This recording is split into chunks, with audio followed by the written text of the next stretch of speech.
Okay. All of you people in the back, please. I'd like to call the meeting to order. And if you can, please stand and join us in the pledge. I pledge allegiance to the flag of the United States of America and to the republic for which it stands, one nation, under God, indivisible, with liberty and justice for all. Thank you. Madam Clerk, could you please report out on the closed session? Item 1, conference with labor negotiator pursuant to Government Code Section 54957.6, County Designated Labor Negotiator Judy Hawkins, regarding employee organization Calaveras County Sheriff's Management Unit. There was no reportable action taken. Item 2, conference with labor negotiator pursuant to Government Code Section 54957.6, closed session with County Designated Labor Negotiator Judy Hawkins regarding employee organization Calaveras County Public Safety Employees Association. There was no reportable action taken. And item 3, conference with labor negotiator pursuant to Government Code Section 54957.6, closed session with the County Designated Labor Negotiator Judy Hawkins regarding employee organization Calaveras County Deputy Sheriff's Association. There was no reportable action taken. And to note for the record that Supervisor Garamendi is absent today and was not part of the closed session discussions. Thank you. Does any county staff have any updates on anything they would like to address? All right. I want to move on to recognition, but we're honoring Lisa Bolton, but if her dad's coming, I'd like to postpone it. Is he on his way? Well, that's okay. So I'm going to put Lisa in abeyance till see if John shows up. Okay? I'd like to move then to public comments, and I might interrupt that if Mr. Bolton shows up. Madam Clerk, did you want to read the rules? Public comment. Any item of interest to the public that is within the subject matter jurisdiction of the board and is not posted on the consent or regular agendas may be addressed during the public comment period. California law prohibits the board from taking action on any matter which is not posted on the agenda unless it is determined to be an emergency by the Board of Supervisors. If public comment is completed before the 30-minute allotted time period, the board may immediately move to the next order of business. If public comment is not completed during the allotted time period, it will be continued as the last item of business in order to provide an opportunity for the remainder of comments to be heard. Are there any public items of interest that are not on the agenda and under the jurisdiction of the board?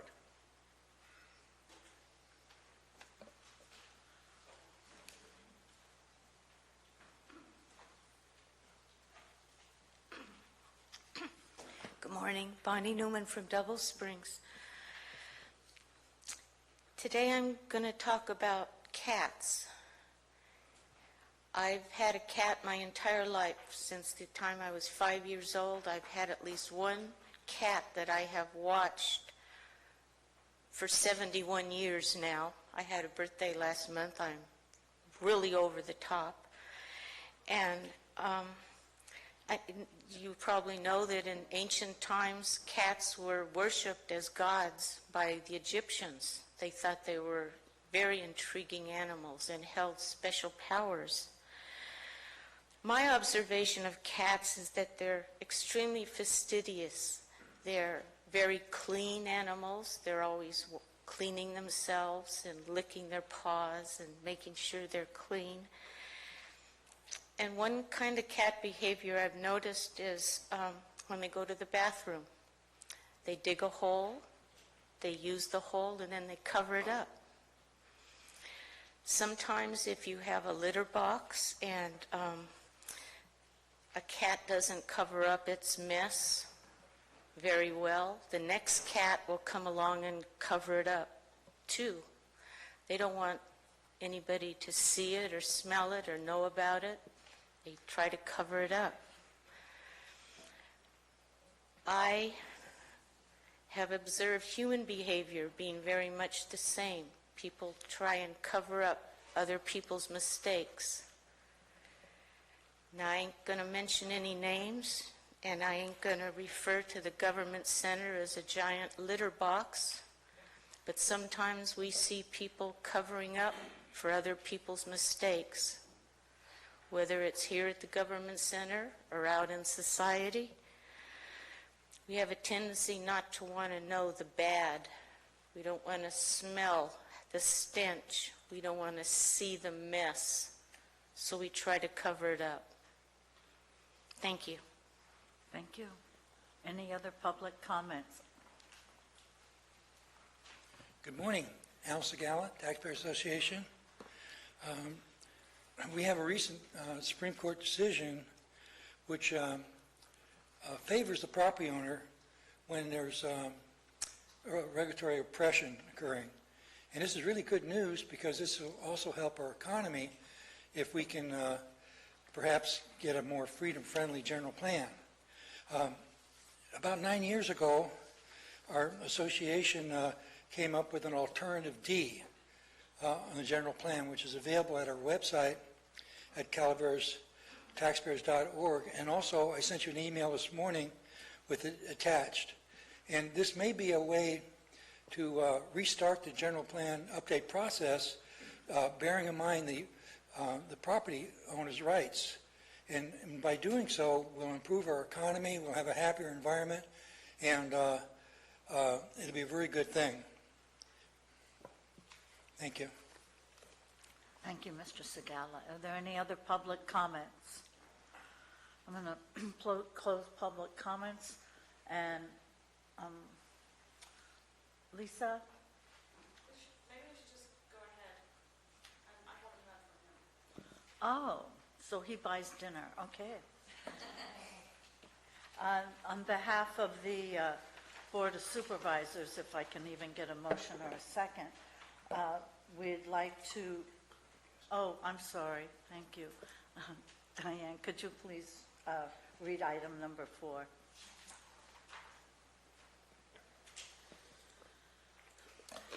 Item number 4 is from the Economic Development Department to adopt a proclamation recognizing Lisa Bolton for her 7 years of service as the Executive Director for the Calaveras Visitors Bureau.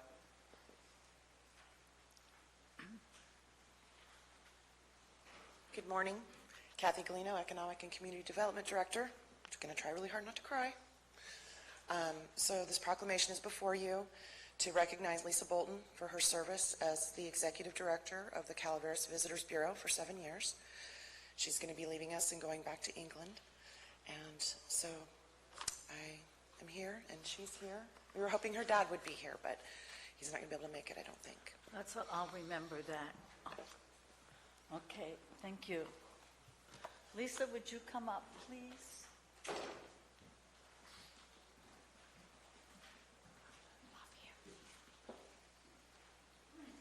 in. How do you get in? How do you get in, Marisa? I don't know, you have to bribe the clerk to the board.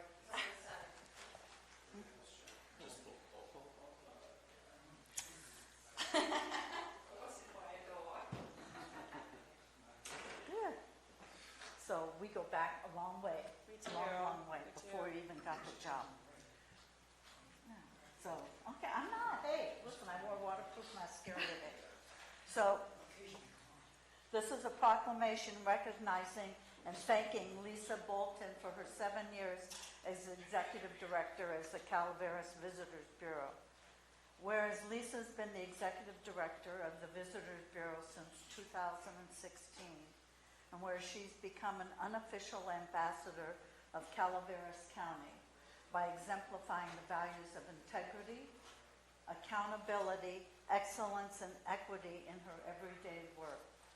And whereas Lisa's leadership as the Executive Director of the CVB which is what? What does CVB mean? Calaveras Visitors Oh, Bureau. yeah, I forgot. Thank you.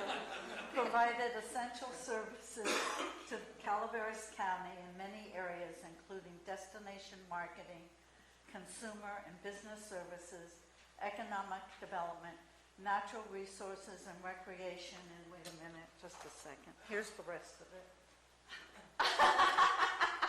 What? So, I'm gonna put it on you. I think she's supposed to wear it. Oh, thank you. Oh my So- gosh, this is great. Okay, tie it up. All right. Okay, so wait a minute, let me see. What does it say? I can't read it. So, thank you. So there we go. My apron of service. Your It's apron lovely. of service, yes. Thank you. Whereas Lisa has been an invaluable resource in helping countless visitors and making Calaveras County a premier travel destination, not only across the state but across the globe.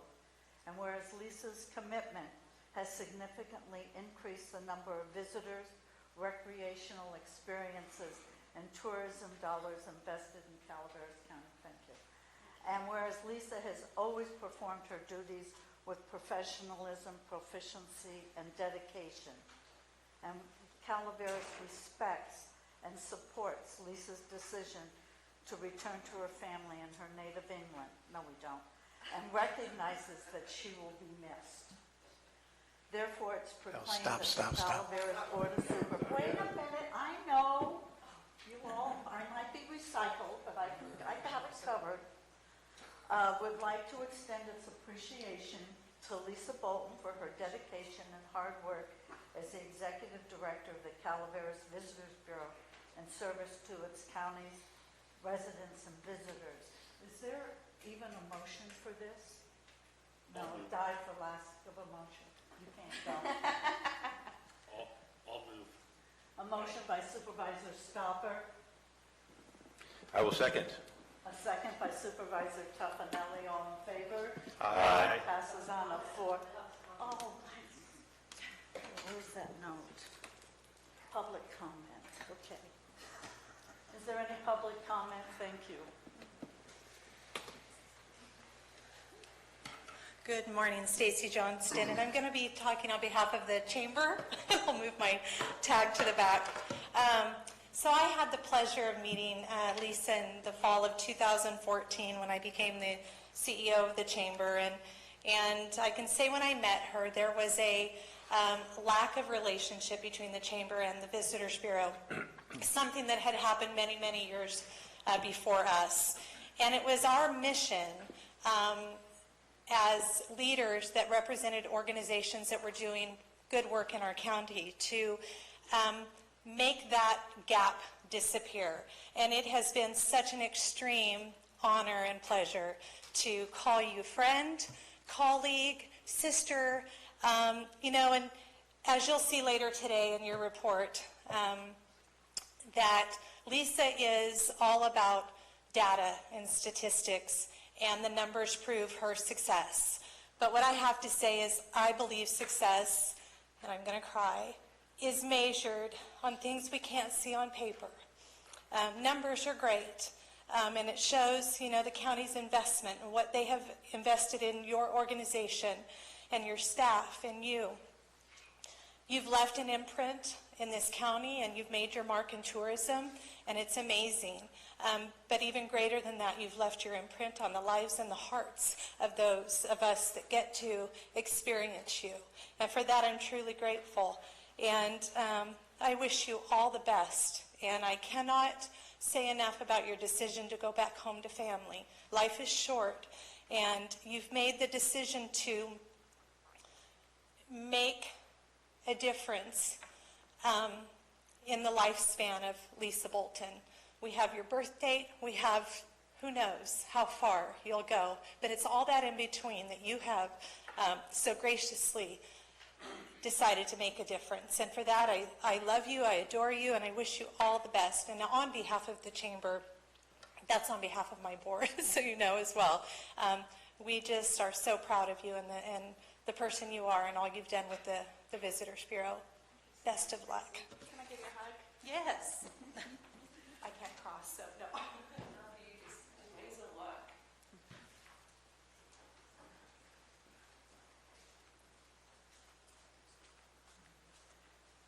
Marty Crane. That can't be said any better. So I just want to say ditto, and thank you for being that breath of fresh air and for making this huge difference, and that will be sustainable. I mean, as we move forward, you've put us on a better path. Thank you. Good luck. Is that a public comment, the waving? We can't clap anymore. Oh, okay. Any other public comment on this? Okay, I have a motion, I second. May I have the vote?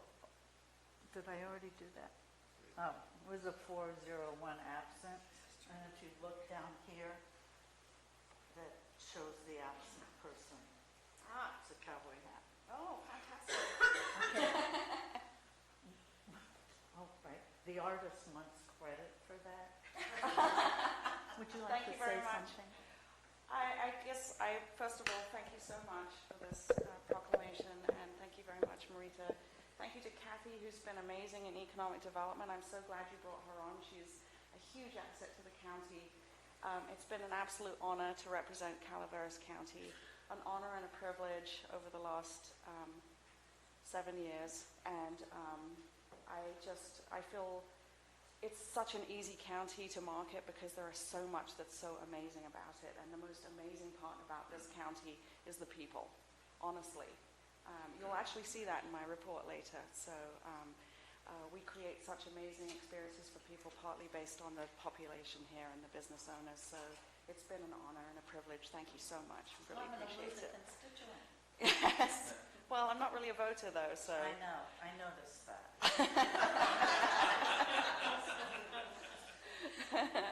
Thank you. On behalf of Calaveras Thank you. County, so really. Thank you very much, Marita. It's been my privilege. Thank you.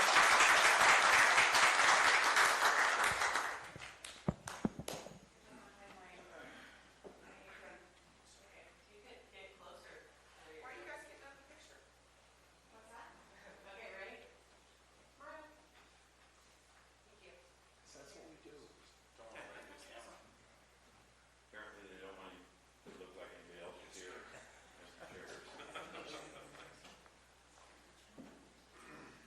Yeah, may I just, actually, my replacement is here. I'm very delighted to be able to introduce to you Martin Hobberty, who was overwhelmingly the choice of the Visitors Bureau Board as my replacement, and I have tremendous confidence in Martin. He has extraordinary abilities, and he's going to take the Calaveras Visitors Bureau to the next level. I'm absolutely confident in that. So please meet Martin. Welcome.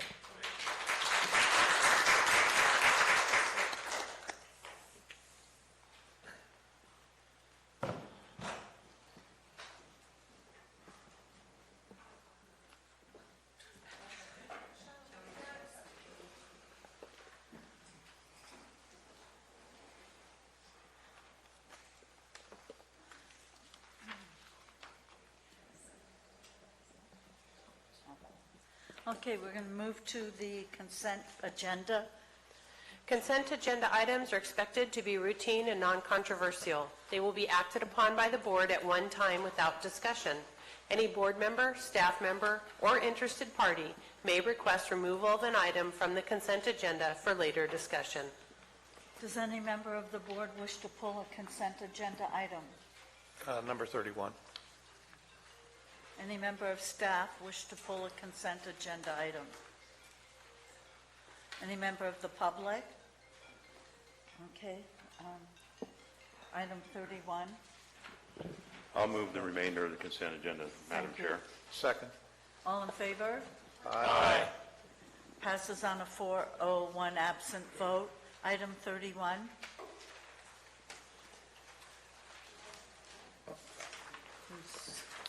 Item 31 is from the Administrative Office to approve and authorize the Auditor Controller to post budget transfers. 1, increasing appropriations in the amount of $29,411 in the Butte Fire debris budget. 2, increasing appropriations in the amount of $22,000 in the GIS budget. 3, increasing appropriations in the amount of $674 in the community organizations budget. 4, decreasing revenues and increasing general fund contribution in the amount of $132,000 in the assessor budget.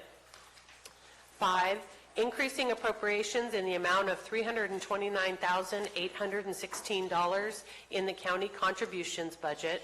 6, decreasing revenues and increasing general fund contributions in the amount of $75,500 in the environmental health budget. And 7, decreasing revenues and increasing general fund contribution in the amount of $3,000 in the on-site wastewater budget. This requires a 4/5 affirmative vote of the board. Your question? Yeah, Madam Chair, I know that Kristen and I have had long conversations over this agenda item, and my primary discussion and concern is how we are going to move forward with item number 4, and I know the assessor is not here to speak to that budget item today, but it's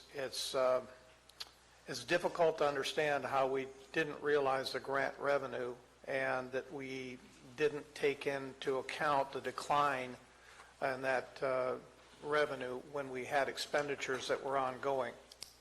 So asking for another $132,000 to be able to close the books is almost, we're not paying attention to the budget and our activities. So I know that you and I have spoken on this. Krista, could you explain this situation to us so we can better understand it? Sure, Supervisor Mills. So a few things happened with this budget unit this year. The particular issue we're experiencing now revolves around a 3-year grant, the first year of which the assessor's office was due to receive $209,000. The second year, that grant amount is $175,000. I don't know what year 3 will look like. The $209,000 was in fact received, and a special revenue fund was set up.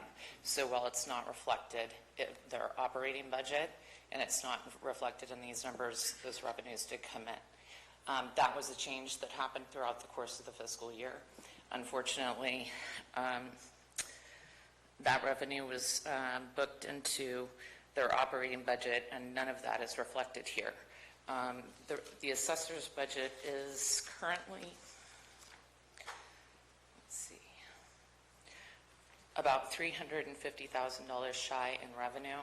That was not a sufficient, in appropriations. So expenditures were dramatically lower than what was budgeted. Unfortunately, they did not come in low enough to offset the substantial unrealized revenue, which at this point is about $445,000. So there was, between the error and the operations, which of that $209,000, some of them may be able to be pulled back. We don't know yet. We need to work with the auditor's office and the assessor to see whether we can pull some of that in and offset this with a special revenue fund transfer. But there are ongoing issues that the assessor is addressing to make sure that we can pull those funds in, if not in this fiscal year, in the next. Thank you. And I know the auditor's standing in the background. Is there a potential that some of these funds may end up being deallocated with a grant of this type, or is there any of this money that might be in essence pulled forward into the next fiscal year? That's two questions. But the first issue is why this is a problem is because, in essence, there were 2 revenue sources that were booked, or that were budgeted, that should not have been. So there was revenue for the grant that was budgeted in the operating account, and then there was also a transfer in that was budgeted. It was double counting the money. So that's why this is a problem. There is probably a small portion of the $209,000 that came in that will be able to be transferred in. Leslie is going to have to go through and figure out specifically what activities happened in her office, but she's been very clear with the board. Not very many activities happened that can correlate with that grant.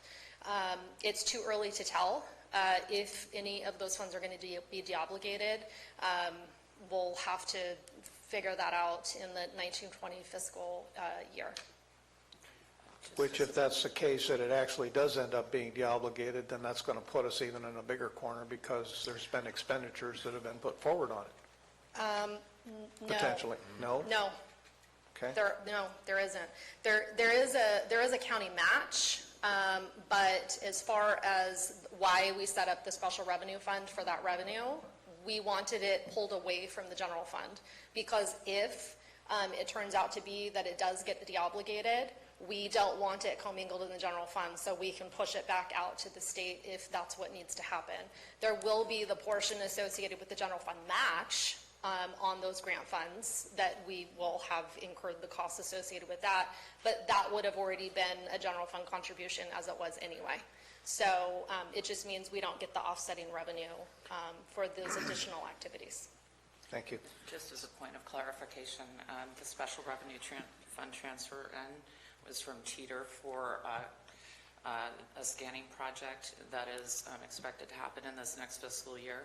But the auditor is quite correct that the revenues were overbooked by $91,000 this year. Yep. This is the item that we discussed with the assessor last meeting, where Yes. she said that we may have to get back part of the grant funds to the state because work wasn't finished that was required through the grant as part of the restriction. Correct, but because this is an advanced grant, I am a huge proponent on advanced grants to keep them away from operating accounts, because if there is an issue where you don't fully expend the money and you do have a disallowance, we don't want it impacting the general fund. So we prefer to have it off to the side, so if we have to cut a check back out, then those funds are there, ready to go back out the door. Very good. Yep. Thank you. The other item in that discussion that we'd had is number 2 was GIS, and the statement made there due primarily to over budgeted revenue and reimbursements from other county departments that were anticipated but not received. This is not a big amount. $22,000 is not a big amount, but is there a way that we don't repeat this?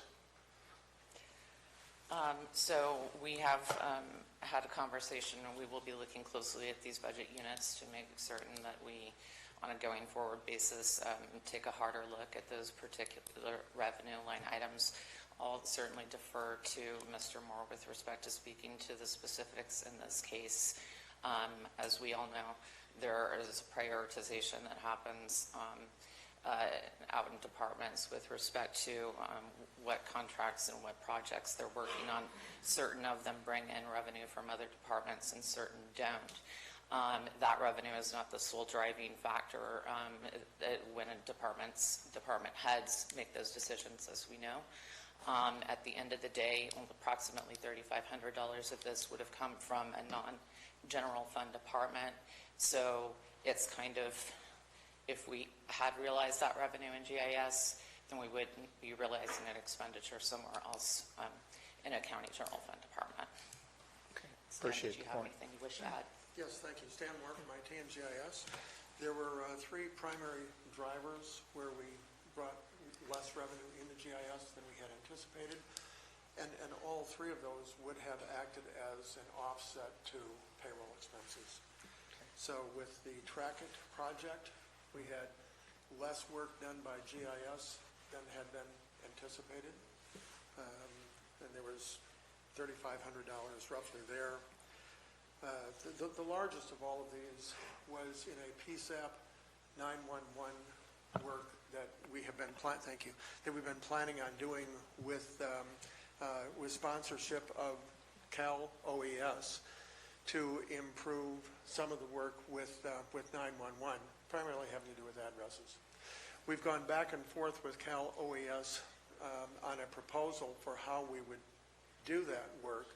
We have been told that if we did not finish the work in the current fiscal year, it would carry over. The last 2 months, I've been working with OES to get a final answer on our proposal. Are they in agreement with the proposal or not?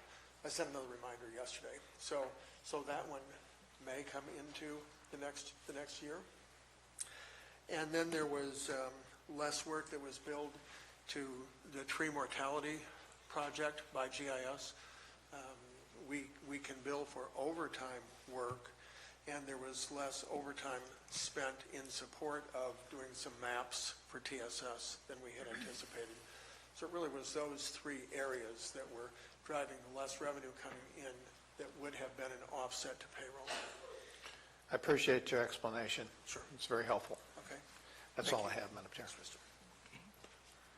Any public comments on this item? I have a motion. I'll move it. Second? Motion by Supervisor Stopper, second by Supervisor Mills. All in favor? Aye. Passes on a 401 absent vote. Thank you. I'd like to recognize Supervisor Oliveira and Supervisor Tryon, who are served on this board. They are in the audience. So if you're not happy with something, please discuss it with them. I'd like to move to the regular agenda. We will be recessing as the Board of Supervisors and reconvening as the Air Pollution Control District. Thank you. Madam Clerk. Item 33 is from the Administrative Office to adopt a resolution approving fiscal year 2019-20 recommended budget for the Air Pollution Control District.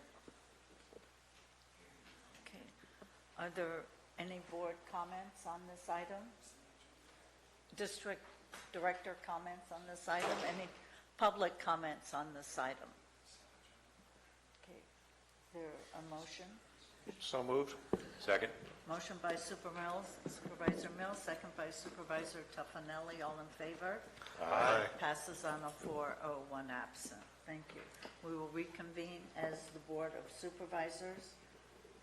And then we are going to recess as the Board of Supervisors and convene as the In-Home Supportive Services Public Authority. Item 34 is from the Administrative Office to adopt a resolution approving fiscal year 2019-20 recommended budget for the In-Home Supportive Services Public Authority. Okay, is there going to be any staff comments on this item? Any questions or comments from the board? Any questions or comments from the public on this item?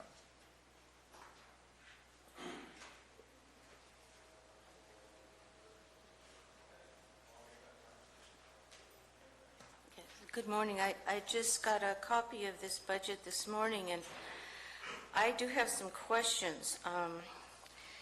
According to the proposed budget, they are anticipating, if I understand right, $190,000 out of contingencies. And I would like to know what that money's being requested for. And as I look at their total budget, it's almost $750,000. Now, this program, this department, actually has 2 employees doing the job of one dedicated, qualified employee. This entire program needs to be reviewed again. Several years ago, the county council reviewed this department and identified some options, some alternatives for running this program that may be a savings to the county. And I would like someone to review this program in depth and find out why a pretty non-essential program, these are people that are doing pencil pushing. They have fluffed their program into looking like they need to have 2 employees doing what one dedicated employee could possibly manage.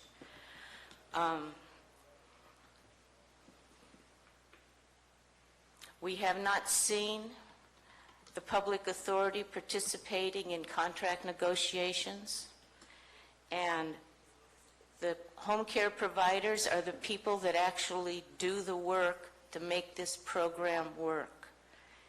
In the future, there's going to be some extreme cuts to this program, perhaps an elimination of this program. There is movement towards community-based services rather than home-based services. Without having all the details, I can't tell you what that means, but for the providers or the consumers, but I assume there is going to be some drastic cuts on the statewide level and perhaps on the federal level, may come down to the county level. So I just don't think this budget makes sense. Why they've got $200,000 more this year than they had last year, and no explanation for what they're going to be using, I guess, $190,000 of contingency for. Thank you. Thank you, Ms. Newman. The issue before the board is the budget. The other items on the program being needed to be reviewed and so forth could be handled at an IHSS staff meeting. Mr. Alt, did you want to answer the question? Oh, excuse me. Kristen, thank you.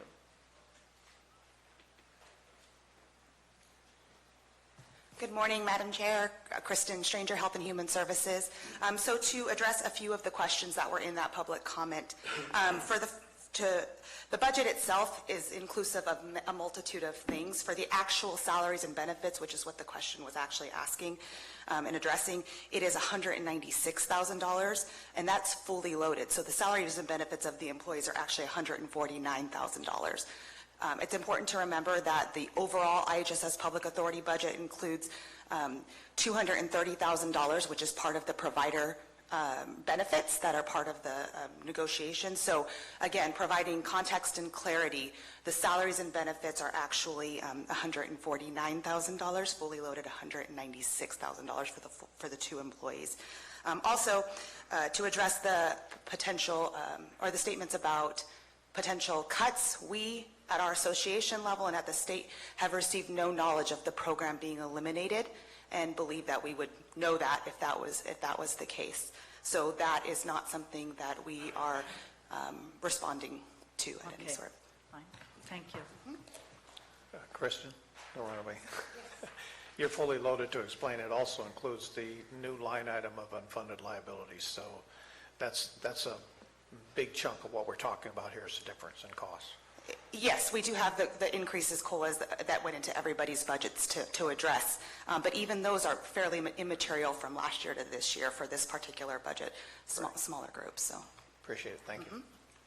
Thank you. If there's no comments from the board, may I have a motion? So moved. Second, please. Second. Motion by Supervisor Mills, second by Supervisor Tuffanelli. All in favor? Aye. Aye. Passes on a 401 absent vote. Thank you. We will now reconvene as the Board of Supervisors, adjourn as the In-Home Supportive Services Public Authority, and reconvene as the Board of Supervisors. We have item 35. Do you think they'd like a little break? Could we just take our regular morning break at this time, and that will give them time to set up as well? Okay, we're going to take a 10-minute, she said 10, you said 15, a 12-minute break. Thank you.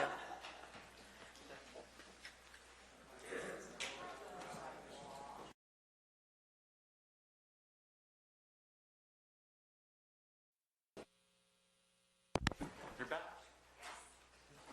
Okay, I'd like to bring some order to this meeting.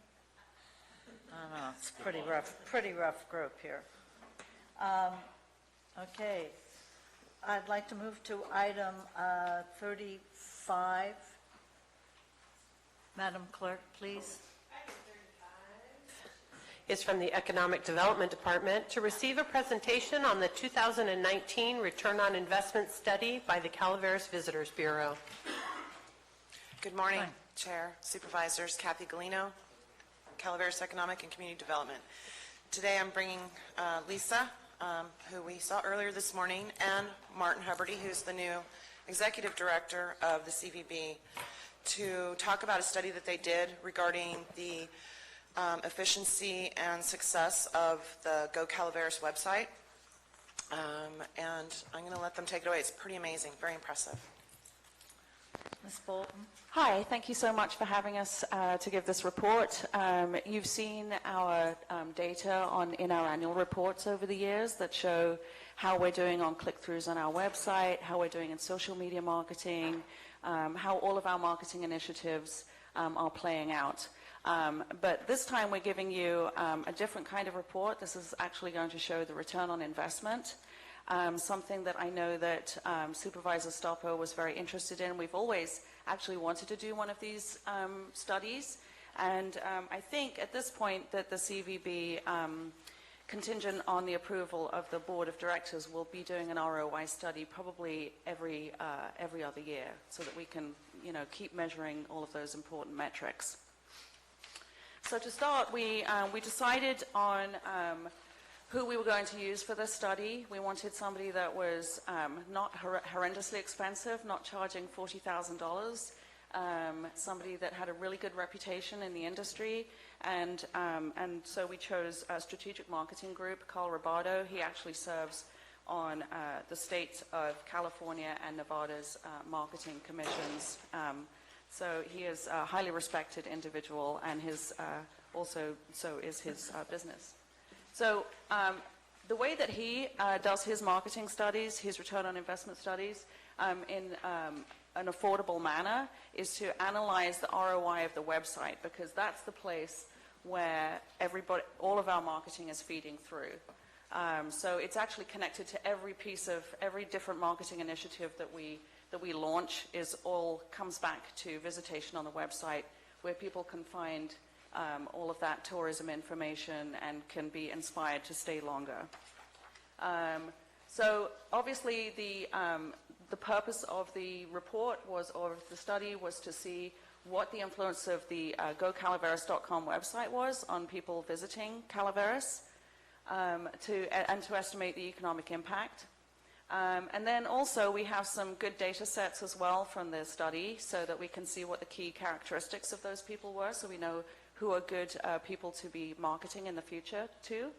And we wanted to see how much the website influenced people to visit, what the cost was per inquiry, the cost per visitor party, and the return on investment. So as I mentioned earlier, GoCalaveras.com website is the primary tool which consumers use to connect with the destination. And we are obviously in the business of trying to get people to stay longer, enjoy more things, spend more money, generate more tax revenue for the county and city, to provide important services.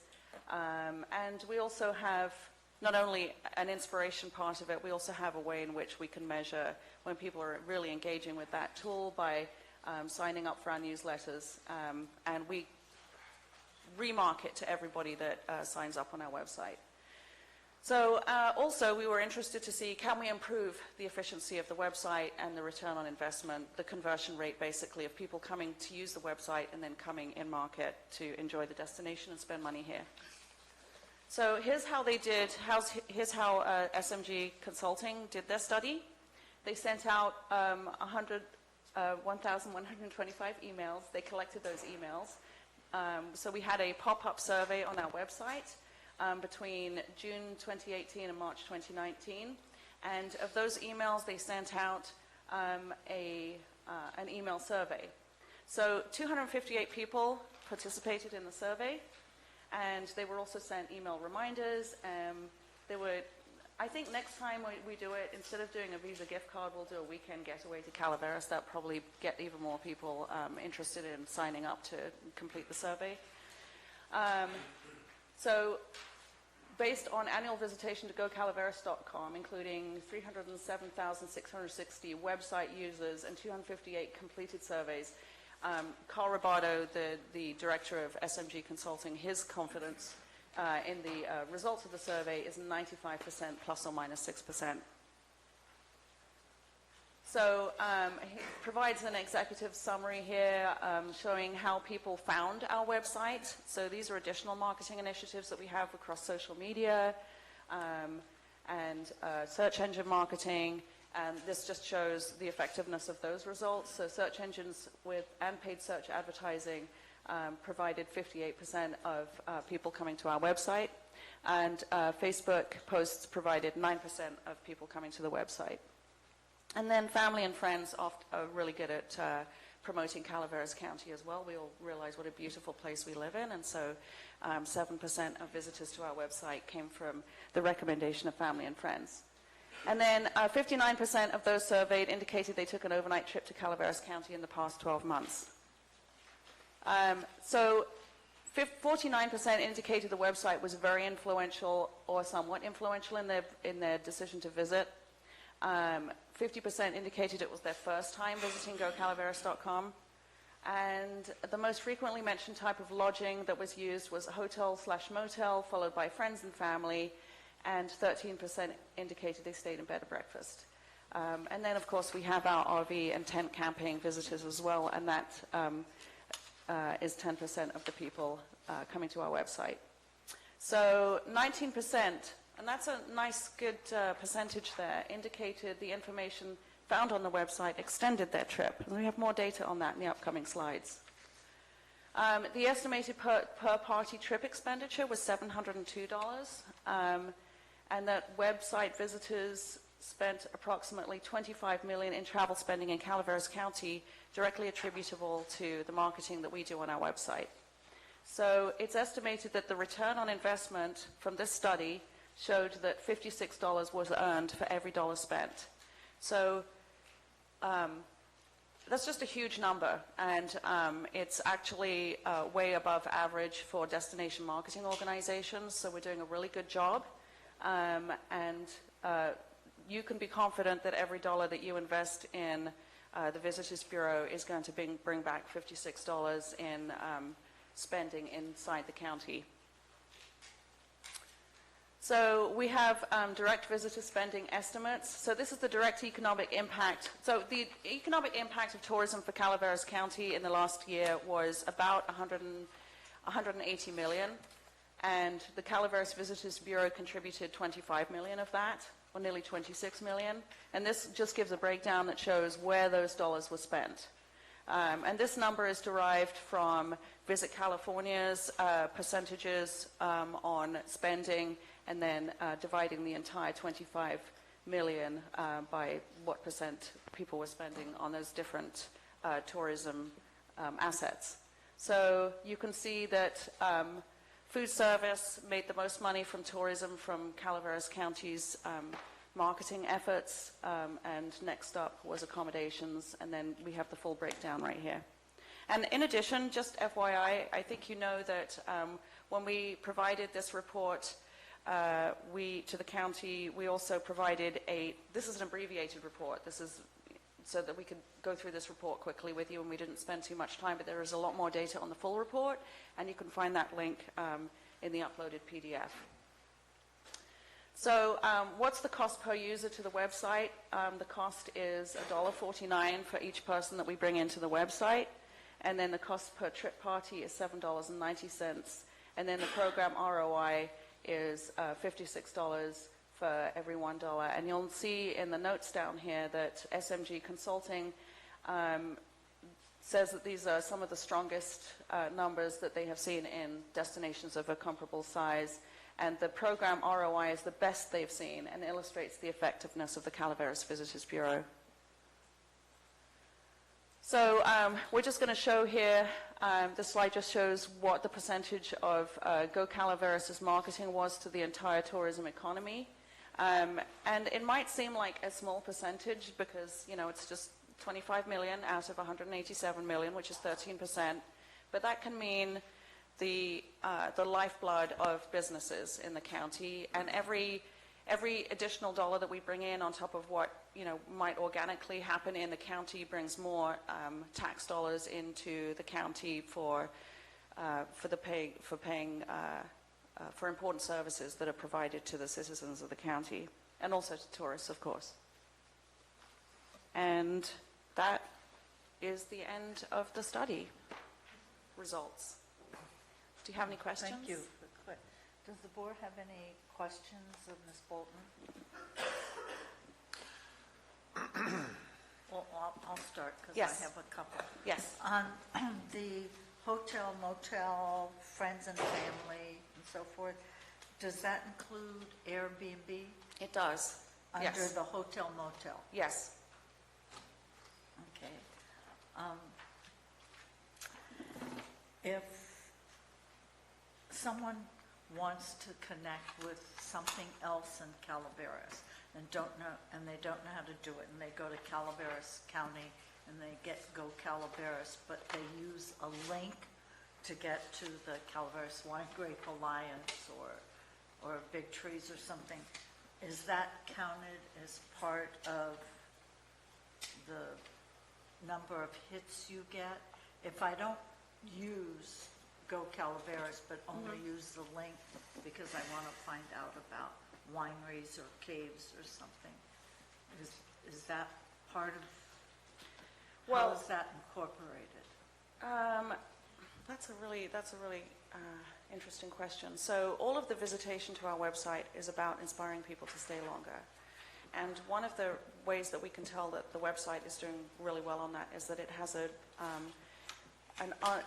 very, very low bounce rate. So the bounce rate is when people come into the website and they jump right off. And so that would be, supposing they just clicked a link to go straight through to the Calaveras Wine Grape Alliance, that wouldn't be considered a bounce, but it would influence our bounce rate to be much higher than it is if people are just clicking links and getting straight off. People are actually engaging in the website.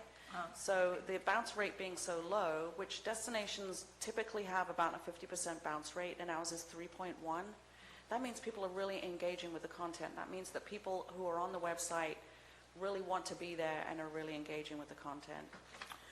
No, there was also, I can't find it here, but I talked about a 96%. 95%. So there was 285 that completed the survey out of 1,100, 1,200. Is that statistically significant? I was trying to connect, how did we get to 96%? So that would be 96% of the people that responded to the survey. So people that didn't respond to the survey, so the initial part of this, the data collection was to collect email addresses for people that were signing up to potentially answer the survey questions. And then the email was sent out, and a proportion of those people responded.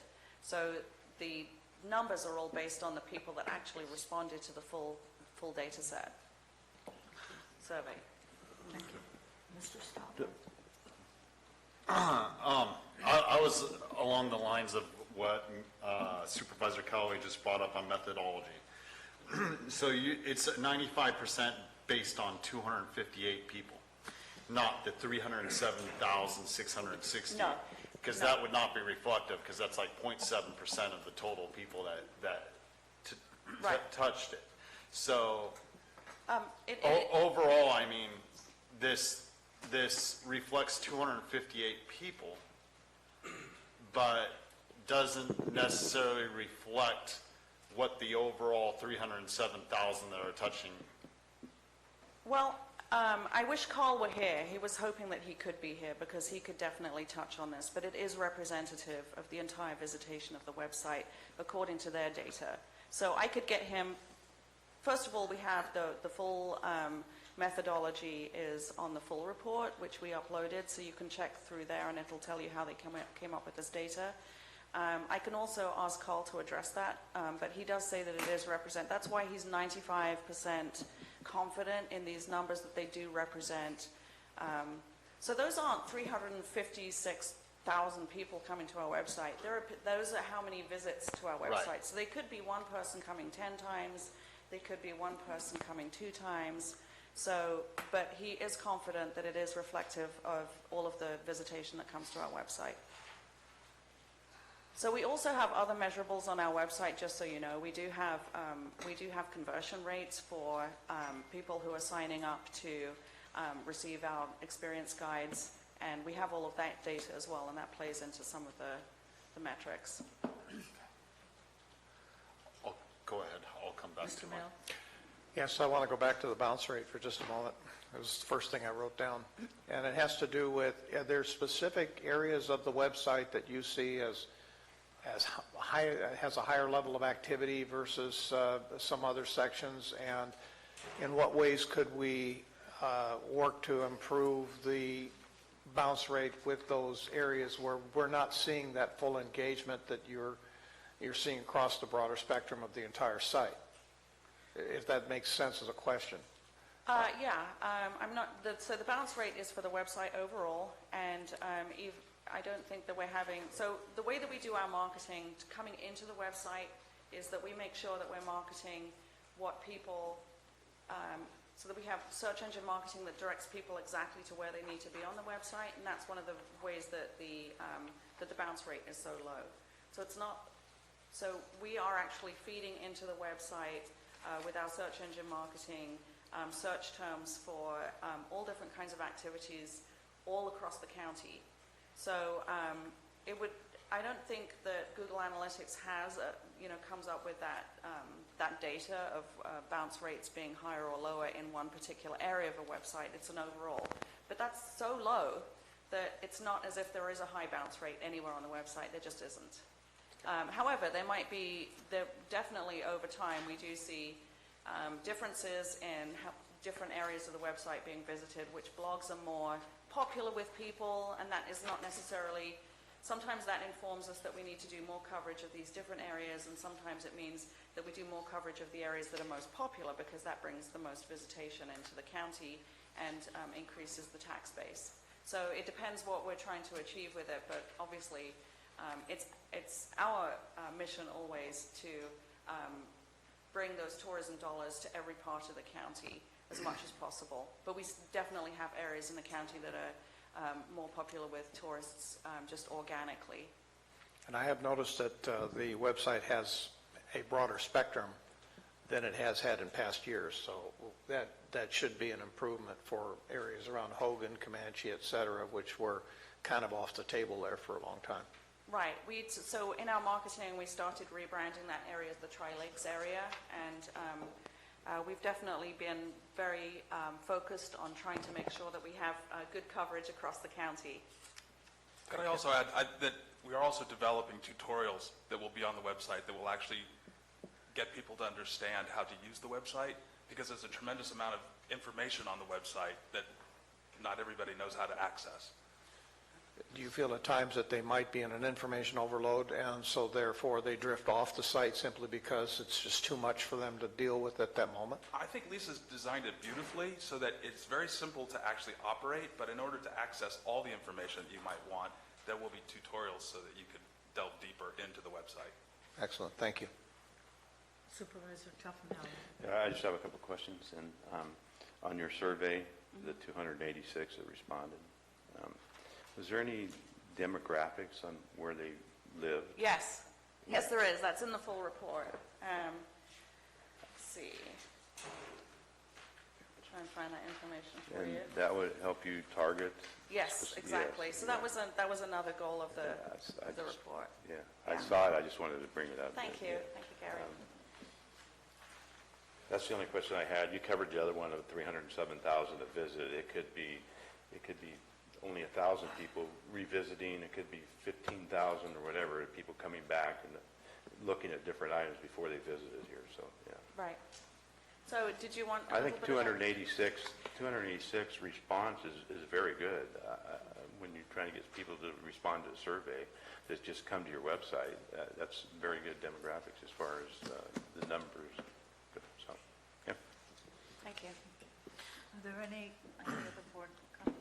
I just want to thank you for the expansion on the website, including more of West Calaveras County over the years, and hopefully we can expand on that even more in the future. Appreciate it. I'd just like to say it also, coming in and taking over from Lisa, is big boots to fill, but what we would like to do in the new experience guide is actually showcase parts of the county that haven't been shown before, and hopefully we'll be using a local artist to draw. At the moment we're talking about Hogan, and using Hogan as to represent the entire experience guide. They can, if you're going to do that, they can show up Saturday evening in Hogan It's the fireworks display Perfect. that night, so Mr. be a Mills. good time. Oh, I'm sorry. Lisa, I know that we talked about the resolution earlier, but thank you for what you put together up to this point for the county. I think we've got a good man here to take it forward from here, but you've made it happen, and hopefully you'll be very happy in Southeast England. Thank you. I will be. I'll be checking in though. I'll just. You'll be one of the 307,000. You'll make Yeah. it 308,000. I will. correct? I'll be. Yeah, exactly. Are there any public comments on this presentation? All right. Bring back to the board. Thank you very much, Ms. Bolton. We appreciate it. Mr. Huberty, we look forward to working with you, Thank you. and we'll see you here next year. Perfect. Madam Chair, can we just take a couple of minutes for them to break down their equipment and for the next presentation to get ready? Yes. We're going to take a 4-minute recess.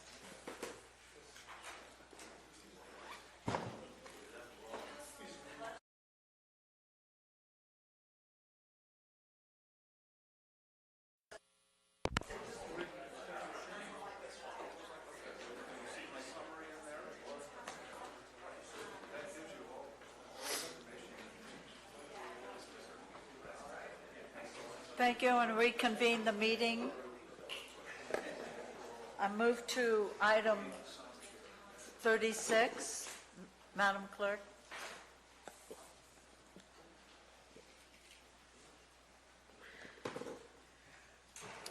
Item 36 is from the Administrative Office to conduct a public hearing and adopt a resolution implementing fire impact mitigation fees on behalf of Calaveras Consolidated Fire District pursuant to the provisions of Government Code Section 66000 at SEEK and Chapter 15.08 of the Calaveras County Code. Okay, I'd like to have staff report, please, before I open the public hearing. Good morning. Brian Moss, Administrative Office, and today we're bringing forward, just as stated, the Calaveras Consolidated Fire Impact Mitigation Fee Proposal for the board consideration. This has been a project we've been working on at the Administrative Office for about approximately the last 4 years, and this is the first time that we're actually seeing this proposal pursuant to Chapter 15.08 of County Code. So what I'm going to do is give the board just a little bit of background. Not going to read this verbatim, certainly, but let the board know how we got to where we're going, if you will. So you'll notice that the board adopted the original ordinance that established Chapter 15.08 of Title 15 in 2016. This was brought about by the fact that Calaveras Consolidated Board had actually expressed interest in implementing such a fee. County Council was very much involved, of course, in putting that ordinance together. And so for any district, including Calaveras Consolidated, this was something that we needed to establish a vehicle for. The ordinance has a lot of requirements in it, a lot of legalese, if you will.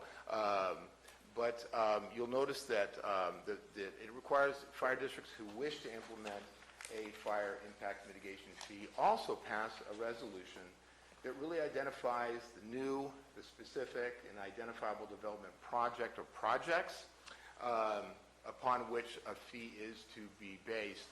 And essentially it describes either the required connection between development projects and improvements sought, or the direct relationship between the impact created by a project. I would remind the board very quickly, this does not have anything to do with past developments. This is only for new construction. And so even though we see structures going up in that supervisorial district right now and in the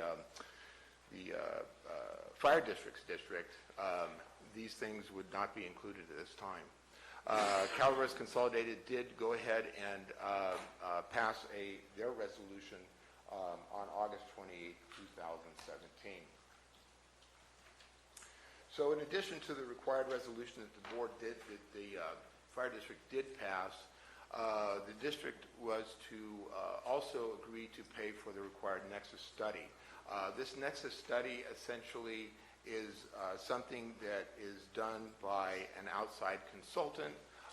It's also subject to outside council review, and both of those costs are borne by the district.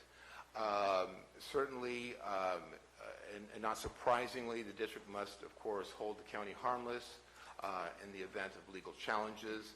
We try to mitigate that by having this nexus study reviewed by outside counsel in the first place. So essentially, if the district performs all its obligations under the ordinance and the nexus study is legally defensible, the county may go ahead and follow the procedures of the Fire Mitigation Fee Act. And as you'll notice there on the slide, that's pursuant to Government Code 66000 et sec. So this board may recall that and some of you certainly will recall, that the district had circumvented the normal process as outlined in Chapter 15.08. And, pardon me? And essentially what they did is they secured a consultant to do the nexus study. Now, normally, as stated in code, the county would go ahead and do an RFP and look for an outside consultant to do the nexus study. Since the nexus study was conducted by SCI Consulting, and they are here today, by the way, for any kind of questions, since they went ahead and I'm losing my train of thought here. I apologize. So again, they circumvented the process, and the board agreed to go ahead and accept SCI Consulting to do the nexus study. And that was done by resolution of the board, certainly.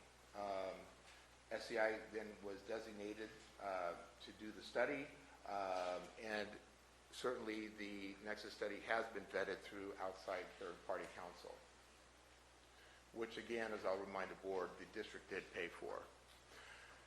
I don't want to go too far into this, but these are relevant code sections out of the code for the board's consideration. Section 1508.040, that's the establishment and imposition of fees and providing for the adoption by the resolution by the district, by the Board of Supervisors. That's why we are here today. 1508.050A states segregation of funds. Essentially what this section is saying is that the district cannot commingle their funds that are collected through this impact fee. It's an accounting issue. 1508.050 allows the county to retain 2% of the total fee collected over the administrative costs, to cover the administrative costs, I should say, at current weighted hourly salaries. Now, the people that will, and the staff that will be involved in that, I can't tell you today what their weighted hourly rate is, but that is something that we would determine certainly. Automatic inflationary adjustment of fees. The board should be aware that these fees are established pursuant to this chapter shall be adjusted automatically without further action by the Board of Supervisors, at least until year 5. And that's when you get into the periodic recalculation of the fee. And during this year, this is brought back for the board's consideration for recalculation of fees to be incorporated into the proposed resolution amending such fees. I know I'm covering a lot of specifics here, but it is certainly pertinent to the subject matter. Exemptions. We certainly have a few exemptions here. One certainly is a structure. If a structure is owned by a government agency, it is exempted from this impact fee. A structure which is being reconstructed following damage or destruction by fire or other casualty. Certainly I'm thinking of the Butte fire, even though that didn't happen in that district, but certainly happened in the county. These structures would be exempted from this fee. And then there's additional specifics requirements under that section as well. You can't make it any greater than it already is in size and needs to be on a similar footprint, et cetera. And then finally, a temporary mobile home park as provided in, you'll see section 1755.020. So these are the items that the board must state that they agree with and follow pursuant to government code. Identifying the purpose of the fee, and this is all in your Nexus study before you today, identifying the use to which the fee is to be put, determining how there is a responsible relationship between the fee's use and the type of development project in which the fee is imposed. Determine how there is a reasonable relationship between the need for the public facility and the type of development project on which the fee is imposed. And finally, determine how there's a reasonable relationship between the amount of the fee and the cost of the facility's proportion thereof. And I realize normally I don't like to say that I read those slides verbatim, but those are important points for the board to consider. So summary of findings, you'll find in the Nexus study, and they may be found on on pages 4 through 6 of the Nexus study. So the fire impact fee schedule that the board may choose to adopt at or below the maximum level determined by the Nexus study or on behalf of the district is as follows. This is probably this is really your meat and potatoes, if you will. And you can see here, and of course, we have Blair here from SCI Consulting to address any questions regarding this. This is the per living area in square feet, and this is your charge for residential development, single family, multifamily, and mobile homes. And you can certainly see the difference there in those fees. Non-residential development, and then you're off to your commercial, office, industrial, agriculture, et cetera. So the board has a few options before them today. You can certainly choose to adopt the fees at the maximum level determined in the Nexus study that's in your packet today and just summarized up above, and approve the attached resolution. The board may choose to adopt fees below that maximum level determined by the Nexus study, and or the board may choose not to adopt the fees on behalf of the district, certainly. But again, I would remind the board that this is a county ordinance. This is something that the county has proposed, and the district actually has made every effort to meet the requirements set forth in 1508. A lot of work with the district over the last 4 years to get where we are today.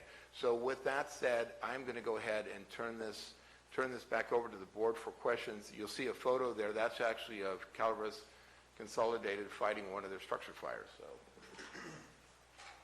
thank you. Okay, thank you. Before I open public hearing, does the board have any questions they'd like to? Go ahead, Mr. Mills. Sorry. Thank you, Chair. Thank you for taking a few moments to talk to me yesterday. Appreciate that. This is not the first fire district to have impact fees. Am I correct? Correct.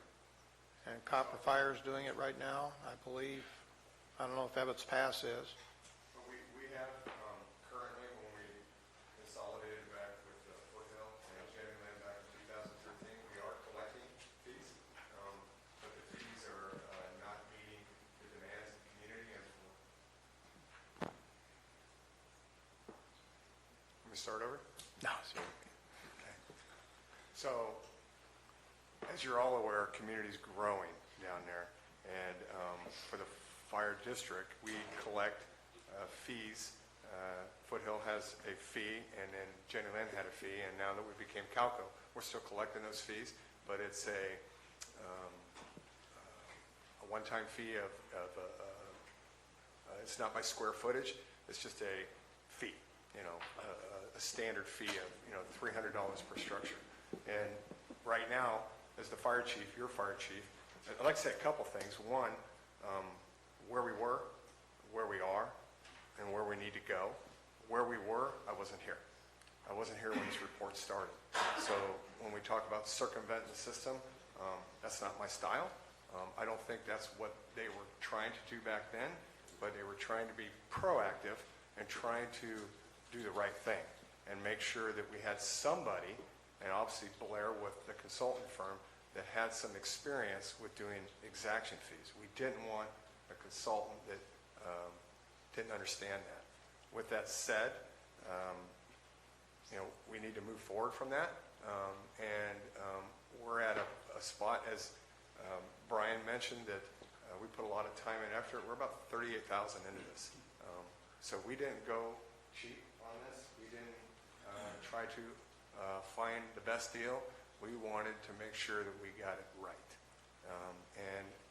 As I talked to one of the board members the other day, the document is 45 pages long, and that's what consultants do. They dot the I and they cross the T.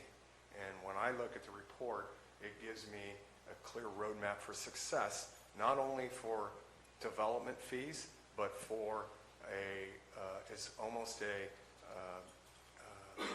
is a document that gives me a look internally of our department, of where we are again and where we need to go, because we can't use this money to go back and fix the problems we had.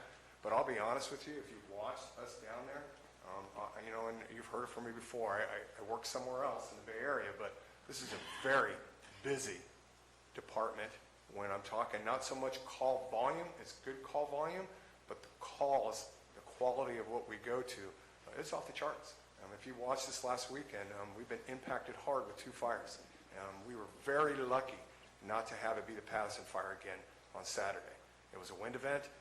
We're still trying to figure out what started it, but the impact of those 2 crews with CAL FIRE, we were able to keep it to 32 acres and we didn't lose any structures. But in our area down there, it's very challenging. So for me as the chief, the easy answer is no more building. Stop. Just please, don't build anymore and we'll be okay. We'll figure out a way to make it work. But you're in your budget process right now. I'm in my budget process, and I'm going to be very transparent. I'm $152,000 in the hole this year. Every year we're in the hole. So when I get little pieces of money, because I've been tasked with it, that's one of those chiefs that's looking for money, I got to find a way to survive. I didn't have to do this where I worked in the Bay Area. But here, there isn't any of that. When Jack talks about my pixie dust, there isn't any pixie dust. So I have a choice. Either I find a way to make revenue, or we close the doors, and we turn it back over to LAFCO, talk to LAFCO, turn it over to you, and then you find a way to do business. Because we're at that threshold. I'm hoping this year we don't go on any wildfires up and down the state. But Mr. Stopper and Mr. Tofinelli, they both know that the districts out there, that's how we bridge that gap of our funding to be able to go out and make ends meet, so that I'm not red in my budget, but I'm actually black. Last year we went out a lot, 25 times we went out. That doesn't mean I don't staff the department. I still staff it, but we are not a volunteer fire department. We are paid. I have paid at both stations, but I have a staff of 6, and then I'm using interns to staff that on top of that. So what I want to say is my fleet's entirely down right now. I lost 5 rigs all at once, and I had to go yesterday to OES, and I picked up a green rig yesterday, and it's at Company 2 right now. And I don't have an answer. I don't have an answer to replace a rig that's going for about $600,000. You were very gracious to help me get some money for a Type 3. That Type 3 is being built in Florida right now at a tune of $382,000. You gave me $250,000. You gave me a little money for TOT. All that said, I'm still in my budget that I presented to the board last night, $152,000 in the red. So every penny counts. Everything that I go out there, it isn't I'm greedy. I'm just trying to protect the community. We would like to do an assessment again, but the community, that's another day to worry about. Right now, my personal approach to this, and where they are at 4 years ago, is we need to, as we continue to develop, we need to be able to build infrastructure. We need to be able to get rigs. We need to be able to have a funding mechanism that will let us grow with the community. If we stop right now, then that's fine. We'll stay the way we're at. So thank you for letting me do a long talk on that, but I needed to get that out of 4 years and 40,000 of why we are where we are. Chief, I really appreciate your venting as one who's had the time to serve as well. Your district also absorbed the county fire station in Burson. and all of the challenges that went with that So, back in the going day. back to the fire on Saturday, like I said, that Burson station's closed. And I have a knot in my stomach, whether you believe it or not. Every day, I worry. I worry about the community. I worry about Hillview Estates. I worry about the west side. I worry about the development going out there, because I don't believe they have the protection that they should. But there's a book out called Extreme Ownership, and it's from the Navy SEALs. And at the end of the day, what everybody has to understand is the fire chief, the ownership is of all of us. I can only do so much. You know, I don't have the ability like some of the other districts, not fire, but being able to just say, hey, we're going to do this tomorrow, and you have no choice. I have to serve the public, and we have to serve the community. So, you know, I just wanted to bring Burson Station up because it's like Sheep Ranch almost. It's a hole that your district is filling, but at the same time, there's still some gap. And yeah, we have a automatic aid agreement with Clements, and I got to be honest with you,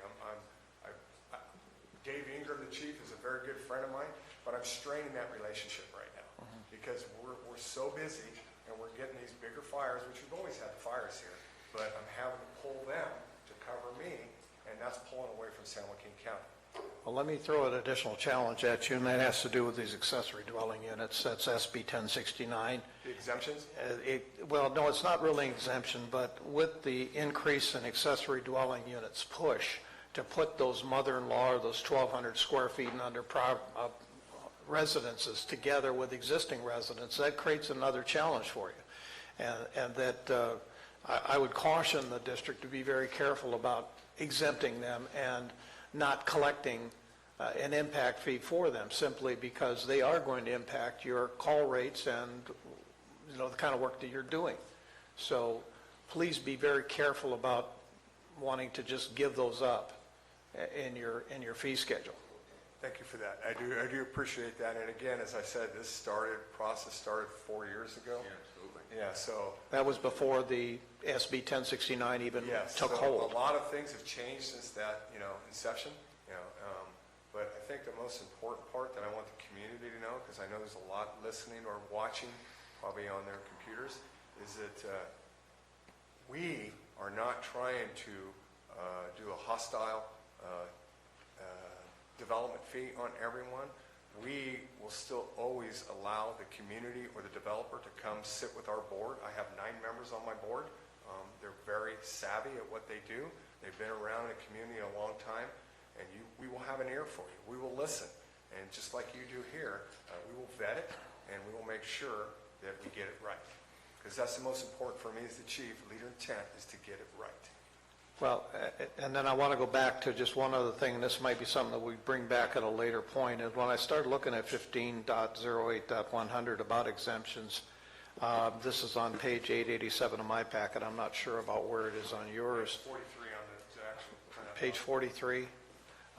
And it talks about exemptions being because of damage. Let's see if I can get to it here. 888 on mine. A structure which is being reconstructed following damage or destruction by fire or other casualty. It really talks about the number of structures, size of the reconstructed structures, etc. In the building codes, it refers it to more of a footprint.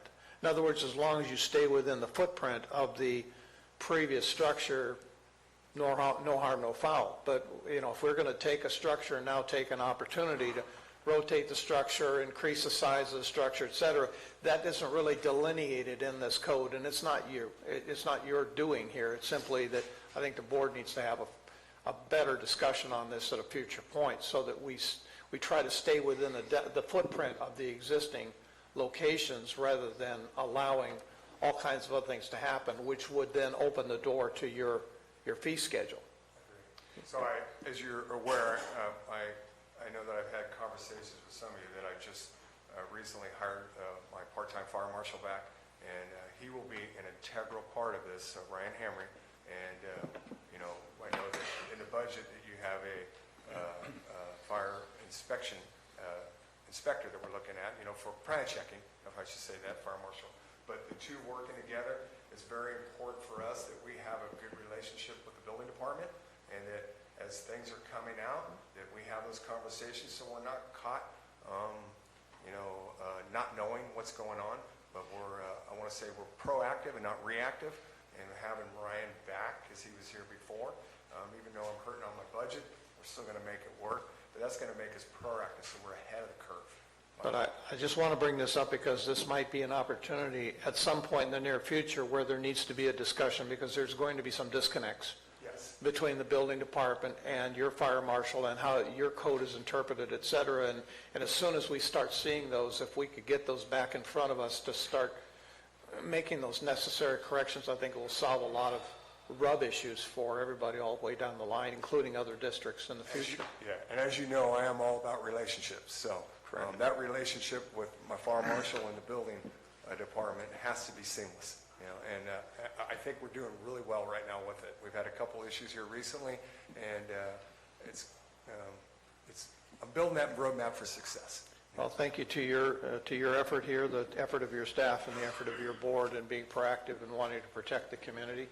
So I'm not seeing a negative to it. I want to thank you for your time and your willingness to bring this forward. Thank you. Mr. Stopper?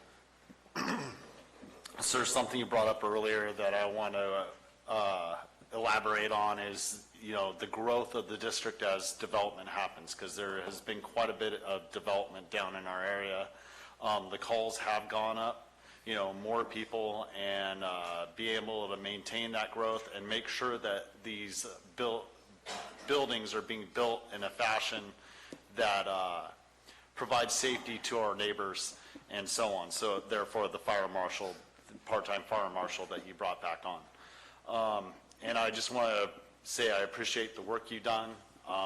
There was a fire the weekend before last, right the next hill over from my house. I mean, I called the fire in, and your guys were there expeditiously, and it could have been much worse if you hadn't been as vigilant and your crew hadn't been as vigilant as they are. And we appreciate everything you do. Other than that, I've followed you throughout this process this year, and I appreciate the work you've done into this, and I don't have really any questions. Most everything's been answered, so I'll defer to Mr. Toffanelli if he wants to bring anything up.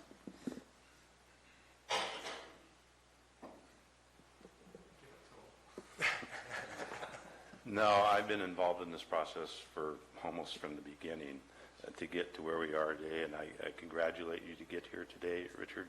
You pick up the ball after the other chief left, and you grabbed it, you ran with it.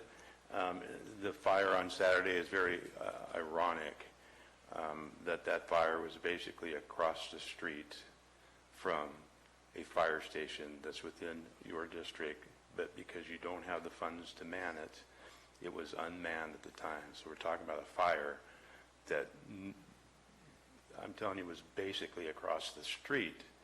Nobody was at that fire station. This will allow you to at least put people in there and man that station, other than just using it to house old equipment that you're doing now. So I'm behind this. I have been from the beginning, and congratulations getting to this point. I have a couple of questions, Chief. Mr. Mills addressed it on what is exempt as detached accessory structure. So if you build a father-in-law unit, and it's 900 square feet or 600 square feet, then there is no fee for that? So again, I think that was a missed opportunity back then when this was the inception of it. Blair, I'm going to ask my consultant just to talk a little bit, because he's put a lot of time into it. I think it'd be good to hear from Blair. Please. Thank you. Good morning, Blair Oz with SCI Consulting Group. With respect to accessory dwelling units, we would interpret that as being subject to the fee. In the fact that the fee is a square footage fee, so any expansion of a home and an accessory dwelling unit is essentially an expansion of that single family home, that would be subject to the fee. That's not how I read it, and I think that's not how Mr. Mills read it. So it sounded like it was excluded. I build my home, I live it, and at some point, I or a future owner builds an accessory dwelling detached. It said a detached accessory structure is exempt. Well, that definition of single-family housing was based upon the ordinance that was drafted by the county, so perhaps that needs to be further clarified, certainly. Okay. But so we needed to rely upon that definition that was in the ordinance, so. Okay. All right, thank you. Council, Hi, Sarah DeKay, Deputy County Counsel. Blair is correct. The exemption for certain types of structures, including accessory dwellings, things that are sort of outside the footprint of the main residential structure, that is in our code, 15.08.060C.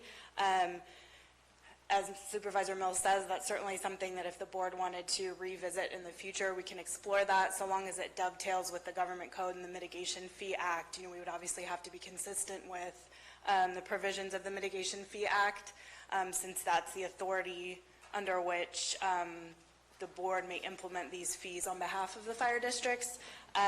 But that's certainly something that could be revisited by this board in the future, but as of right now, that is what our code provides for, so that's why. Oh, I'm sorry. Oh, no, sorry. Are you saying that we'd have to change our code for them to change theirs? Essentially, yes. The Health and Safety Code prohibits fire districts from implementing development fees themselves, but we, the county, can do it for them. That's why we have 15.08 in our code that kind of provides for that process.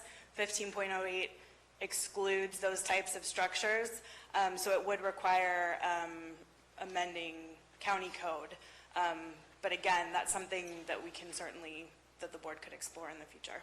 So we could keep it as an exemption in ours. Could they can't then change their code to include it on theirs? Because this is a fee that the county is implementing on their behalf, the fee has to, and any exemptions from the fee would have to dovetail with our code. Okay.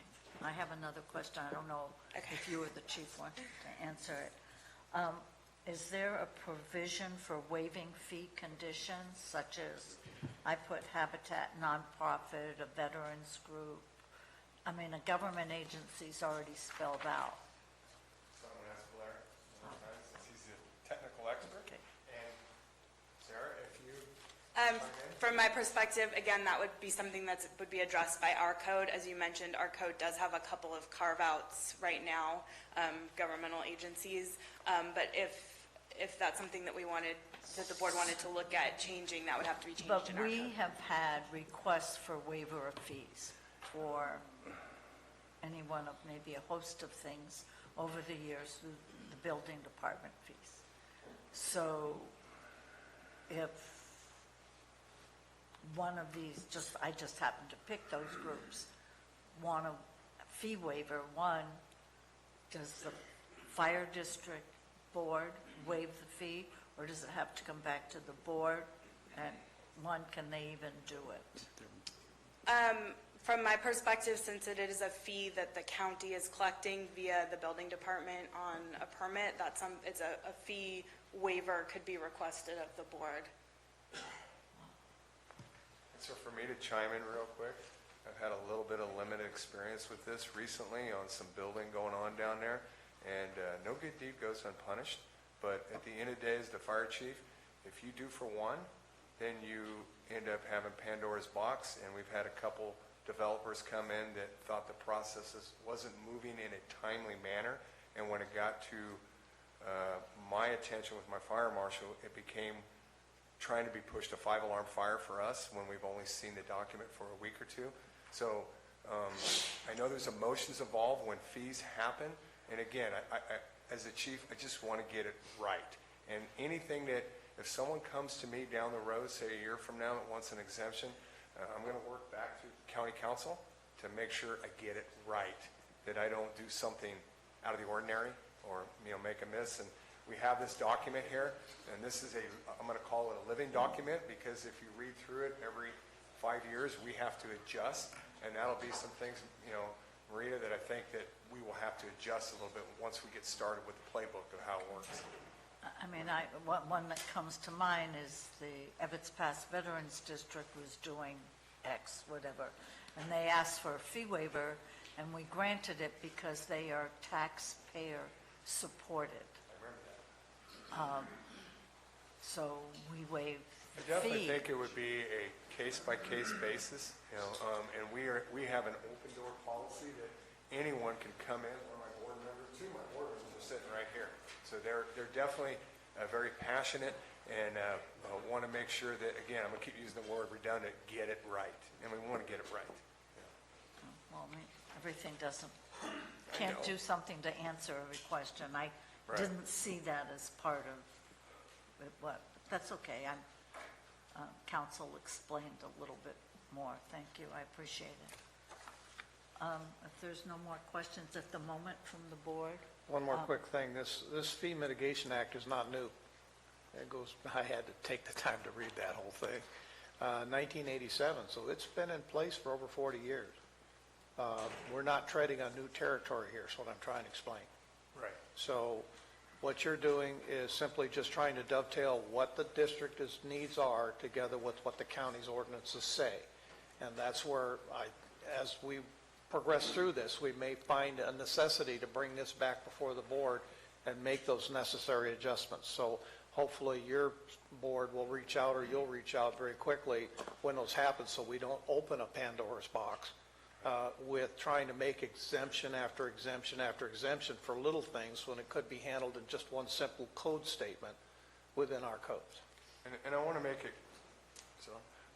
clear to everyone that might be watching on their computers or here in the audience, this fee is not in place to put people boots on the ground. That is an assessment that would have to come in another time. This fee is only for infrastructure, for apparatus as we continue to grow. I just want to make that clear. So this will not give me people to staff my fire station, but what it will do is give me some money that I can move for future development instead of taking out of my lack of funding right now. It'll give me a funding mechanism to be able to move, and then I have money to spend on people. Does that make sense? Yes. One-time expenses for one-time money. Okay, thank you, Chief. Okay, if there's no more questions, I want to open the public hearing. Is there anyone who would like to address this? Marty Crane, this is my district, but I love all our fire departments, and just like Saturday, I thought, oh my stars, here it comes again. But I knew that they were there. I knew they'd be there. We watched all the planes, and we watched the team come together. And but it also worries me because we only have so much. We can only do so much. And so thank you for bringing this, because I was a bullseye in the middle of the Patterson fire. And that's what I thought was coming at us as we sat on my patio and chatted. But, so thank you for bringing back the fire marshal as well. That is huge, huge. And if there was ever anything that we can do to help our fire departments and, of course, our sheriff's department, I mean, everything in the community is interconnected and it's important. But if your house is, if you're standing there looking at the fire and your house is gone 5 minutes later, then the money that you said, no, we don't have that $100,000, means nothing. You know, I mean, it's critically important. And so I always say, when your fire department asks you for money, do everything you can to say yes. So, thank you. Thank you, Ms. Crane.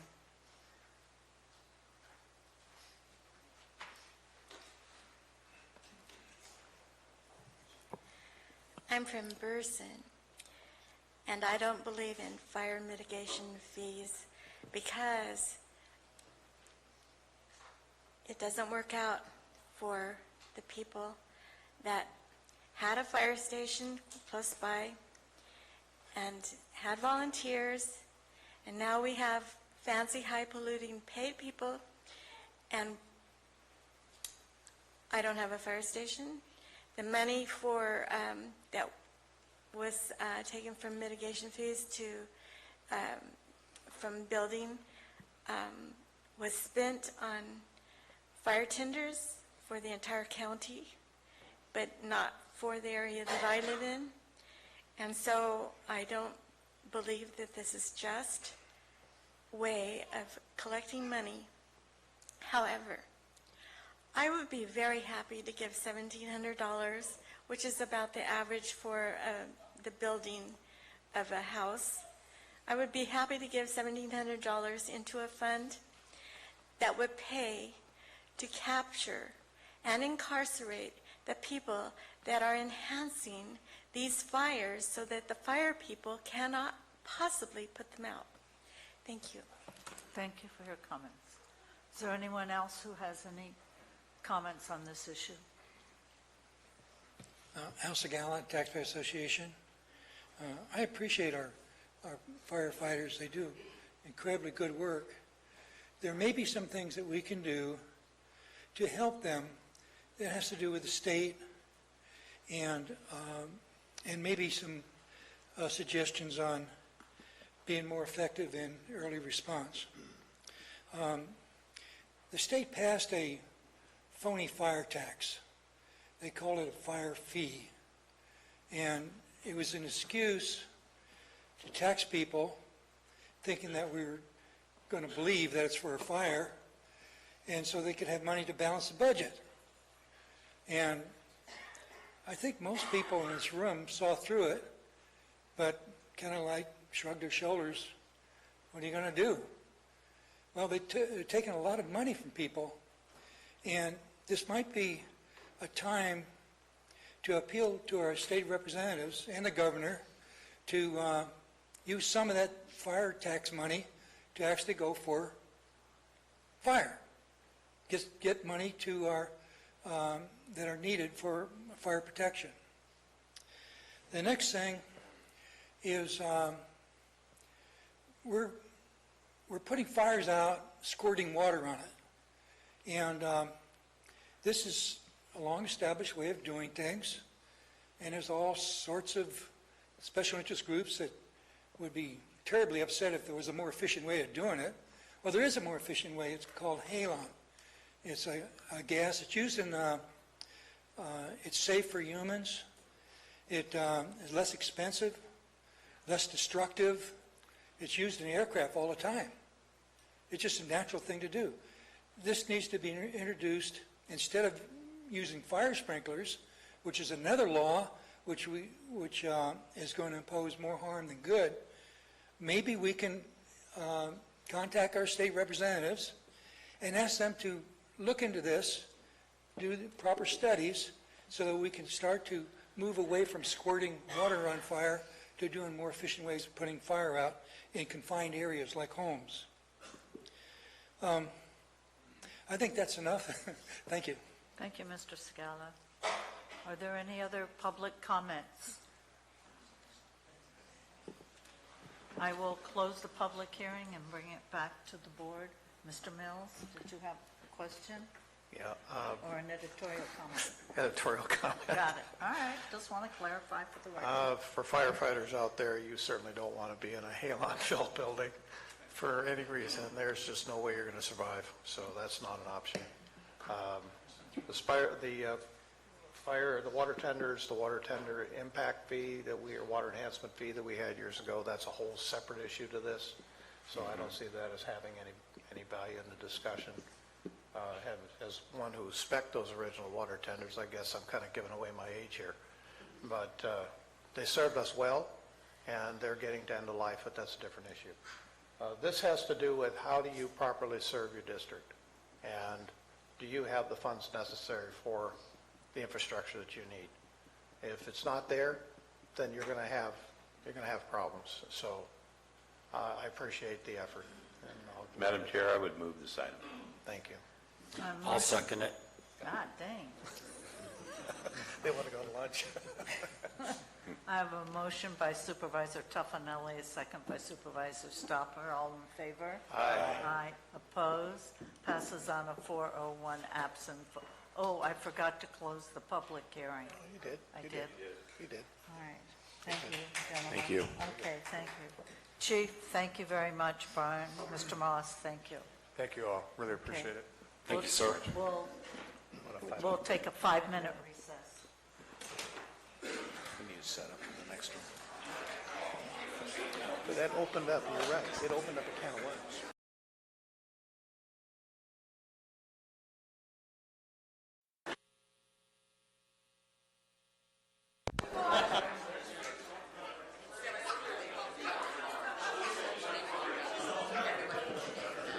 I'd like to reconvene the board meeting, please. Okay. Thank you. Could somebody please close, make sure the doors are closed? I'd like to move to item 37, Madam Clerk. Item 37 is from the Administrative Office to receive an update on disaster recovery activity. Marty, could you please close the doors? Thank you.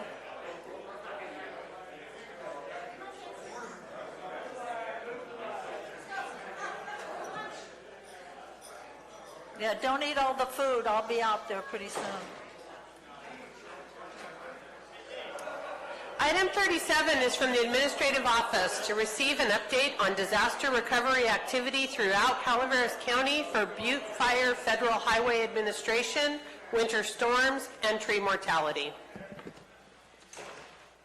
Good morning, Chair Callaway and members of the board. My name is Joshua Pack. I'm your Director of Public Works and Transportation, and we're pleased today to present an update on the disaster recovery work that's currently progressed both through Public Works and through the Office of Emergency Services. This is a update that we previously gave monthly. However, the board directed us to scale those back to a quarterly, and so this is part of that regularly scheduled process. So today we're going to have two different presentations. The first part is going to be given by Robert Pattinger, our Deputy Director of Public Works. He'll be presenting on projects related to Public Works and disaster recovery.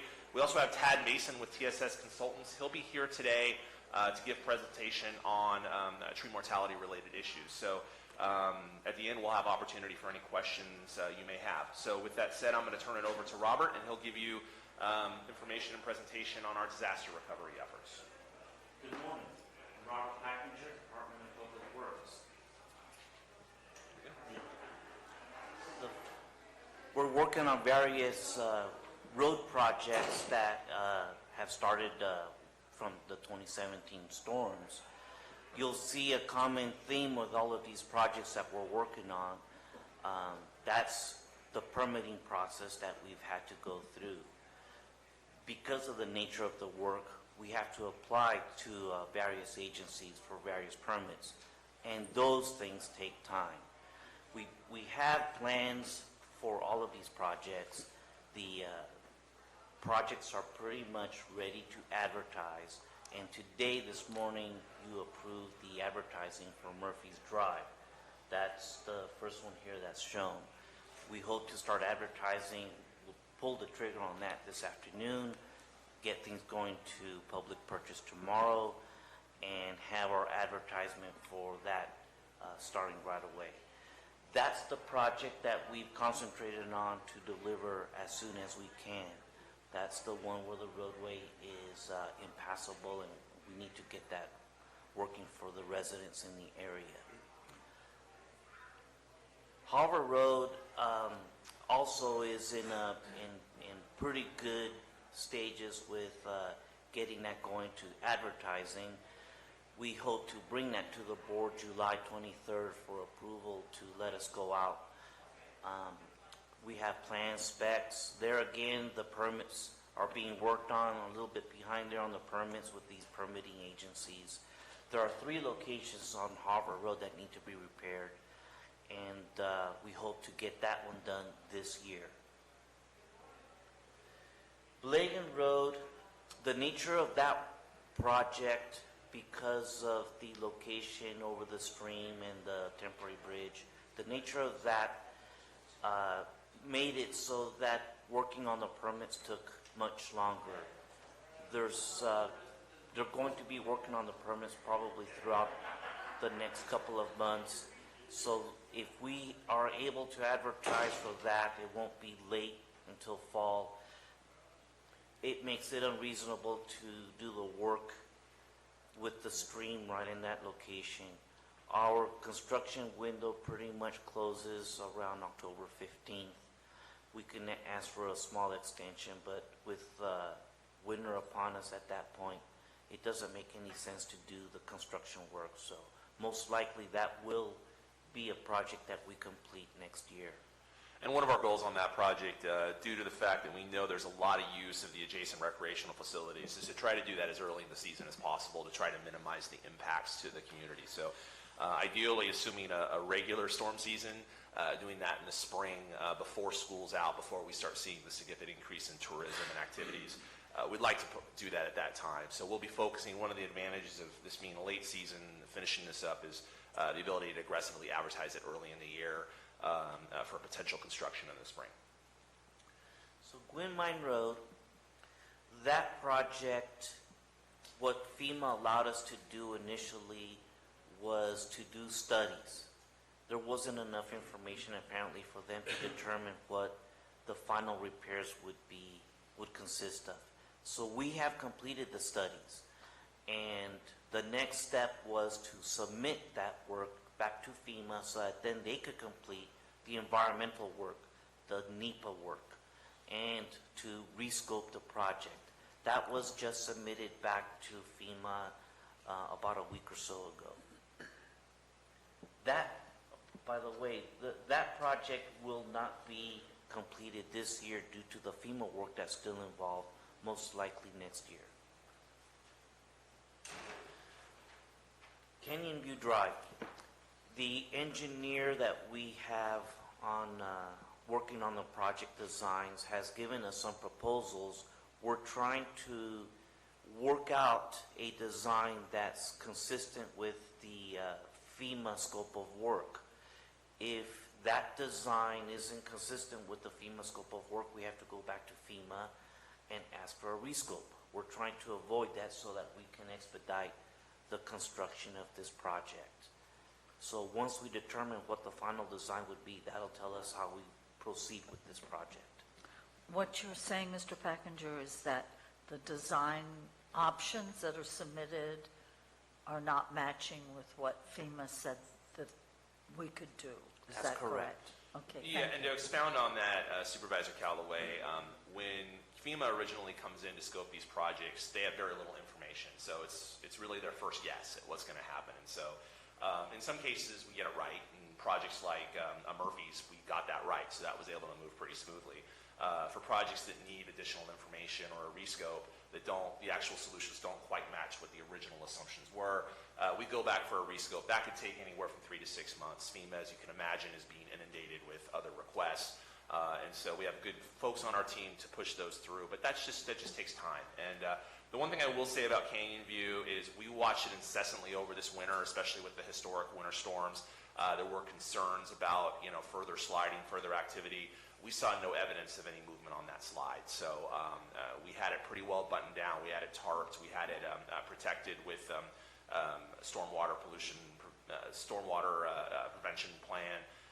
That worked really well. So I think the risk to the site, while it's an inconvenience, I think the risk of that further falling down is pretty minimal in light of the fact that what happened this last year, and we saw little to no movement of the site. So while I know I very much appreciate that there's some frustration on behalf of the residents who want to see that done, I think the risk is pretty small. And Robert's right. We are there's a couple of different alternatives we're looking at. We're trying to flesh out some that will meet the current scope or to the spirit of the scope that will allow us to move much more quickly. I think there's an outside chance that they do. We might be able to do this year, but I think reasonably, I think the 2020 is more appropriate, and then if we can get it slipped in at the end of 2019, we'd certainly do that.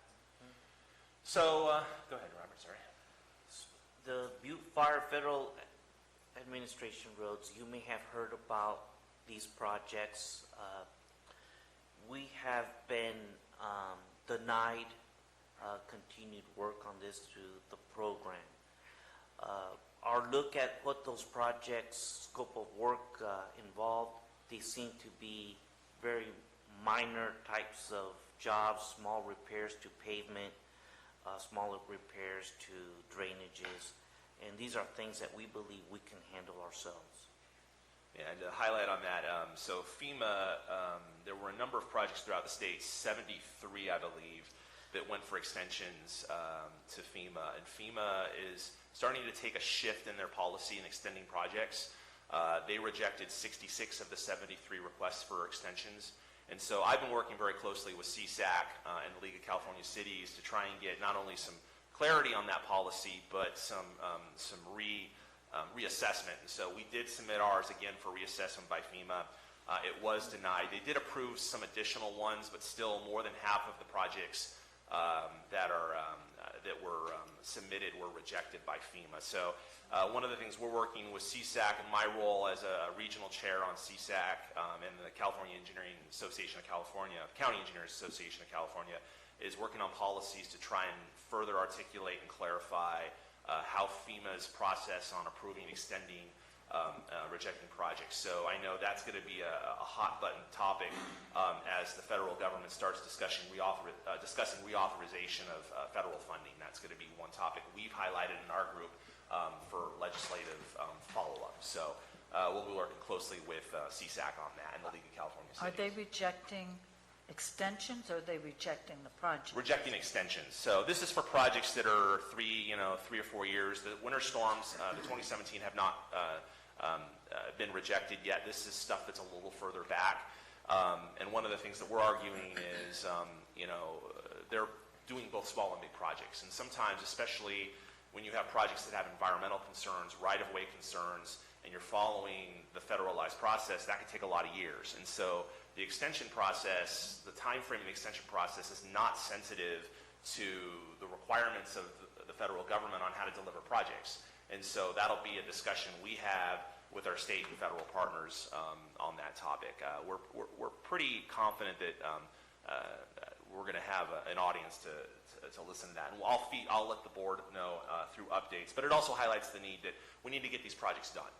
We needed to get them done in a timely manner. In the past, FEMA and Calaveras had approved these pretty straightforward. They're now taking a closer scrutiny at that. And that makes sense with everything else going on the federal level. They're scrutinizing these more than they have in the past. So we need to do a better job at delivering these projects timely. So, that ends the presentation on ours. Again, we're trying to deliver these projects quickly, be context sensitive to the public. We do have some hurdles, but we think a lot of this, the approach we're trying to do is deliver as many of these as possible in 2019, and for those that can't get delivered in 2019, to have those ready to be delivered first thing in 2020. So with that said, we're going to shift gears. Oh, I'm sorry. I've got a question. My apology. Going back to Harbor Road. The repairs on Harbor Road for the winter storm, what does that entail? There's going to be corrections to the drainage ditches to a large portion of that roadway. Some repair to the culvert, the wet crossing. They have to repair the cap over the culverts that are there. And there's a culvert that needs to be replaced and at another location. So there are 3 spots that they're going to be doing work on. The reason I questioned and asked that in correlation with Harbor Road was on the Butte Fire list to be completely paved. Are we going to put that all together and do the repairs and the paving at the same time? I can respond to that. So portions of Harbor Road, if there were portions of Harbor Road are unpaved, and so those would not be paved as part of the project. So if the plan showed those portions of Harbor Road as paved, that would be incorrect. And so no, there's no plan to improve or pave as part of that. Yep. So okay. So we'll shift gears to disaster recovery, and I'm going to pass this over to Tad with TSS Consultants.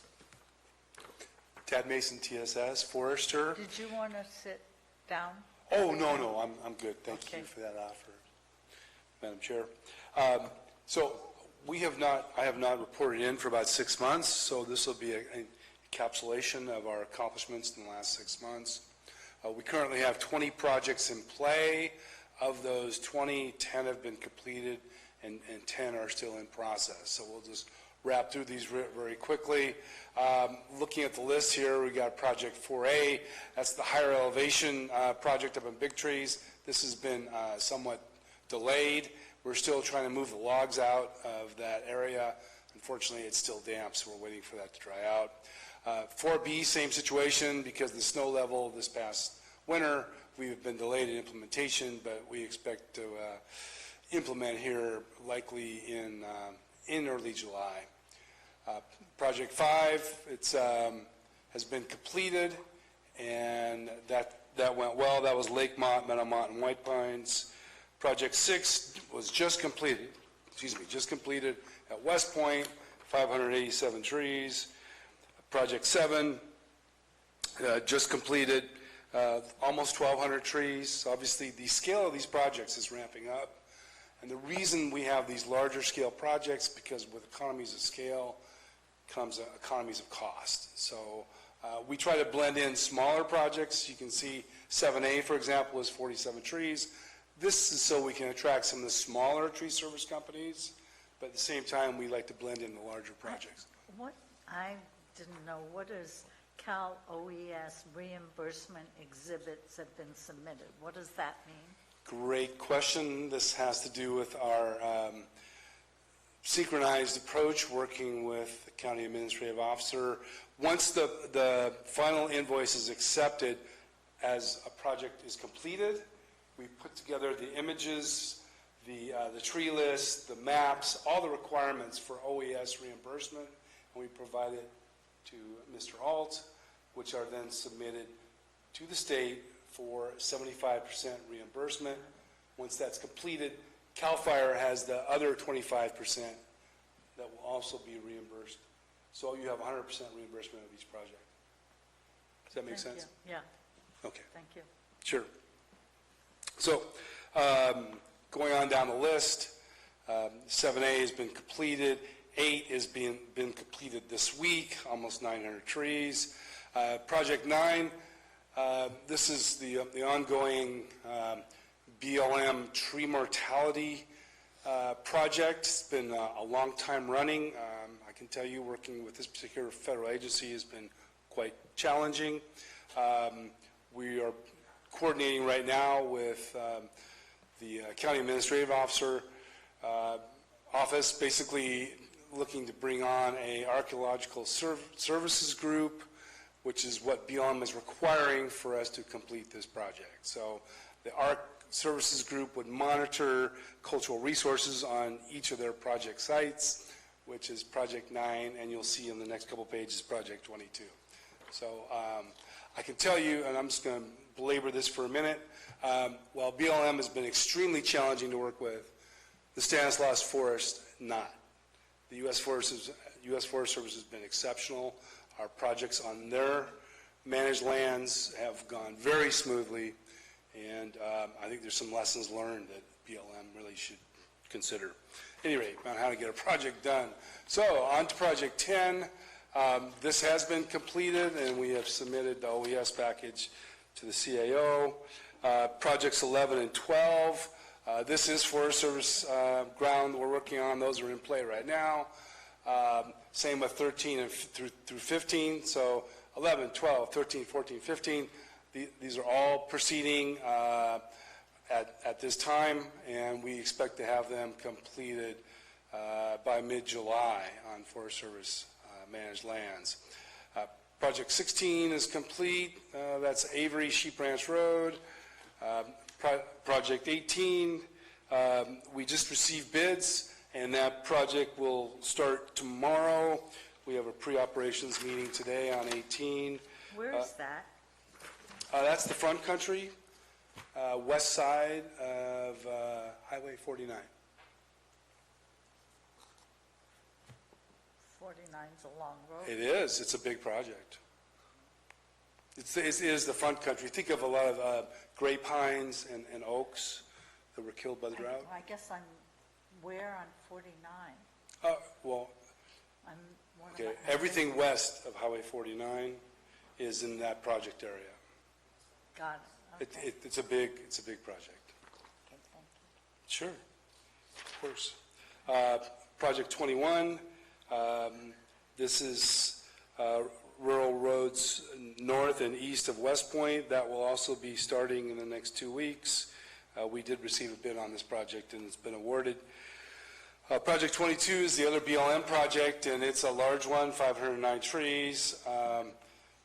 All this, of course, outside of the Butte Fire, and this mostly over in the Wilseyville, West Point area. Project 23 has been awarded and will be starting in the next couple of weeks. That's 295 trees, Blue Lake Springs. And then Project 24 is Big Trees Village, and we're currently doing the survey on that. Project 23 and Project 24 are basically the first projects of our resurvey as we resurvey the county, because we've completed an entire once through of the county. Now we're resurveying.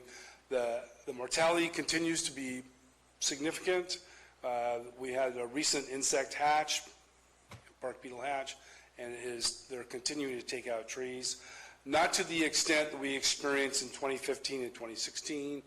That scale was pretty darn exceptional, as everyone in the room probably is aware, but we're still seeing mortality out there at all elevations, from 3,000 foot up to 5,000 feet. So our foresters are still conducting the resurvey of the county. We anticipate that this project will be ongoing well into next year. We're currently in discussions with the CAO about extending our contract for 1 more year. Currently, our contract terminates October of this year, and we're looking at extending it to October of 2020. Summary of accomplishments. With all of the projects that we just went through and the projects we've completed in 2017 and 2018, we're looking at 7,000 trees have been or will be mitigated. It's hard to forecast what the additional tree mortality will be. It's such a dynamic situation out there. It could be another 3,000 trees. It's really hard to tell. I shouldn't even throw a number out there. As far as our outreach to the community, we issue monthly press releases, and we do field calls on a regular basis from local residents inquiring about the status of tree removals. We've done quite well working with the tree service companies, mitigating any incidental property damage. Typical property damage is a tree being felled into a fence line, in which case the fence line is repaired. So we've been very fortunate. No heavy damage, also no injuries. The tree service companies have been put on notice about our safety procedures and our wildfire safety procedures. So that's gone quite well. The tree mortality website is part of our outreach, and we do update that on a regular basis as well. And with that, I can field questions. Supervisor Mills. Yeah, the point is I think the public needs to be very aware that you've got a total of almost 7,000 trees that you've talked about in projects 1 to 23 and more to come. Yes. That you're only one small part of this big wheel. That there is the Foothill Fire Safe Council that just got 6 projects for $3 million here within the last 3 months. Thanks to CalAm. Yeah, thanks to CalAm. You've got the burner program. You've got all of the other pieces that are coming together. There's literally a lot more than just what you're doing on behalf of our residents here in the community. There is a pilot project that's out there right now. The state's working on 600 specific projects to put together under a blanket EIR. And by doing that, we're able to literally speed up the process and reduce the costs. And they're going to see how those 600 projects go. And if they work well, then they're going to incorporate additional projects into that blanket EIR. That might be a huge step. I've been advocating this now for literally 2 years with California Forestry Association and others. We need to get into the war of reducing the fuel loading in our county and our surrounding counties and the watersheds, and the only way we're going to do it is to find a way to move forward and get this done while we've got an opportunity to do it. If you're having problems with BLM, I've got a tentative meeting set up with them over some other issues on BLM land in our county. I'd like to talk to you about maybe incorporating some of the challenge that you're having. We just pushed a NEPA document through Bureau of Reclamation, if anybody saw that control burn down there in Angels Camp over the last weekend, that never would have happened if we hadn't have gotten a NEPA pushed through very quickly to allow CAL FIRE and the independent agencies to make it happen. So if you're running into those kind of problems, we need to know about it so we can help push it forward. Very good, Supervisor. I'll be letting the CAO know, of course, our progress with BLM. Thank you. Thank you. Mr. Pack? Yeah, the last little bits here that we can kind of take is just kind of bookkeeping here is there are some recommendations as part of the California Environmental Emergency Services Act to change the emergency declarations for continuing disasters from 30 to 60 days. That's something we're looking into. It kind of reduces the, doing these every single month. Yeah, and then in addition, we have dialed this back a little bit with the success that we've had in a lot of the work we've done. The board directed us to dial back these from being monthly to being more of a quarterly. We could certainly revisit that if there's a need, but I think right now between the updates you're getting informally and this formal, this seems to work, but we're certainly open to any changes you may have. So with that said, my staff, Tad, the CAO are all available to answer any additional questions you may have. As someone who's come into it late in the process after all the prior work's been done, this was really a very informative presentation. I mean, it was easy, really concise. I very much appreciate the way it was done. Thank you. You're welcome. And just for the public out there who are watching at home, we do post these updates to the OES website. And so under the OES page, there's a link that says Disaster Recovery. You can click on that and you can get regular updates to these, including this presentation. After this date, we'll be posting that to the website, so as we have with the other ones. So, any questions from the board? Any questions or comments from the public on this? Yeah, Al Segala, Taxpayer Association. Yeah, you've done fine work. Our new Director of Public Works has hit the ground running. And taxpayers really appreciate that. Concerning the Bureau of Land Management and their accountability for damage that's done to our public roads from tree mortality and fire, my understanding is that they will not be responsible for that. They leave that to the county. And so we wrote a letter. We were going to write to the president, let it trickle down, but we were advised against that by our congressman, but we did get up to a high level below the president. And I think there's only $300,000 of our own tax money being squandered by the BLM not being accountable for their responsibility. I think that we should not let this sleeping dog, lie there. We should constantly bring it to the attention of the BLM and the Interior Department that it would be better if the BLM handled themselves in a responsible manner. And we respectfully request that they do. And I think that should be continuing. Thank you. Thank you, Mr. Scala. Any other public comments on this issue? Seeing none, I'll close public comments and bring it back to the board. This is just information only. Thank you, Mr. Pack. Thank you, Mr. Packinger. We appreciate it. Thank you. And you too.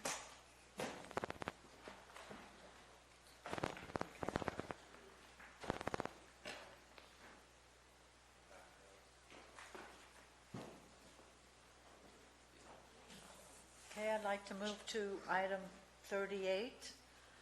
Madam Clerk? What? Am I missing something? I know that Kristen Stranger and Colleen Reeves wanted to be present for this item, I don't see them. Colleen. Oh, okay. And that's Kristen. Thank you. Awesome, thank you. Item 38 is from the Clerk of the Board of Supervisors to approve bylaws for the IHSS Advisory Committee effective immediately. So what you have before you today is proposed bylaws, you have two versions in your packet, one from staff and one from the committee.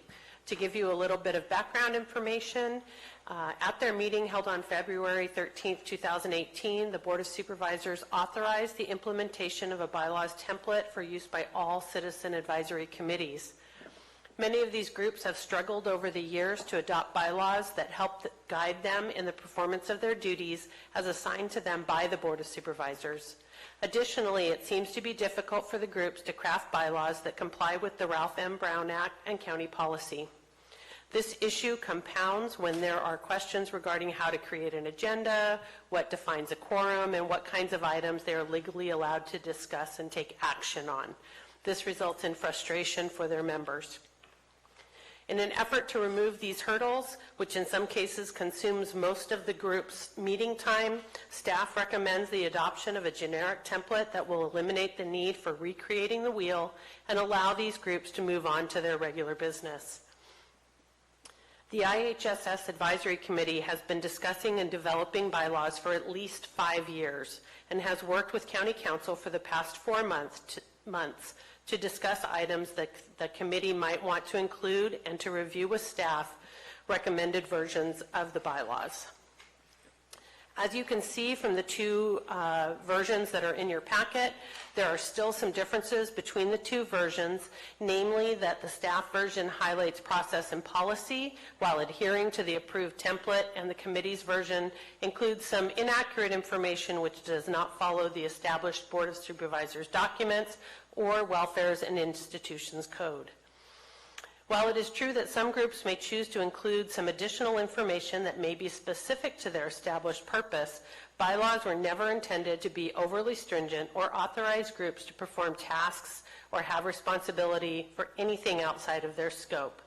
Staff recommends that you adopt the staff version as presented.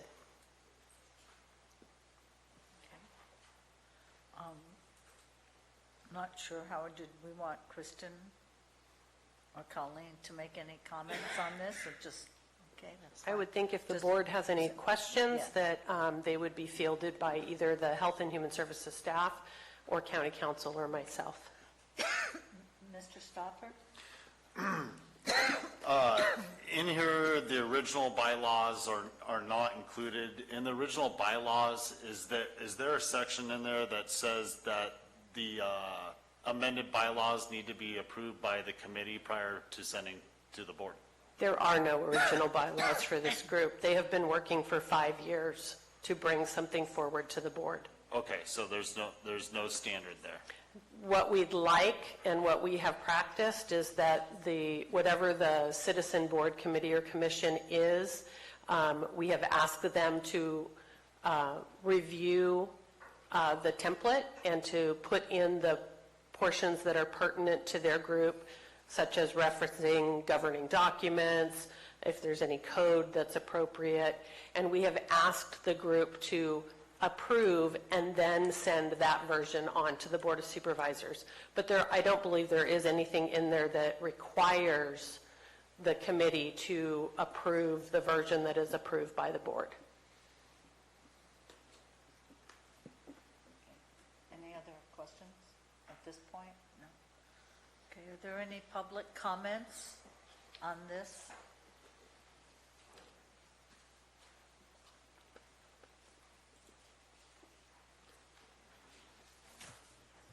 Well, I'm not speaking as a member of the public. I'm speaking as the secretary for the IHSS Advisory Committee. I'm not even sure where to start. This has been going on for so long. And when you say we've been working on them for 5 years, we've been on and off, because 5 years ago there was almost no committee. So we went, this is not right. So it's taken a lot of effort and a lot of commitment to build the committee and to bring them on and help them understand exactly what our role is based on the ordinance and the work plan that was designed long before I came. And so I just want to say, to begin with, in these two versions, first of all, if you'll allow me to walk you through it, on page 1, things like the first paragraph says Exhibit A. You'll see it highlighted on one of them. Then, there is no Exhibit A, by the way. There wasn't. And then at the bottom of page 2, on the one with the colors, it says that the agenda template is Exhibit C. But on the next page, it talks about the template being Exhibit B.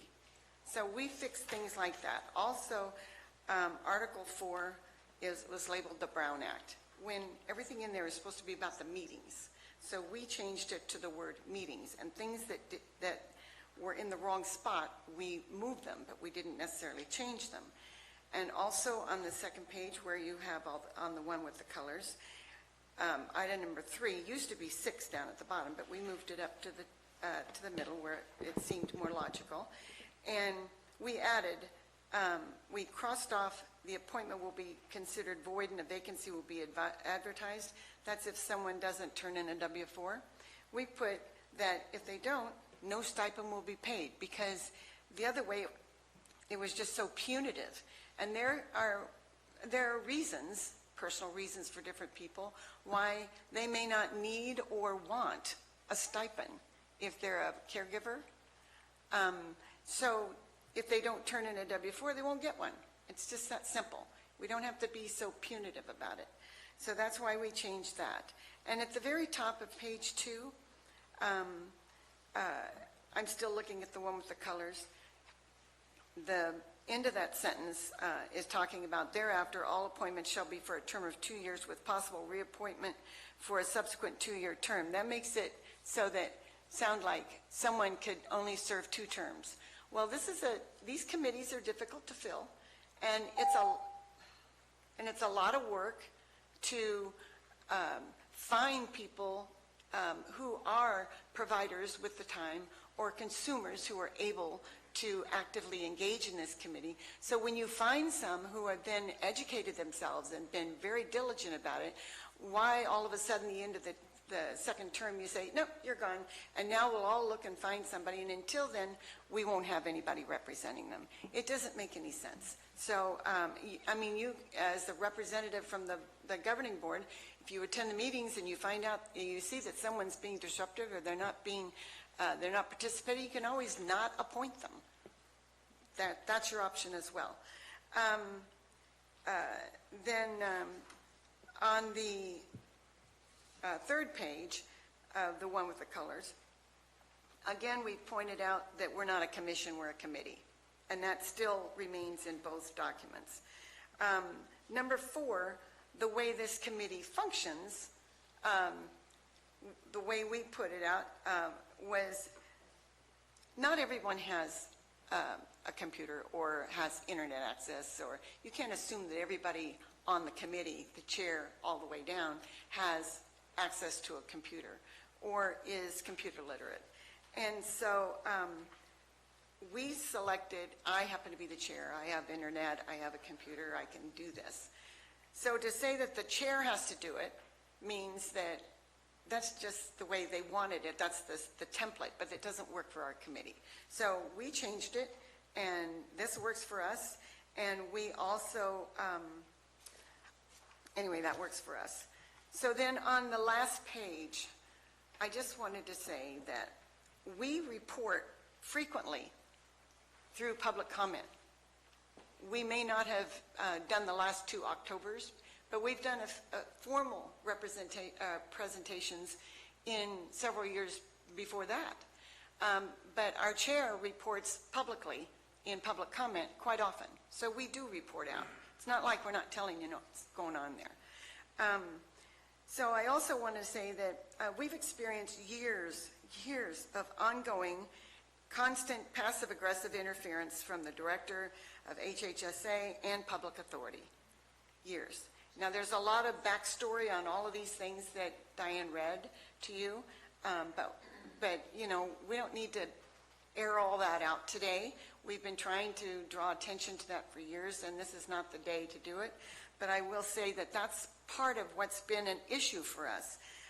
The advisory committee has been undermined and manipulated for the purpose, in my opinion, the purpose of accessing the $50,000 annual AC monies, now $6,000, and to protect the status quo. I know I'm going to get a lot of blowback on that, but I've been hanging around and paying attention for a long time, and that's what I've seen. The purpose of the advisory committee is to give ongoing advice and recommendations to the governing board to improve home care. Without an advisory committee empowered to do that which they have been mandated to do means there's no oversight for IHSS or the public authority. The advisory committee needed to be developed. Public authority got it down to 2 members at one point. That's not functional. We now have 8 engaged and well-informed members. This took time and dedication. Yes, we've been addressing our bylaws for several years. It's a valuable learning and team-building exercise. We know what we're supposed to be doing. We weren't real experienced in, as a group, developing bylaws. We knew that some of the stuff in there was policies and procedures and needed to be pulled out and put somewhere else. But working together, you know, we were coming along. So we really appreciate the help of Deputy County Counsel Greg Whalen. He helped us by providing some direction as we were struggling and trying to get into what we knew needed to be a more streamlined bylaws template. So we were trying very desperately to get to this template. With this last bylaws template demand, in our efforts to utilize that template, somehow I, as a secretary, missed a statement that exists in our current bylaws that no changes can be made to these bylaws without approval of the advisory committee. I've seen it. I know it's there. To do otherwise is in direct conflict with our bylaws and cements the ability for others to protect the status quo, and ultimately our fragile residents suffer. Please note that there is a tidal wave of home care need coming, and everyone in this room and beyond is a potential consumer. Please do not approve these bylaws as they are. This is Calaveras, and we know we can do better. Once again, the community is here to help. When community comes together, you've heard me say it, magic happens. But we're just grateful for the opportunity for you to hear us today. And there's a lot more, but I think I can stop there. Oh, by the way, it just seemed disorganized, and which is why we decided to make a few changes or reorganize it a little bit. But also, we have copies of every piece of paper we could ever find. So we got all of that. And we found that because our chairman, Bonnie Newman, has been saving this stuff for years. And we went back and we dug through, and we asked for help. And we never got any from Public Authority. Where are the original bylaws? We never got anything. So we had to dig and dig and dig and then try to put them all together. And it's in there about the committee, any changes to the bylaws need to be approved by the committee. So thank you very much for your help. Thank you.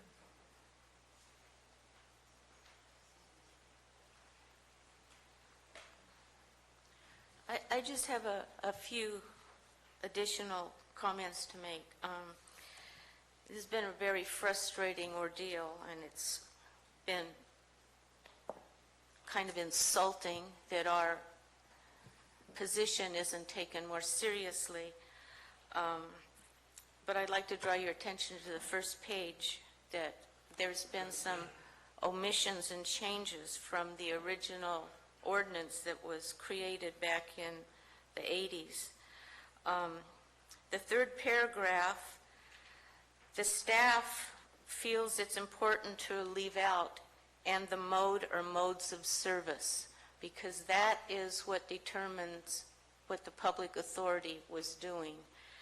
And I've mentioned it before, I think that whole system needs to be restructured to be more helpful. And I think it needs to be left in there, because to leave it out kind of neutralizes the committee's ability to provide overview. On the first page also, Article 2, Item B, the original ordinance says a minimum of one provider shall be on this committee. For some reason, the staff only wants one provider in total. We would like to retain the minimum, because that means one at least. So as we looked over this and we worked on this for years and years, it seems like there was an attempt to make this committee irrelevant, not important and not respected, not listened to. And we have gotten a lot of blowback already that we're not cooperating. Well, if you can't cooperate, then you're going to be sabotaging something. And I feel that a lot of the efforts that the staff has provided has been intended to sabotage our efforts to move forward, because this committee was truly irrelevant for years. No recommendations were ever made, and without all the information that we've been able to pick and piece together, we do have some pretty relevant recommendations that may come to pass if we're given the authority and the ability to express them. So I would recommend you discount the staff's version, because I feel it's intended to create doubt about this committee. Thank you. Thank you. Are there any other comments? Okay, I'd like to bring it back to staff to answer some of the concerns of the two members of the IHSS committee. Good morning. Yeah. Just one issue that was brought up I wanted to respond to briefly. With respect to the constituency requirements in Article 2, these are specific constituency requirements that are in a resolution passed by this board on October 22nd, 2013. The intent of this is to reflect the requirements in the Health and Safety Code and also the constituency of the committee that the board wanted to see. There were a few changes to this, including language, a minimum of, and changing the word shall to may. I think that as far as the legal issues go, any stray from that language that the board approved previously creates confusion, or worst case scenario, a contradiction to what the original resolution provided for. I know that Bonnie brought that up. With all due respect, that's where that language comes from. Thank you. Oh, Greg, hold on. Madam Chair, Greg, hang on, Greg. You've addressed those two items. If we can quickly go through, do you have the marked up copy in front of you? Yes, the yellow copy? Okay.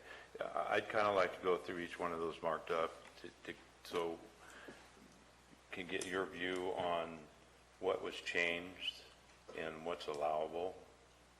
Okay. Absolutely. Yep. Okay. Are you looking at staff's version, Gary? I'm looking at the marked up in yellow and red version. It starts on like page 947. Got it. Okay, the first page is just blanks that's not really relevant. He went through, the next page has Exhibit A and it's highlighted in yellow, which had to do with 70 quarterly meetings, and that's on there. So that was a resolution this board passed. The next line down, there's some red that they've added, and the mode or modes of service. The issue with that being added in, or similar language to that. Some of these changes, including and the modes and modes of services, language that is actually language that exists in the Health and Safety Code. Adding it or taking it away doesn't necessarily change the impact of the bylaws.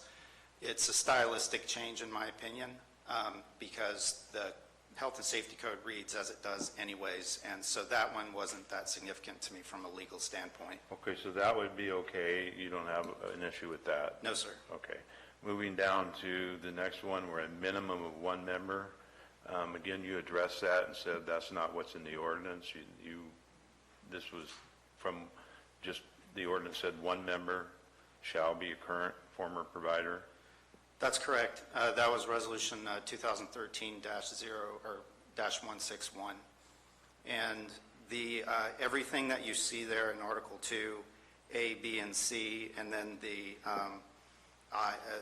little I, 2, and 3, those are all verbatim what's in the resolution in the staff version. And what you're seeing in red are changes to that language. Correct.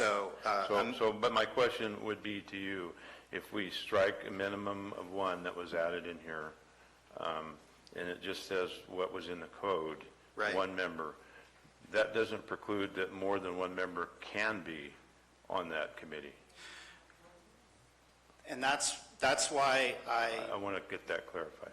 Absolutely, yeah. That's why the way I viewed this is that whenever language is being added or taken away to what the Board of Supervisors wrote in its resolution, it could either lead to confusion, the possibility of some inconsistency, or an actual inconsistency. When I read the language, one member shall be a current or former provider of in-home supportive services, the way that I read these types of resolutions is that it means one member, which is actually what 12301.3 or 12301.3 says is the minimum requirement, and the resolution also set the criteria consistent with that Health and Safety Code section. So it's consistent with the Health and Safety Code, and the risk here is that by adding a minimum of, it may create confusion or the possibility of potential inconsistency. Okay. So, all right. Just for further clarity on that, again, more than one may be on there. It's not restrictive to the point that only one can be. That's correct. Okay. That's in the Health and Safety Code. That's what I was trying to get. So just to add on to that, yes, that's exactly what that means. So there's one position that has to be a provider. It doesn't mean that somebody who is a provider or former provider of services doesn't fit into a general public position or some other position on the committee. Okay. The next one on line C, I understand changing from shall to may really strikes that whole thing. It needs to remain shall. Yes, sir. Yeah. I would agree with that. And moving down to the next page, where we have struck out provide documentation of, they've written and explain the qualifications required.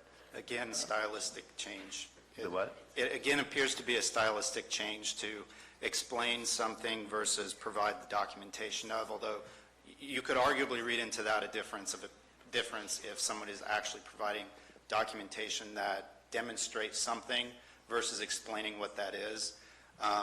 When they submit their applications, they presumably explain what their qualifications are, and so I viewed that as more or less a stylistic change. Okay. Wasn't that similar to all of our appointments? It says what are your provide documentation to qualifications. That's pretty standard, but I just wanted to kind of go through this real quickly. So I'm not sure why the numbers are all changed on this. I'm going to overlook that.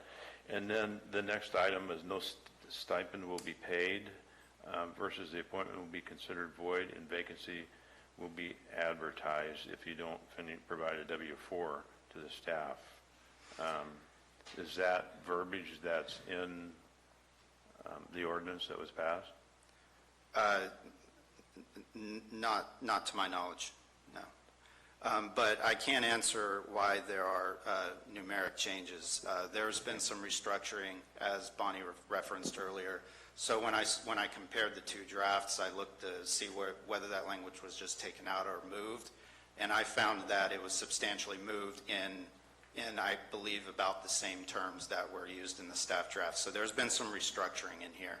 But as far as things that were moved and cut and paste, there weren't major changes to the language. So going to this item number 3 that's in red now, it was 6, and this verbiage. My question to you is, somebody fills out an application that comes before this board, and the board appoints a member to this committee,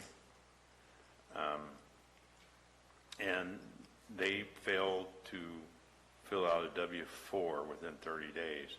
Is the stipulation of them being kicked off the committee versus they just won't get a stipend? I mean, the W-4 relates to getting paid. So I'd be happy to answer that for you. So the requirement to fill out the W-4 is from the auditor and human resources. And as far as human resources and the auditor is concerned, if they do not fill out the W-4 that is required, then we cannot keep them on in that position. Okay. So for example, we had someone who was appointed. It's the policy, their policy within their department. Yes. Okay. All right. I'm just going through this so everybody can understand why it is. Sure. And then number 4, they've struck it out, including but not limited to obtaining a post office box, which apparently they did have at one time, and I'm not sure if they vacated it. They did have a post office box, and I completely understand that.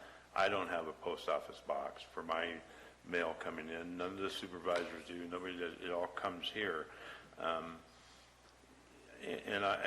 Again, I understand the committee is the reasons why they wanted to have a post office box. I understand. So right now, the mail goes to HSS that comes in. In order to maybe rectify some of this, is it possible that the mail could come to either admin or the clerk's office for IHSS Advisory Committee? I know mail comes in for other committees to the clerk and where have you, versus this going directly to IHSS. And I'm trying to get some leeway here to go forward. So is that a possibility? So I think that we did have at one time that one of the commissions had a mailbox downstairs by the mailroom. But I think that for the most part, any mail for committees or commissions goes to their staff contact. So wherever their staff contact is located. In this case, it's Health and Human Services. I see. So it doesn't, is there a possibility, though, it could go to admin and they just have a box there, put it in, and they can come pick up the mail? Is that a possibility? I think that's, I don't. Is there any legal ramifications? I didn't see any legal issue with that. And then as far as the remaining language of this term goes, I think that the intent here was that any agreements that they have would need to be approved by the board, and that would presumably include an agreement to open a post office box. And I'm not in favor of striking that out. I don't believe that they need to have a post office box. We don't have one as supervisors, and none of the other committees are. So I don't know how the rest of the board feels about it. But moving down to Article number 4, meetings, and scratched out Brown Act. I don't know why Brown Act was scratched out. It could perhaps say Brown Act meetings, or meetings and the Brown Act. But the Brown Act certainly needs to be there, in my opinion. And obviously your opinion is that it needs to be there too, because I saw your version. Although some of the things being talked about here are not strictly Brown Act, but, So just to jump in, sorry, Greg. Sure, that's fine. The reason that this header was labeled the Brown Act was that this was in the original template that the board approved because it did outline the Brown Act criteria in the numbered items that follow it. Whether it says meetings, I don't think it really matters. Greg, does it matter? It doesn't. Okay, so if Open we meeting leave laws, meetings on, meetings. so if we leave Yeah. meetings on there, that's fine? Yes, sir. Okay, all right. And then, Changing it to meetings, because what's there is the Brown Act. Yeah. oh, there's So the if you Brown want Act. it to be meetings, we would have to make that change, which is, Okay, then we a can leave it doable. Brown Act, and that's yeah. fine. Okay. The next article, number 5, on page 950, commission is yellowed and crossed out in committee. Huh? Typo? Okay, so we move on from that. Then the language has been changed further down in item number 4, and secretary chair is crossed out and secretary is written in. Shall sign the meetings. I don't know if that's something that's legal. Most of the time when you're elected chair, you're involved in signing any minutes or things like that. And there may be a discrepancy between the copy that you have and mine. It says the secretary shall provide the agendas and minutes to the staff contact for retention. Are you just questioning why sign the meeting minutes is lined out? Yes, Okay. and the agenda minutes. So is there any problem with this yellowed out version that you see? This particular section was a section that had a lot of the restructuring that came from other sections. So when I read through it, I didn't see legal issues with the way that it's worded, and it's going to be difficult to track from the staff draft because there have been a lot of moving around of languages, and it's sort of been reconstructed from language taken from other parts. But I didn't see legal issues with the way that this is worded based on what I'm looking at. Okay. So you're fine with what you're looking at is fine? Yes, with sir. you? Yeah. Okay. So could I just clarify, are we fine with the committee's recommendation or the staff version that does not have the red or the yellow with the strike through? The staff version is, because of the restructuring, then you'll see from the sections that are renumbered, it appears that the committee took language from different parts of this and restructured it. I was okay with this section 4 that we just examined, that you just read, and the staff version, that was fine as well. Okay, I'm Yeah. sorry. Okay, That's okay. so Yeah. that's fine. Okay. Thank you. All right. Thanks for clarifying that, Diane. And then I think that's it. There's no other changes on here that I'd see, so. And one more issue was the issue of exhibits. Yes. There should be 3. The ordinance 2722, the resolution passed on April 9th of this year, and then the template for the agendas. So the exhibits on the committee version, they need to be changed to reflect the 3 exhibits. Okay. So did we get all that? So I believe so, but what I believe I heard was that the staff version is what you want to move forward with. Yeah, other than the changes that he agreed to that were fine in here, the one with the post office box, obviously that needs to remain in there, but I would like to see the post office box at least delivered to admin and just a box in there, and they can collect their mail in there. I'm just trying to resolve some issue here that. Sure.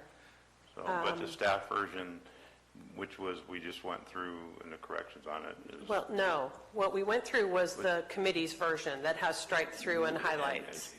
correct, but then we went through and got his opinion on, to correct it to this, to. Okay. May I We just would like make- to amend part of the. Yeah. So I just want to clarify, we certainly went through that, got staff's input based on questions from Supervisor Topanelli. Before staff, if you're going to be taking one document and saying, well, we're okay with this change, not okay with that change, it needs to be from the body. So if that's the case, then what I would recommend is we kind of go through and we pull and say, okay, we're starting with the staff recommendations, which is redlined. If we can go through and just do a quick poll of each of the changes, staff can make those modifications, and then the board can adopt what, by modification of the record. That's fine. What it is. So from my perspective, if we're going off of the red line document, that is the staff version. It is not. No, it's not. No. Committee version. It is the committee's version. I started with the staff version. That's why you see line throughs and other things. Can you step over the mic, please? This is the staff version with changes. This other one doesn't have any strike-throughs or anything. No, it doesn't have any staff No. version. No. This is your So- version that you guys voted on making changes. I got the electronic But what I went version, through was and with that's what that him was this, but versus his legal opinion Right. on making any changes to it. Right, I understand The that. staff And we would like to version. respond to two or three things. Thank you. If I could summarize what we just went over, please. There were a few changes that when we went through this document identified as problematic from a legal standpoint. And I think that from top to bottom, the best way to summarize this would be that the exhibits need to be changed to reflect the three exhibits, including the ordinance, the April 9th, 2019 resolution, and the agenda template. Secondly, Article 2 in the first sections A, B, and C, minor edits in there to take it back to what Resolution 2013-161 says. Correct. That should be identical. There's no reason that shouldn't be identical. On the second page, in the section that's renumbered 3, the language regarding W4 and turning that paperwork in within 30 days of appointment, based upon information coming from staff, that should be changed back to the way it is, based upon the auditor's views and recommendation Correct. on that language. The language that was struck out Yes, needs sir. to be put back It needs in. to be changed back to what the staff version Correct. said. Correct. And you can see what the staff version says, because that's the stricken language that's there. And other than that, with those changes, Including the struck out language, it says on the next item, number 4, needs to be reinstated also, including but not limited to obtaining post office. right. That needs to be Right. reinstated. And Yes. additionally, the provide documentation of, it's in a paragraph above it. From a legal standpoint, I didn't necessarily have an issue with that. However, as a policy matter, in staff's discretion, if they find that they recommend documentation is a better word to use there, if they're expecting for certain types of documentation to actually be turned in that review process, then that's something that should be changed back. But from a legal standpoint, explaining what someone's qualifications are versus documentation, I'm not sure what specific documentation the department would be looking for. Let me go back then, because the minimum, it says one member shall be a current or former provider. If you can't provide documentation, or you're simply explaining, there's nothing in record that we have to prove that you were. So documentation is a critical statement there. I'll have to agree. That's certainly fine. That's certainly fine. That's a policy decision for the board. If the board prefers the staff recommendation, then that would be what, if that's what the poll of the board is to keep the staff recommendation of providing documentation, that would be, we can move on from there. I agree. Yeah, go ahead. We had a great Could you few just months. We had a keep great it going? few Marty, months. just get to the point, please. just want to say thank you. Part of the problem with providing documentation is that what we're dealing with is people who are current or former providers or consumers. So 20 years ago, maybe, I was a provider, and I was paid to be a provider. Do I still have that documentation? No. 20 years ago, maybe I broke my leg and I had to have someone come in and care for me. Do I still have that? No, I don't. So there are boxes on the application, and you assert whether or not you are a current or former provider, consumer, or public, you know. And so to ask for documentation, we had one consumer who said, I'm confused. I thought they wanted me to give them my taxes. And I go, no. And she says, do I have to tell them I only have one leg? So what about the possibility of rewriting then to make it clear? No, well, that's Because why we just explain. all candidates for positions, as you all know, fill out what their, Right. and we don't do background checks. We No. take their word for it. No.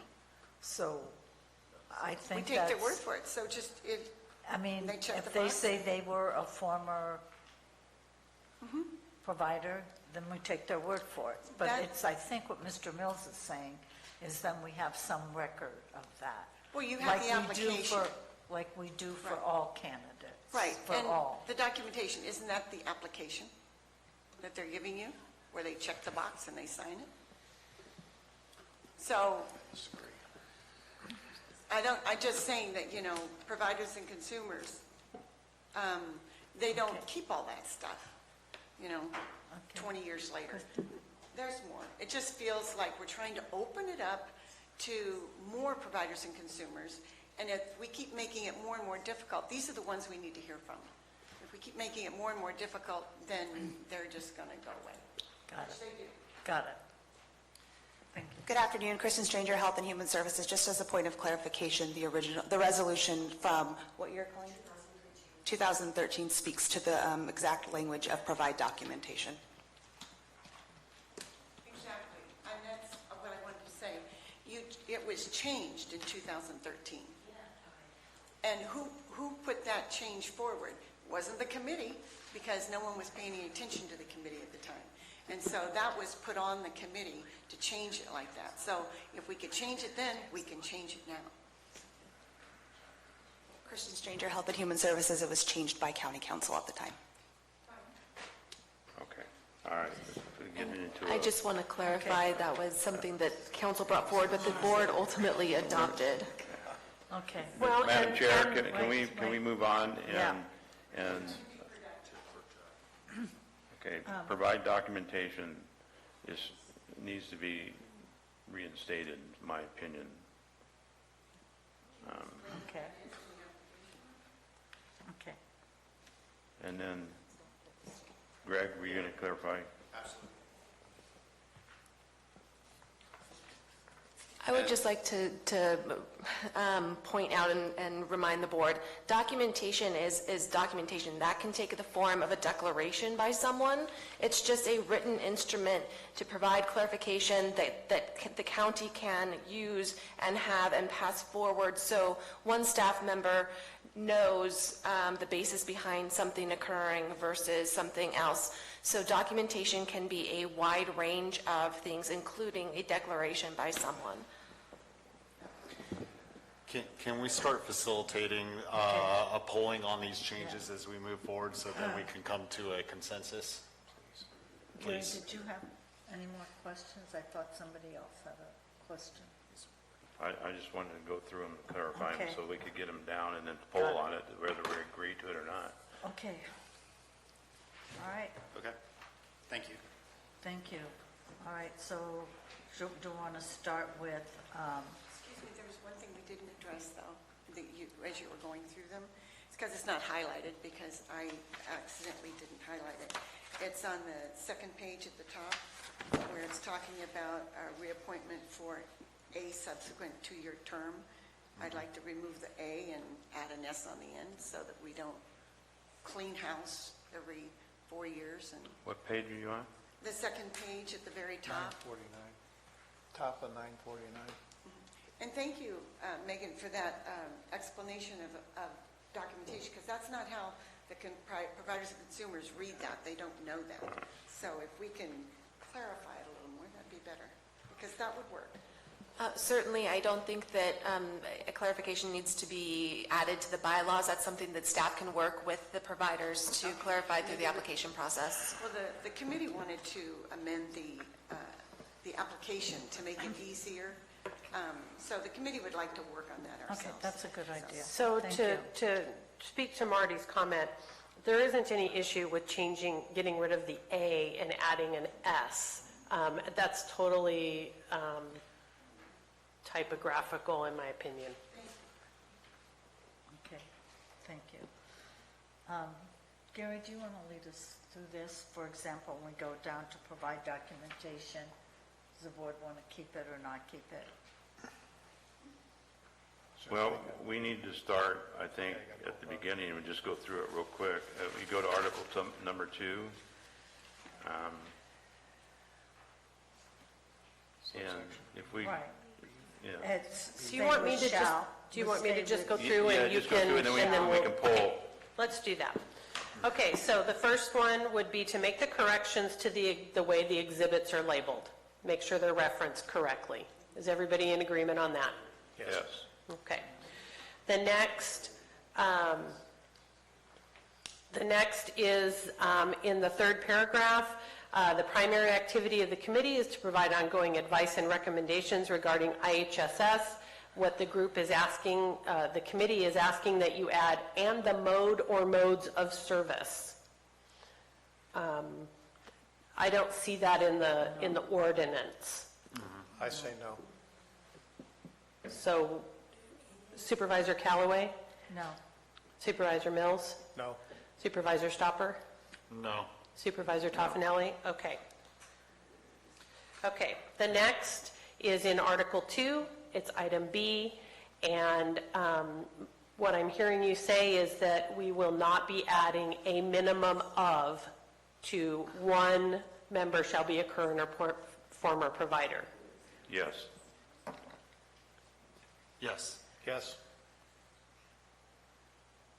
You want to keep a minimum in? No, we're getting rid of that. Yes. Okay. That's not what's in our ordinance. Right. Right, okay. The next one is item C. 4 members shall be members of the general public. That's what's in the resolution. So we're in concurrence that it's going to stay as shall and not be changed to may. Just one quick clarification one more time. Striking a minimum of and putting in shall on C does not preclude more than one member. That's correct. So we're good with that, and then you can have more than one member. Okay. Yes. But that does mean that those providers do not get a stipend. That's right. One is allowed to get a stipend. That's how the county, that's how they budget, that's how it's determined what's going to be expended. So there would be one provider, not a minimum of. More than one can be providers. Right. They just don't serve in that capacity and receive a stipend. Understood. Okay. So then moving on to, We didn't poll for shall versus may. I'm sorry, I thought you all said yes. Yes. Yes. Yes. Okay.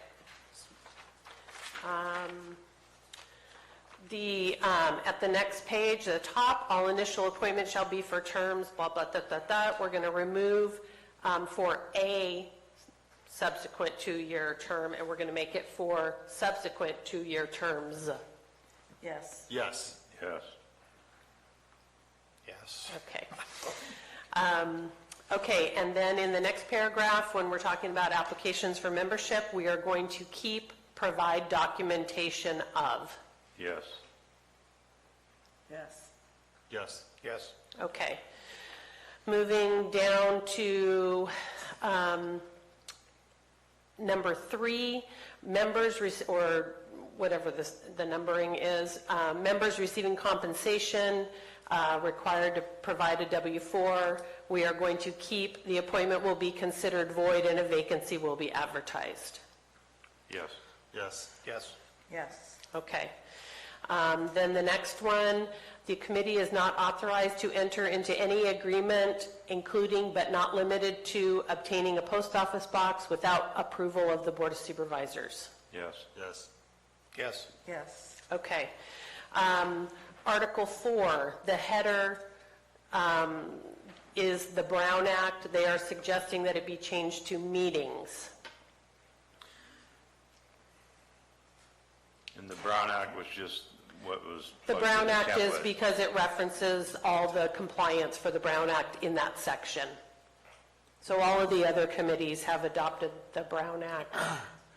Meetings, I just wanted to clarify, the Brown Act applies to this Correct. committee, so whether this is just a heading, so whether if a heading is preferred to be referred to as the Brown Act or the heading is referred to as the meetings, It it's doesn't matter.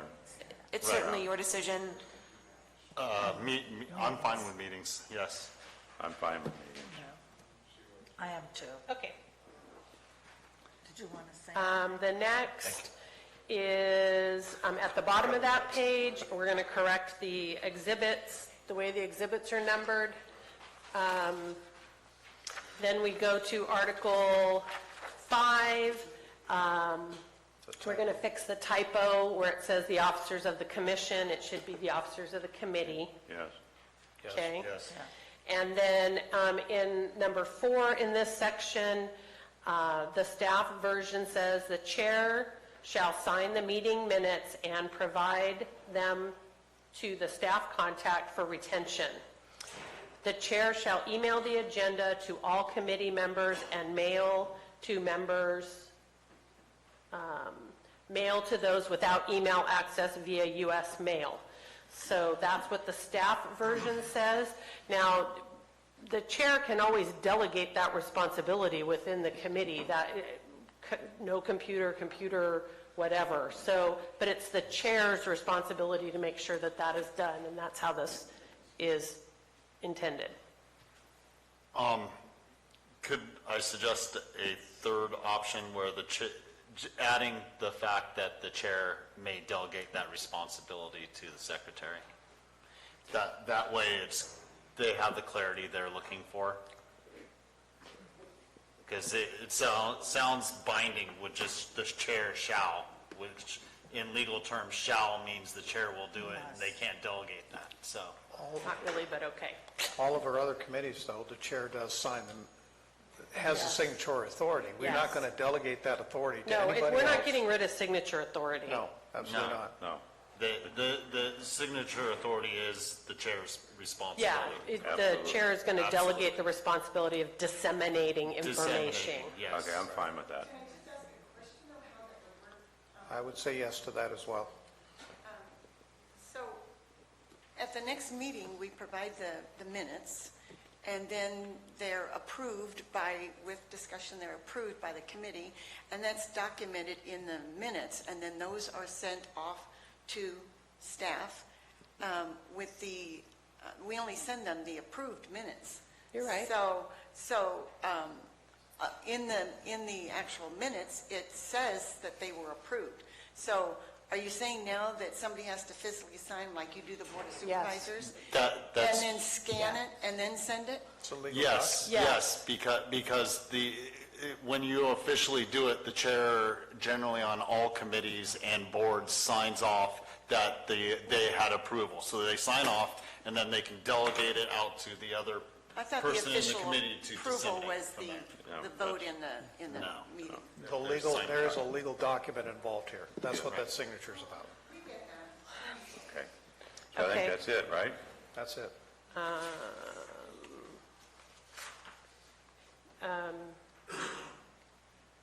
There's one last sentence on this that says, the secretary shall conduct the chair responsibilities in the absence of the chair and the vice chair, is the way that the staff version reads. I'm sorry, the staff version reads, the secretary shall disseminate the minutes to all committee members prior to the next meeting and shall conduct the chair responsibilities in the absence of the chair or the vice chair. They are recommending that shall disseminate the minutes to all committee members prior to the next meeting and be removed.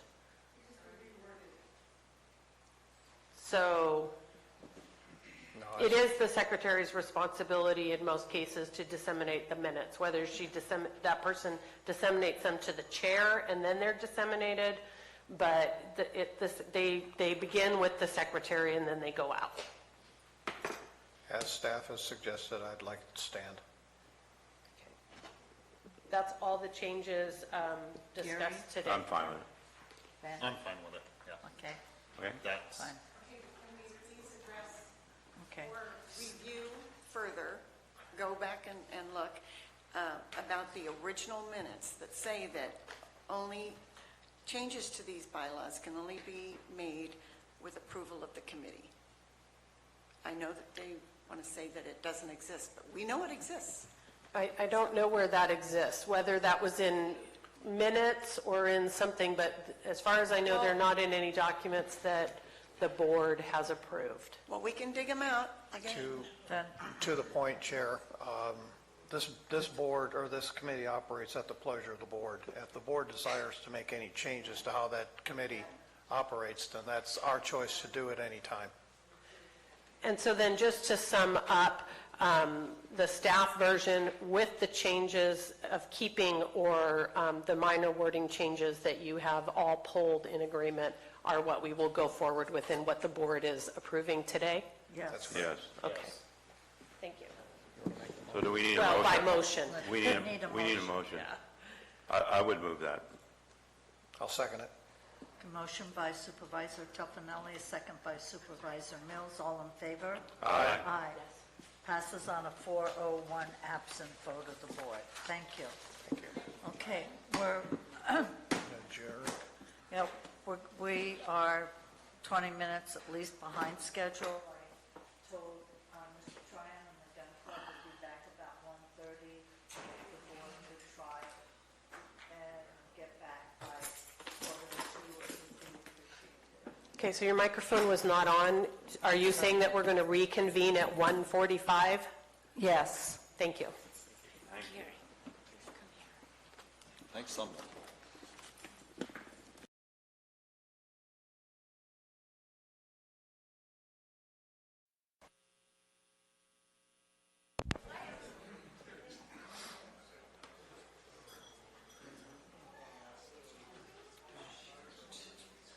I'd like to move to item 39 on the agenda. Madam Clerk, can you please read the item?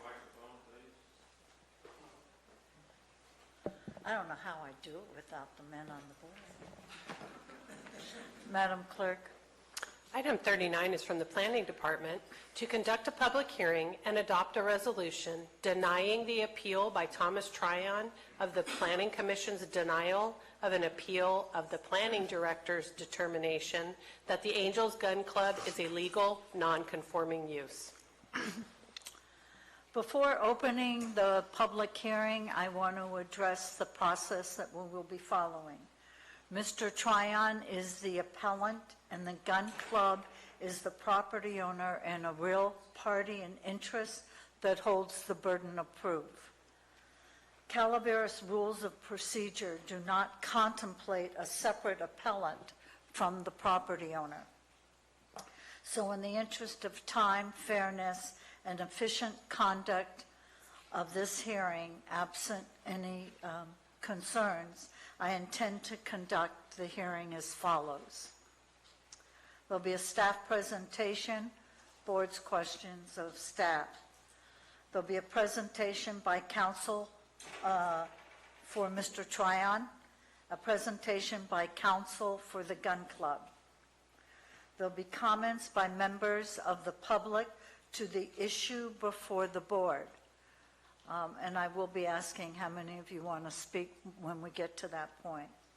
There'll be a summation and rebuttal by counsel for Mr. Tryon and a summation by counsel for the gun club. Each of the summation and rebuttals, counsel will have 15 minutes each. There'll be a staff summation and rebuttal. and possibly a sure rebuttal by members of the public, which will be limited only to what is the summation and rebuttals of the parties. That will be 3 minutes. There will then be board discussion and questions. I will close the public hearing and bring it back to the board for action.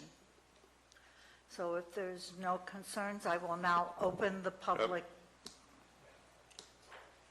What? Yes. Before you open the public hearing, I think it's important that I divulge that I am a personal friend of Mr. Tryon's. I sat on this board with him. I know him very well. I know his wife and his son, and I just would like to divulge that. I don't believe it's going to affect any of my decision here, but I think it's fair to say that. And on the other hand, I have been to First Fridays at the Gun Club a number of times, so I'm familiar with the ground, but I want to divulge that out front. I don't believe that it will have any bearing at all on my decision. Thank you, Madam Chair. I have one. Okay. Go ahead. My turn. And likewise, I've known Tom for a long time. Mr. Tryon, you and I ran races against each other. You were the victor, but the point is that this is a matter at hand, and we will deal with the facts as they are presented. Yes, I've been to the gun club myself, but that is not at issue here. We will only deal with the issues as they are presented today. Thank you. The same with myself. Mr. Tryon and I have served on the board for a long time together, and I am friends of the Tryon family. And none of that will have any impact on my analysis of the proceedings today. Okay, any other? Oh, boy. I've been. I feel like a judge, you know. I've been to the gun club decades in the past.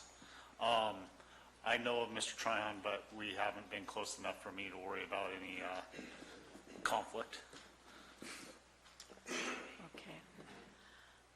That being said, I'm going to open the public hearing and turn it over to Mr. Maurer, the planning director, for staff presentation. Good afternoon, Madam Chair, members of the board. Thank you. I'm Peter Maurer of the Planning Department. As indicated by the board clerk, this is an appeal hearing of the Planning Commission's decision to uphold my determination that the gun club is a legal non-conforming use. I want to point out that the notice in the paper sort of shortened, we shortened that a little bit inadvertently. I don't think there's any confusion as to what's before the board today or with the public on that, but just wanted to make sure that the record was clear that this is an appeal of the Planning Commission's denial of the appeal of my determination. But I'm sure everyone's quite aware of that. I just want to make sure that the record is clear on that. So, as noted, this is an appeal hearing, and the board rules say that the burden of proof is on the owner of the property to demonstrate that they have a legal non-conforming use. I'm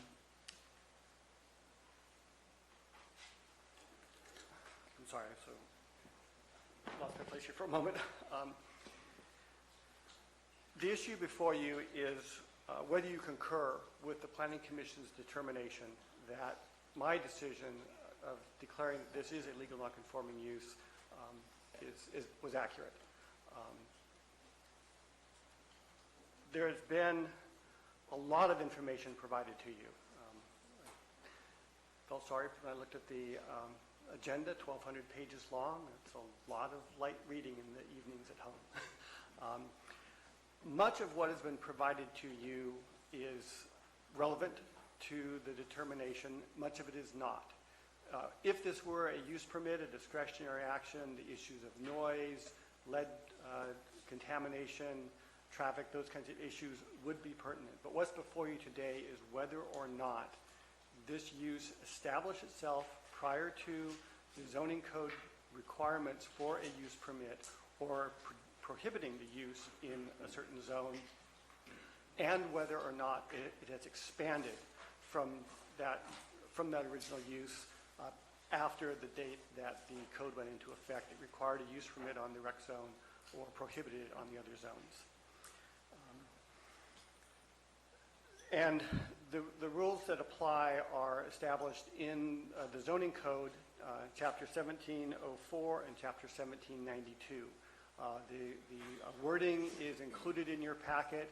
Rather than repeat everything, I included the Planning Commission staff report and an addendum to that report that outlines the findings that needed to have been made to make the finding that I came up with. So let me get into the specifics of that's not what I want to do, this button. This is, sorry.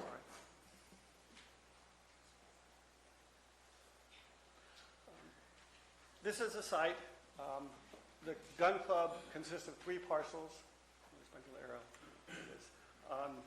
This is the main parcel where the parking lot, the stations for trap shooting, the clubhouse, and some outbuildings are located. The pistol range is up here. It shoots from a small structure sort of underneath the tree here to a backstop here. The rifle range is located over here and shoots to a target in this location here. This parcel here is zoned unclassified. The pellets from the trap shooting fall on this parcel, primarily in this region here. This parcel is zoned commercial PD, and this parcel is zoned recreation. I'm going to refer to different parcels by their number, but for simplicity purposes, I'm just going to use the last 2 digits of the APNs. This is 07, this is 08, and this is 31. So if we refer to a parcel just by those last 2 numbers, we'll know what we're talking about.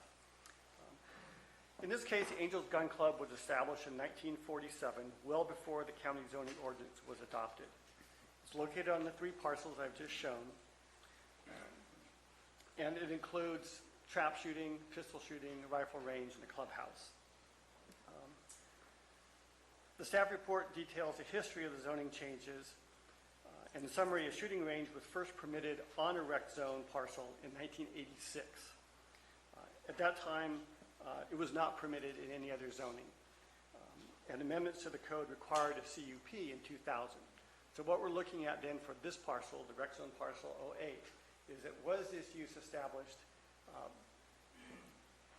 prior to 2000 when the zoning was changed that required a conditional use permit. I believe that all parties agree that the use was established on all the parcels prior to 1986 when the county adopted its permissive zoning. What I mean by permissive zoning is that only those uses listed in the ordinance as either a permitted use or a conditional use may be allowed. All other uses are prohibited. Furthermore, I believe all parties agree that parcel 08, which is zoned recreation, allowed for target and shooting range under the general classification of hunting and fishing clubs until that provision was changed in 2000, at which time a conditional use permit was required for a target and shooting range. The question is, has the use expanded as that term is used in the ordinance since 1986 for parcels 31 and 7, and since 2000 on 08? I provided in the board packet the provisions of the code as it relates to the nonconforming uses. Under 1704-010, no building permit may be issued on any land use or any land use commenced, enlarged, or altered unless it is permitted in the zone. 1792-020 states that any building devoted to a use not permitted shall not be enlarged, extended, reconstructed, structurally altered, or reoccupied without approval of the Planning Commission. Based on the site visit, my review of the aerial images, and statements by the President Gun Club, I determined that no such enlargement or alteration has occurred. I'm going to go back through sort of a series of aerial imaging to see the progression. So our earliest image is from 1998. As you can clearly see, well, maybe not clearly see, but you can see the 5 trap shooting stations, 3, 4, and 5. This is the shelter for the pistol range, shooting up to this direction here. This is the location of the shooting station for the rifle range, and the target is in this location. You can see a storage building or some outbuilding here, and the main clubhouse is located here. That's 1998. In 2002, you can pretty much see the same thing. The color imaging are much clearer, but you can clearly see the same structures, the shooting stations in the same location, the trap houses where the clay pigeons are fired for the shooters, the rifle range, the pistol range. In 2010, pretty much the same thing. There's been some, looks like three of the trap shooting stations are more or less abandoned. These two here and this one here. Again, you see the same structures elsewhere, the pistol and the rifle range. In 2016, there have been, some gradual improvements over time, some brush cleared, some roads graded, re-rocked. There is a shade structure that was added right here. And then the most recent aerial image we have in 2018 shows pretty much the same thing. The shade structure has been expanded to cover this area here.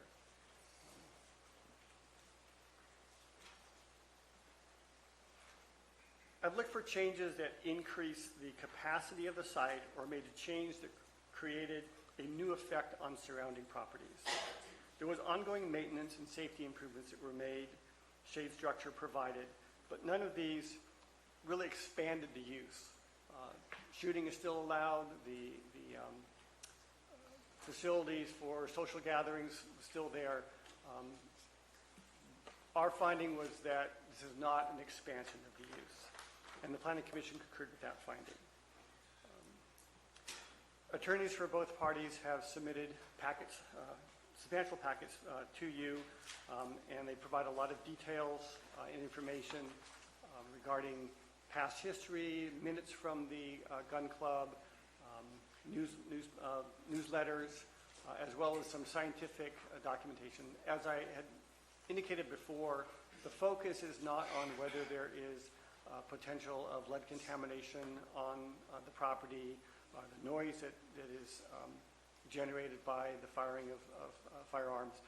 It is whether or not this use was established before 2000 on 08 or before 1986 on 07 and 31, and whether or not that use has expanded. That's really all I have to present to you. The attorneys representing both sides will have their opportunity to present their arguments. The Planning Commission found on a 4-to-1 vote that this was, that my determination was correct, and what was it, 3-to-1? 3-to-1, so I'm sorry. I knew there was one who was opposed to that. And if you have any questions of me, I'm happy to try to answer those. Mr. Mills? Peter, I think one of the core definitions that we need to understand is the word expand. Is there some kind of legal definition that we can refer to? No. It's not, I mean, it's not defined in our code specifically. So with the lack of a definition in the code itself, then you use common usage of the term. Okay. Dictionary, how it's commonly used. Yeah, because I couldn't find anything in our code either, so therefore I'm going to Funk and Waggles because I've got nothing else to go on. There's nothing even in state code that uses that term as a definition. So, and that is a key component here to this discussion today. Absolutely. So, okay, thank you. Mr. Stopper? Shade structures, are those illegal conforming use under a recreation?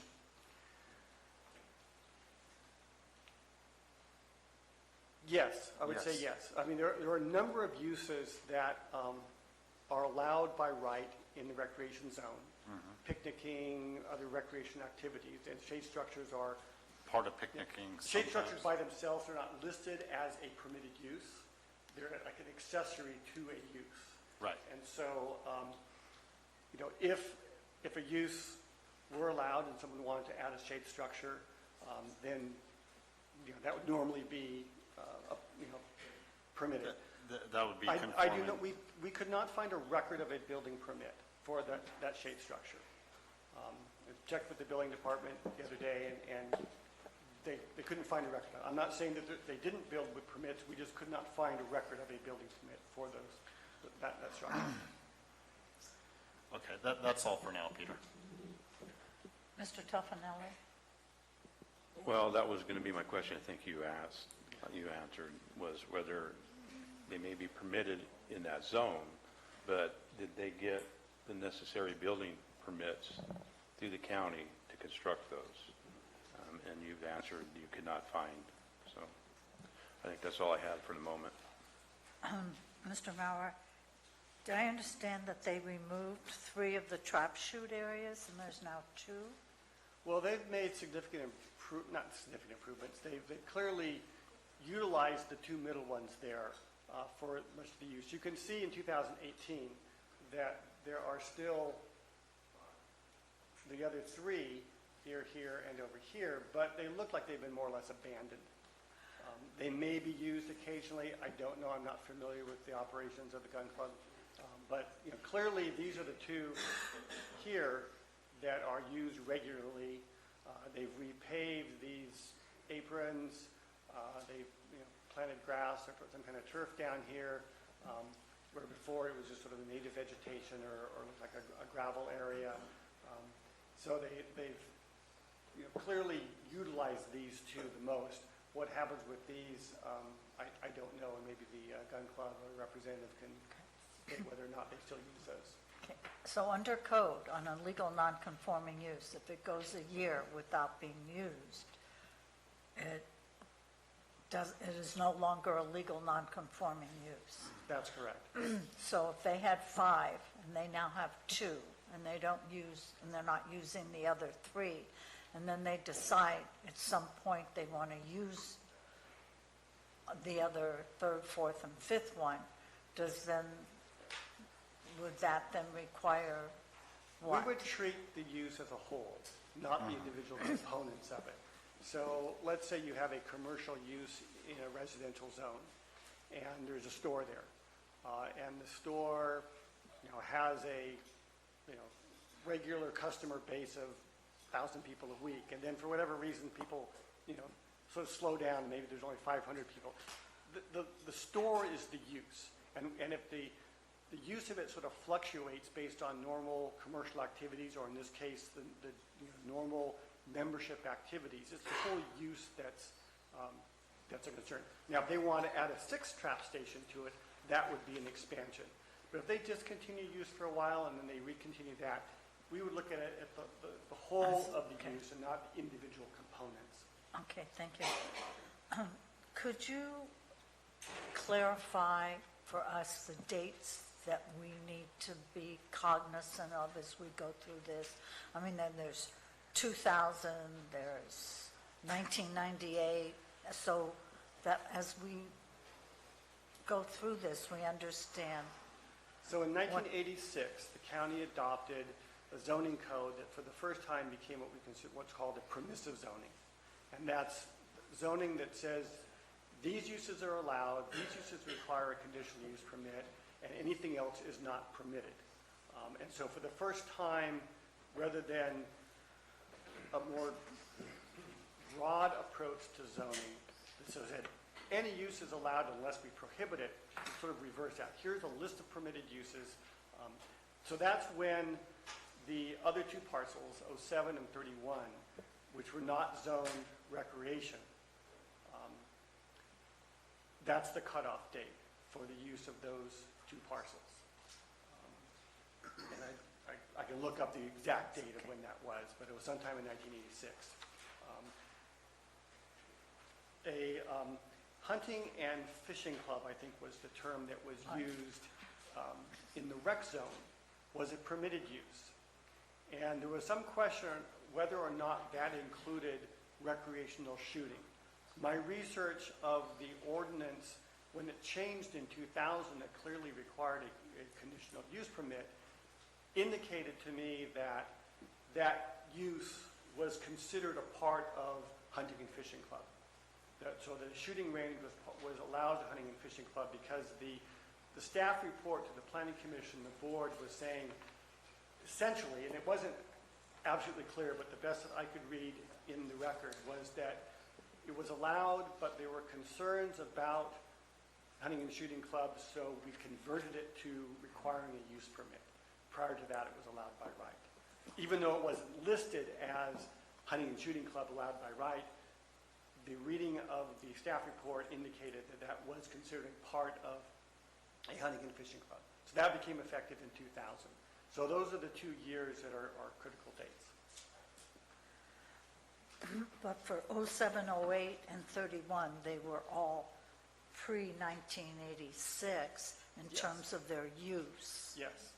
So that's why all 3 are legal non-conforming uses. That's correct. The use is legal non-conforming on all 3 parcels. Okay.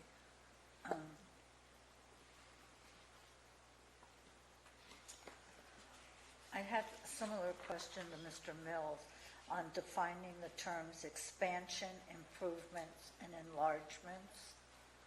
Is there anything, because those are used throughout the documents? Right. Those are the terms that are used in the code, but they're not defined in the code. And so we would then have to go to common usage of those terms, how they're defined in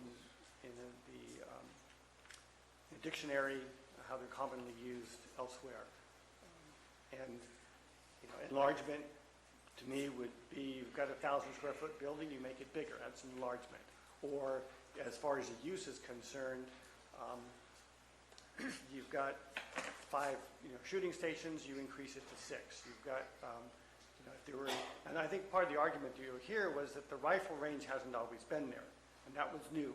If it could be shown that the rifle range was added at a later date, I would consider that an expansion. But my research shows that it's been, and the history shows that there's been a rifle range there since at least before 1986. It dates back to the 60s or 70s. Is a testimony that we heard at the Planning Commission. Okay, thank you. Mr. Stopper? The regrading and graveling of roads, those were all pre-existing? The roads were and there. trails? Yes. And then safety additions, was there any dirt moved over requiring a grading permit that can be established? I don't know. I know that there was earth that was moved. They did some changes to the front 2 shooting pads, but whether or not that exceeded the cubic yard requirement for a grading permit, I don't know. We don't have any evidence to the contrary then? Right. Right. Thank you, sir.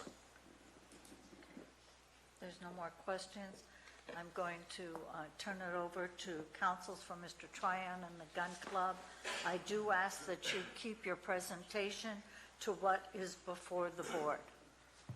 Thank you. Thank you. My name is Donald Mooney. I'm the attorney for Mr. Tryon. One kind of point of clarification in terms of the presentation. I know at some point Mr. Tryon would like to address the board as well as part of our presentation, because I think there is some in terms of his personal testimony with So regards there's a summation and a rebuttal by counsel, and Mr. Tryon can have part of that time That'd be if he fine. would like. That would be fine. Okay. Thank you.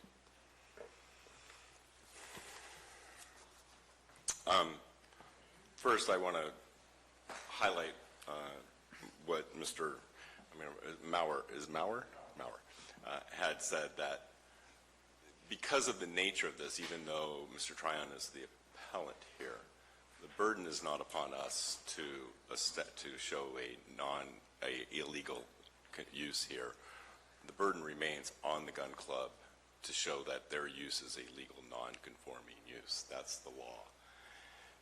The law also says, and Mr. Fair indicated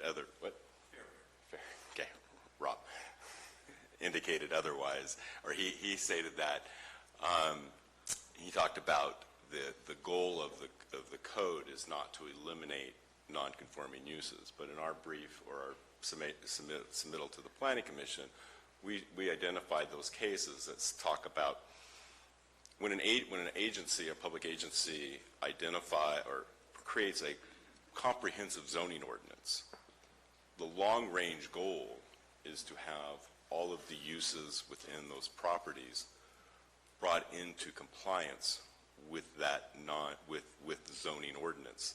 Now, legal non-conforming uses are allowed to move forward as long as they stay within that narrow lane of what they have been doing. And we would submit here that that has not been the case. And I'd also like to point out at the outset, Mr. Tryon's not trying to shut down the gun club. He's not trying to prevent them from ever operating again.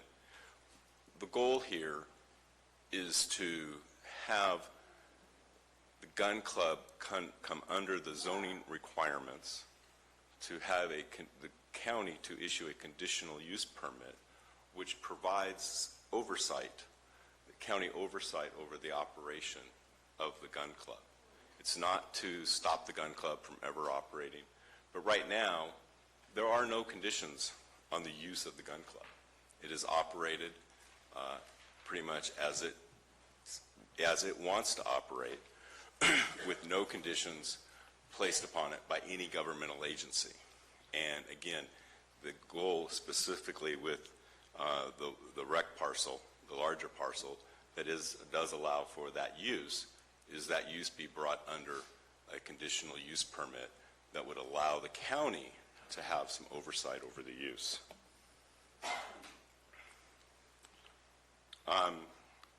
There is discussion about the 1984 agreement, and one of the key things about that couple key things about that 1984 agreement that I believe you've all had been provided copies of, and it talks about, well, first of all, the agreement's never been recorded, and the gun club folks acknowledged that at the Planning Commission meeting.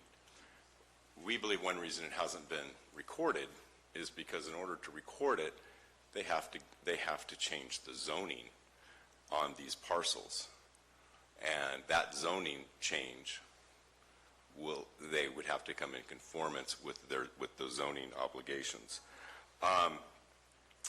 But the agreement also says, and again, this agreement was 1984, and so this applies to the rifle and pistol range.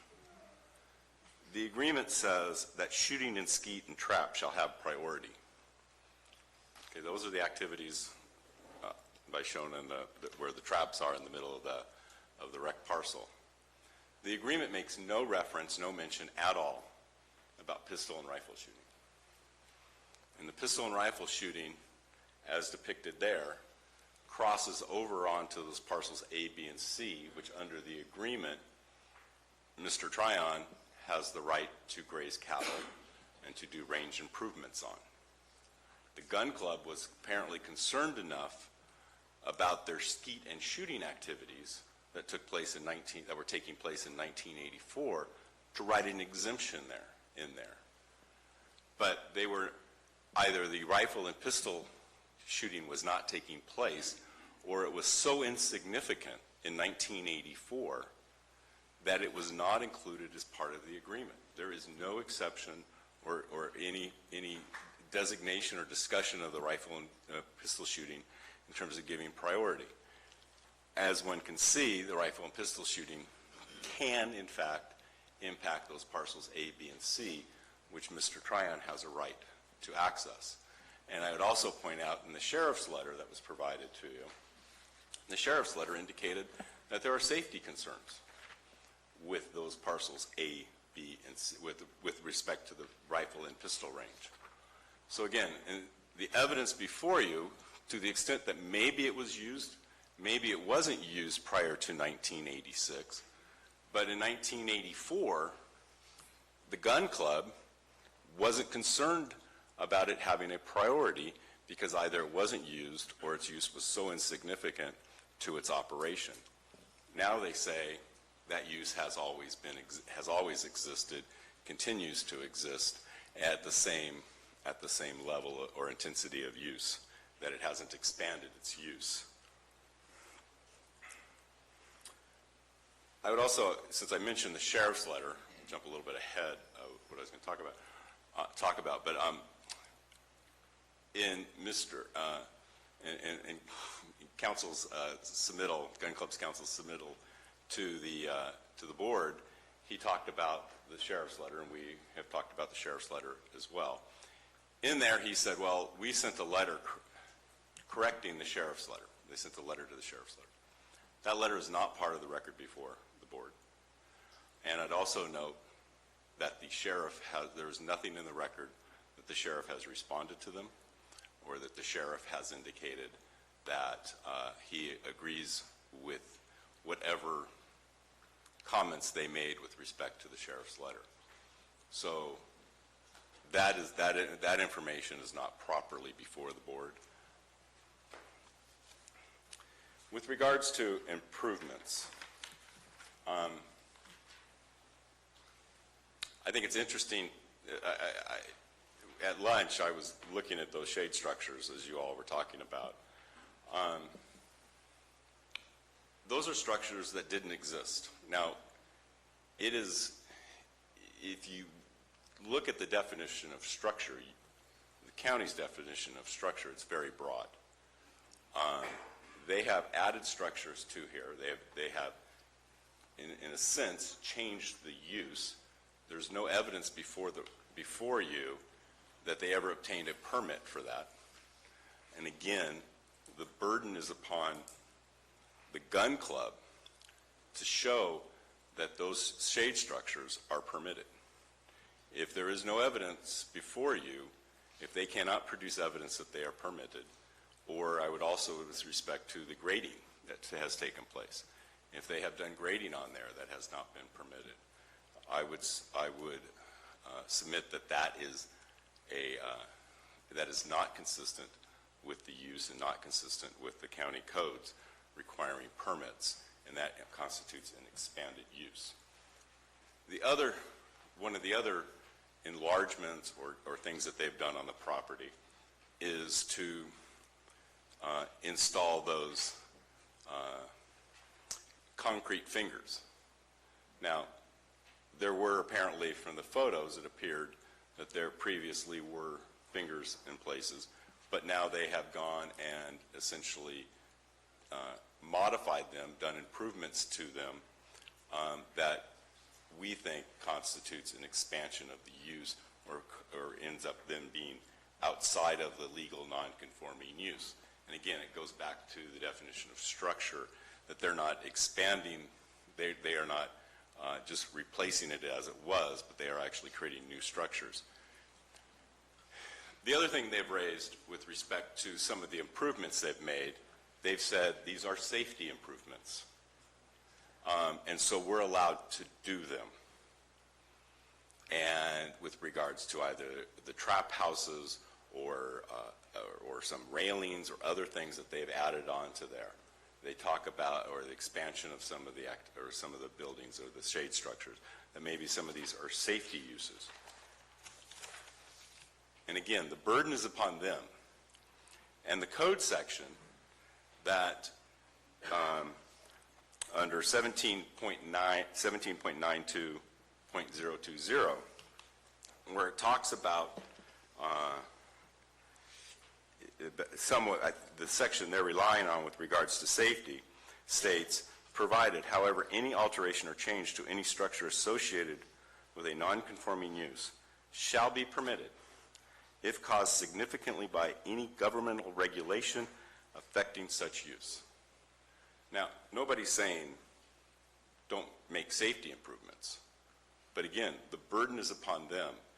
Nowhere in their briefing do they cite to any governmental regulation as to that required or suggested those safety improvements.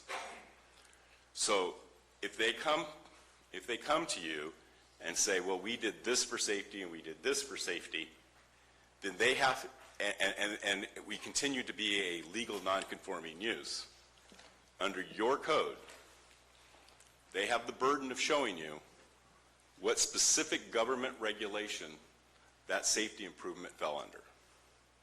They have not provided that to the planning director, they have not provided that to the planning commission, and in their submittal here, that is not provided to you as well.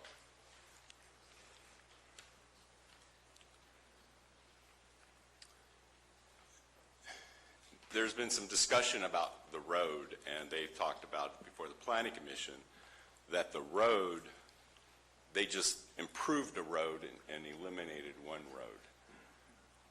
But if you look in the newsletters that we provided and that were discussed, they talk about building a new road. They talk about this as a new road. Again, there was nothing to the county. They've not met any burden showing that they obtained a grading permit or that they have done anything with, or that was a permitted use or that was allowable. So again, the burden falls upon them. They can't meet that burden before you today.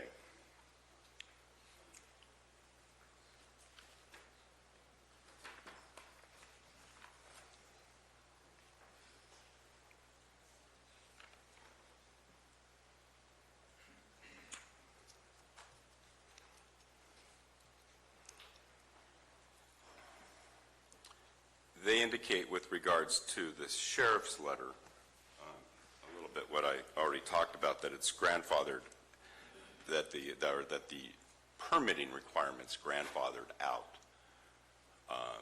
But they provide no citation, no reference to that. And the sheriff, and it's our understanding the county counsel's office, has indicated that a permit per that code section is required to be issued by the sheriff's department. And it has never done so.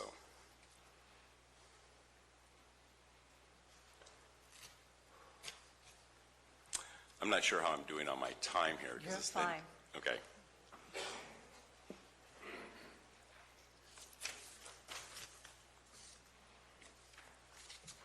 So there's the discussion about expansion, and that expansion isn't just limited to how many people are out there shooting, but it's also with the structures that are placed out there with regards to new roads being built, realignment of the pistol range or the rifle range, which and Mr. Tryon will talk about some of the realignment issues. It falls in under all of those issues fall within the expansion of the property and of the use. And again, we're not here saying the gun club should never exist or shouldn't go forward. What we're saying is that that because of the expansion or changes of use, the modifications, the improvement of the roads, the addition of shade structures, all of those things that have taken place since 1986 and or 2000 for some of them, that your board should grant this appeal and assert your jurisdiction and authority through the requirement of a conditional use permit. And then that can go to a lot of the issues that deal with safety, lead contamination, noise, that have created some of the problems for Mr. Tryon and his family in the use and enjoyment of their ranch, and the safety of and the safety of their use and enjoyment.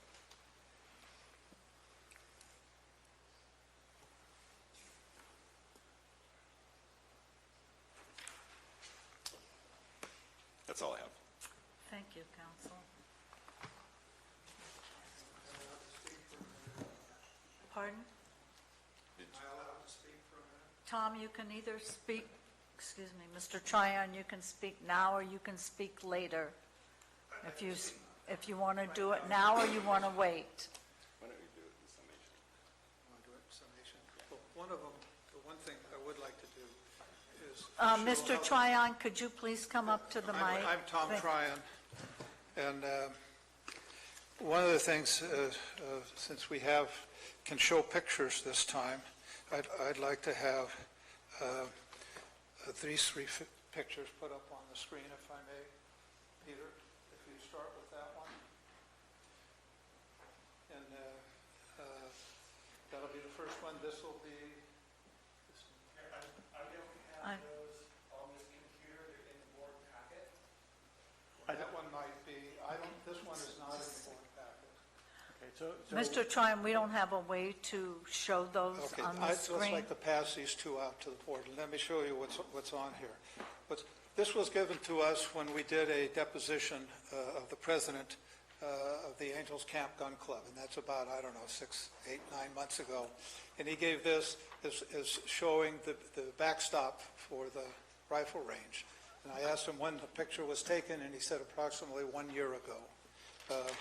This shows, and you have in the packet a better frontal picture of this. Yes. But this one shows the same backstop for the rifle range here. And what you need to look at in this picture as it goes by is where the cross fence is, up here. You can see the cross fence? Will you put the back up on the screen, the parcels, if you would, Peter? I'm trying to find the board packet so I can get to those pictures. Okay. If you put that back up. But just take a look at the cross fence back here. And then look, and this is the same cross fence here. This is what it was 2 years ago, and the backstop has been moved and it's been totally reconstructed. It's nothing like in this picture here. And I'll pass this picture out, so these two pictures, but the key is to look at the cross fence, and then look at the cross fence here and see where the new backstop for the rifle range is. Okay, thank you.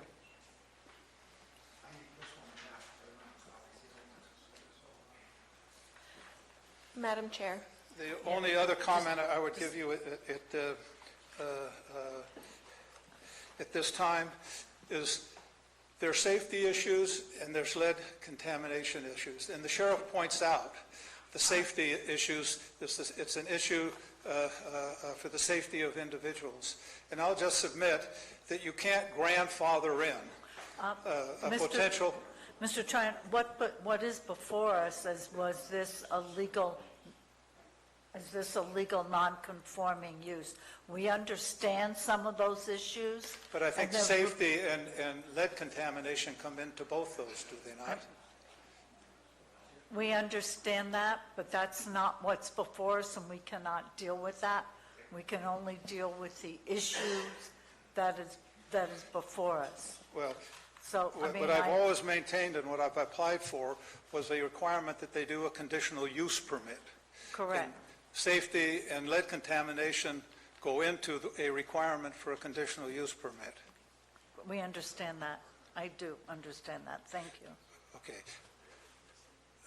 But it's basically getting addressed by saying everything is grandfathered in. That's what you're being told. I'm just saying I don't think you can grandfather in the potential right to kill or maim an individual. I don't think you can do that. Okay. I don't think you can grandfather in the right to pollute. I'd like order, please. You can't grandfather in the right to do lead pollution and allow it to increase to levels where there's no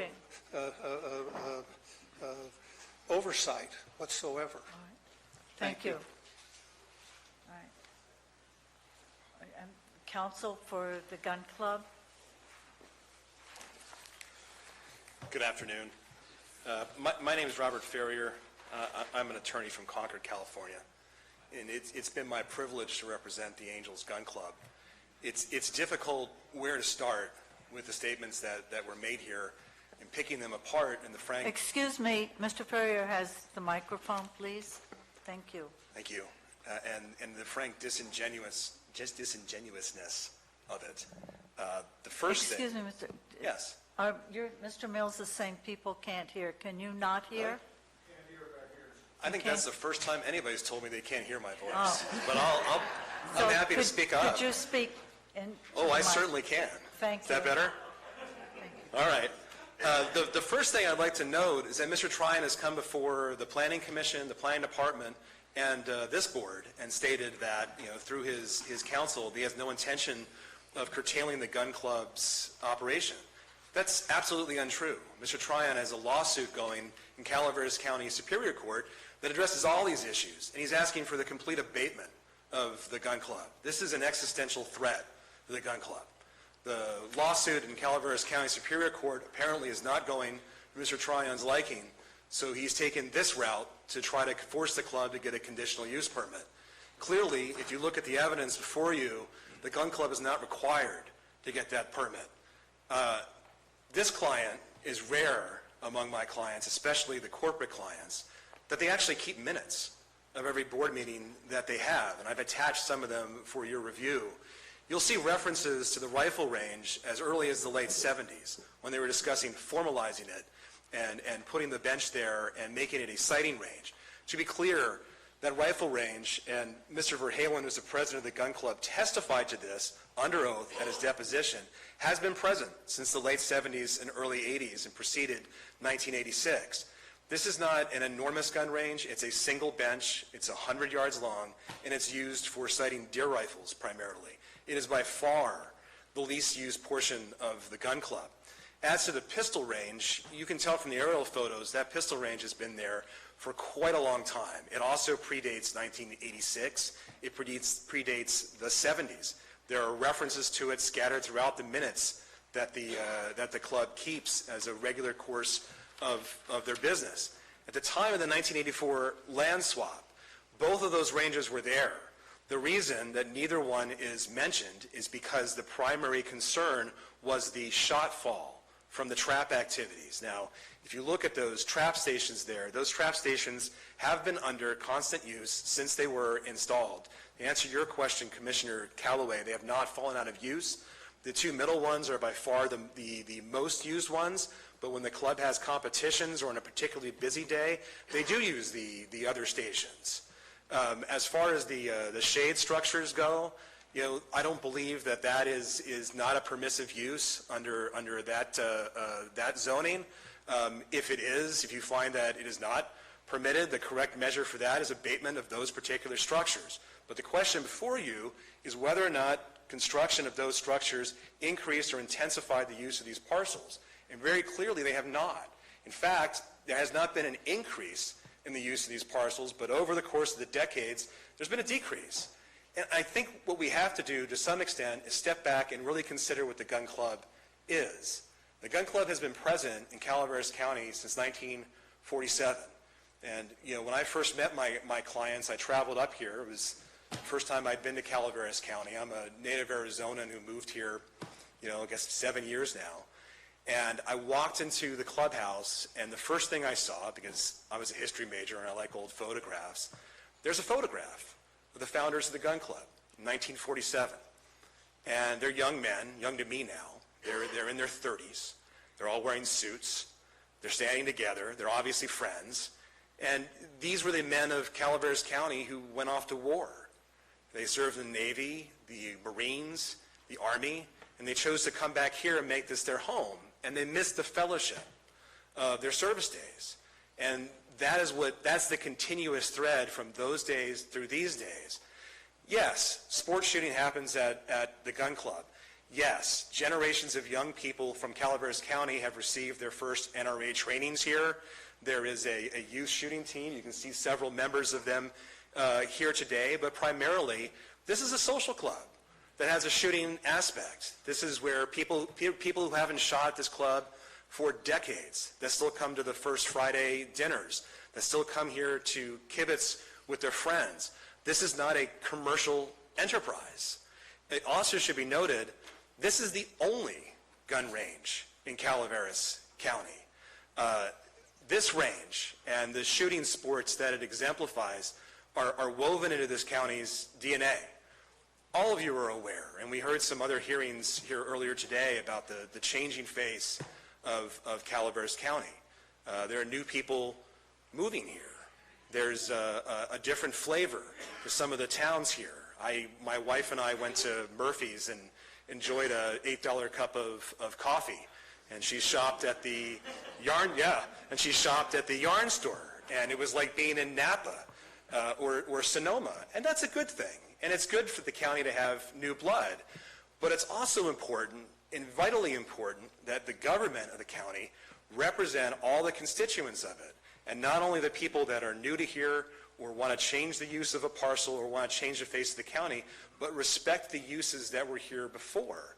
I brought a couple of photographs, and I believe Mr. Maurer was nice enough to load them onto the computer so you can get a non-aerial sense of what this club looks like, and we can talk about some of the specific issues that Mr. Tryon raises.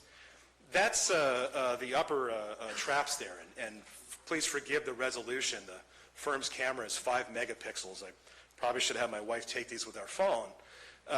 There's some talk about the concrete fingers. As you can look from the aerial photographs that we saw, these fingers have existed in one form or another for decades. Yes, the club has repaired them, but if you look at, and there's been a little bit of talk about Ordinance 1792-10, but if you look at that ordinance, and Mr. Tryon and his counsel at the Planning Commission and before you have read a portion of it, and that's the portion that they enjoy, but there's another portion to that ordinance that should be considered here, and that is, provided, however, any alteration or change to any structure associated with non-conforming use shall be permitted, and this is, they read you this part, if caused significantly by any governmental regulation affecting such use, and we'll address that in a moment, but here's the other sentence that I don't think they do enjoy. Provided further that any damage or destruction to any structure associated with such non-conforming use is permitted to be repaired or replaced in substantially the same square footage as originally existed. So, Mr. Maurer, if you could advance that a couple of frames. One more, I think. Maybe another one. There we go. This is one of the lower trap ranges. Now you see here, we have the same concrete fingers, but you notice how they're deteriorating, right? This happens. There's weather in Calaveras County. Perhaps if this was in my hometown of Tucson, it would be preserved in pristine condition, but you have this phenomenon called rain here. And over time, these things deteriorate, and they are allowed under county ordinances to replace them in substantially the same square footage or to repair them. Likewise, if you could advance that again. Here's a picture of the stairway, and you can see the new railings that have been added to that. There's two things that you should consider here. First, both Cal OSHA and federal law require railings for staircases, including staircases like this, and I can tell you exactly what that is. So OSHA has guardrail systems that are enunciated in standards 1910.29b through 1910.29b 15. This requires 30-inch rails and no more than 38 inches to be measured from the leading edge of the stair tread to the top surface of the handrail. So they would have been entitled to put these railings in as completely new railings under both federal and state law, and in fact to comply with the safety standards of both federal and state law. However, if you would advance to the next slide, please, you can see these railings are replacing the earlier railings that were there, and you can see where they cut them flush to the stairs to be able to remove them to replace them with more compliant railings. And as far as a public policy, this is a public policy I think we all want to encourage, right? We don't want this to be preserved as an insect in amber or a museum piece. This is a facility that's being actively used, and it's being actively used by a number of members who are getting older. I know that I enjoy a railing much more than I did when I was 25 or 30, but this is them being a good public citizen. And for 74 years, the club has been an excellent public citizen and has done everything they reasonably should do to run a safe and well-run facility. The same thing with the lights in the parking lot. I think you heard some discussion about that. Calaveras County itself, 17.70.090 addresses lighting. The ordinance states, adequate lighting of parking lots and or facilities is required. All lighting provided in conjunction with parking areas shall be installed, directed, and shielded to confine all direct rays of light from the boundaries of such facilities. They installed the lighting after an older member took a header in the parking lot. And again, what is the public policy that we want to encourage? Do we want this to be a museum, and a dangerous one at that, for the use of its older or more infirm members? Or do we want them to take positive steps that are compliant with the law, to ensure that they have an adequate and safe facility? And I think the answer to that is pretty obvious. As to the expansion of use, this case, and specifically for the county, has always been a little bit like punching in the dark for me, because I never know what Mr. Tryon and his council are going to come up with next. So I've tried to address a few of them. They addressed last time the trap houses. The trap houses have been there in substantially the same footprint since the club started trap shooting there, in the 50s. They did have drains installed, because they didn't have drains before. There's electrical equipment inside the trap houses, and I think we'd all agree that water and electricity don't mix. They're still in substantially the same footprint. They don't allow anymore for small children to be inside them loading the trap equipment, because we figured that was a bad idea. So now there's totally automated equipment in there to throw the clay pigeons. But again, I think that's a public policy that we all want to encourage. The lighting, and if you could advance that again, Mr. Maher, I'm sorry to make you my legal assistant here. Well, let's stop here for a second. Here's the infamous rifle range. That's it. That's what's caused all the hullabaloo. This is not a clear and present danger to the citizens of Calaveras County. It's not. This has been used to sight deer rifles for deer season.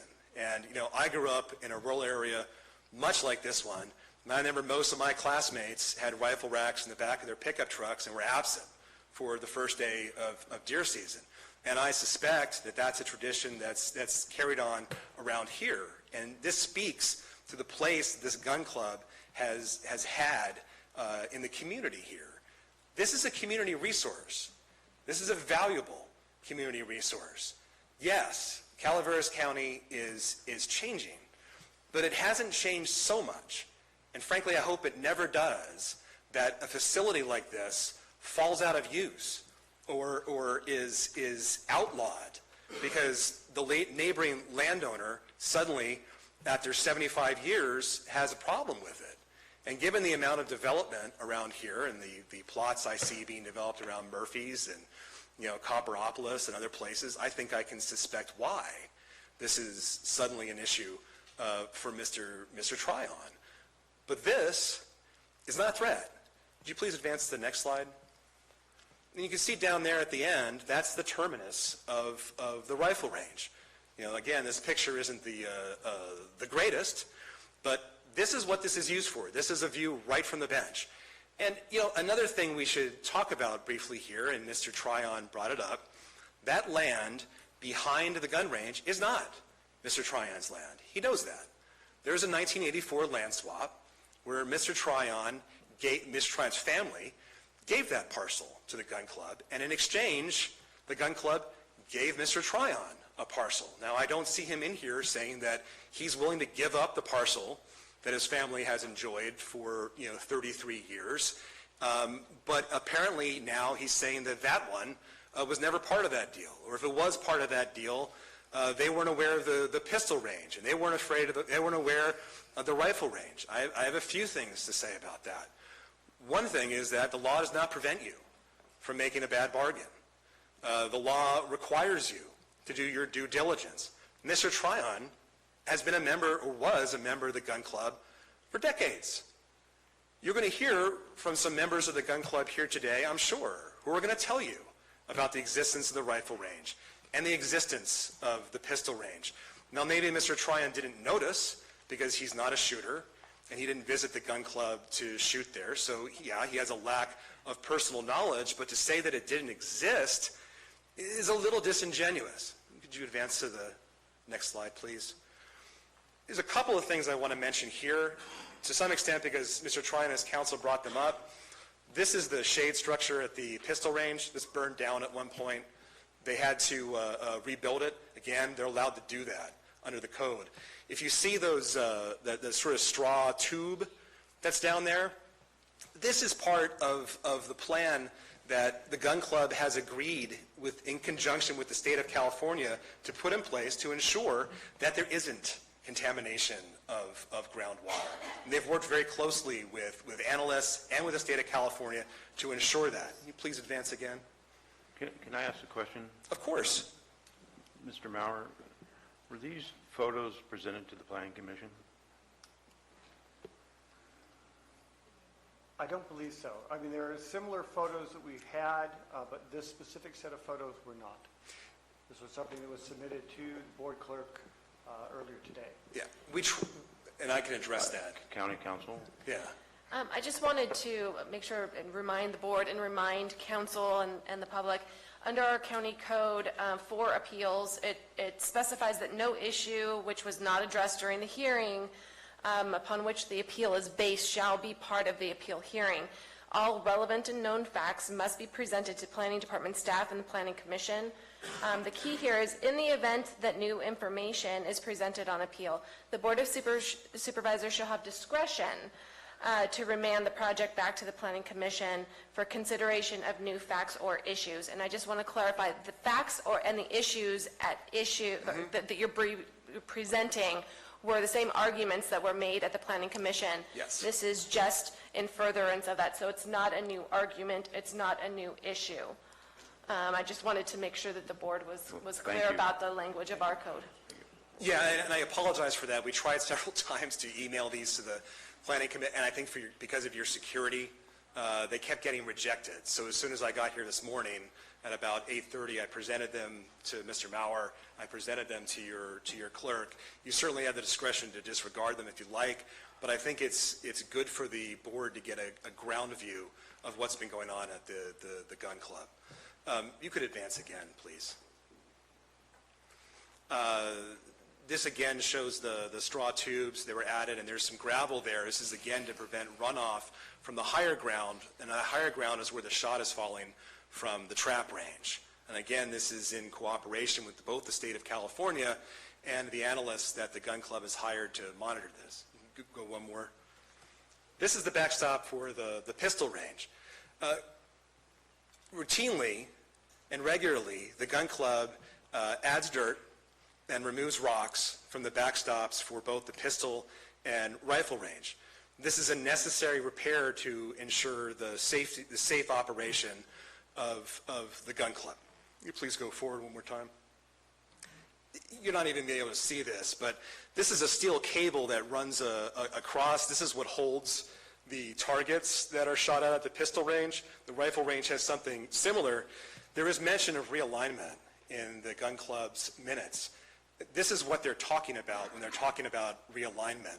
They keep trying to find a configuration for the targets where the cable doesn't end up getting clipped by an errant bullet. So periodically they kind of, mess with that a little bit, trying to find a successful combo. And this is where we are right now. And again, this is a repair, and it's a permitted repair because it's in the same footprint.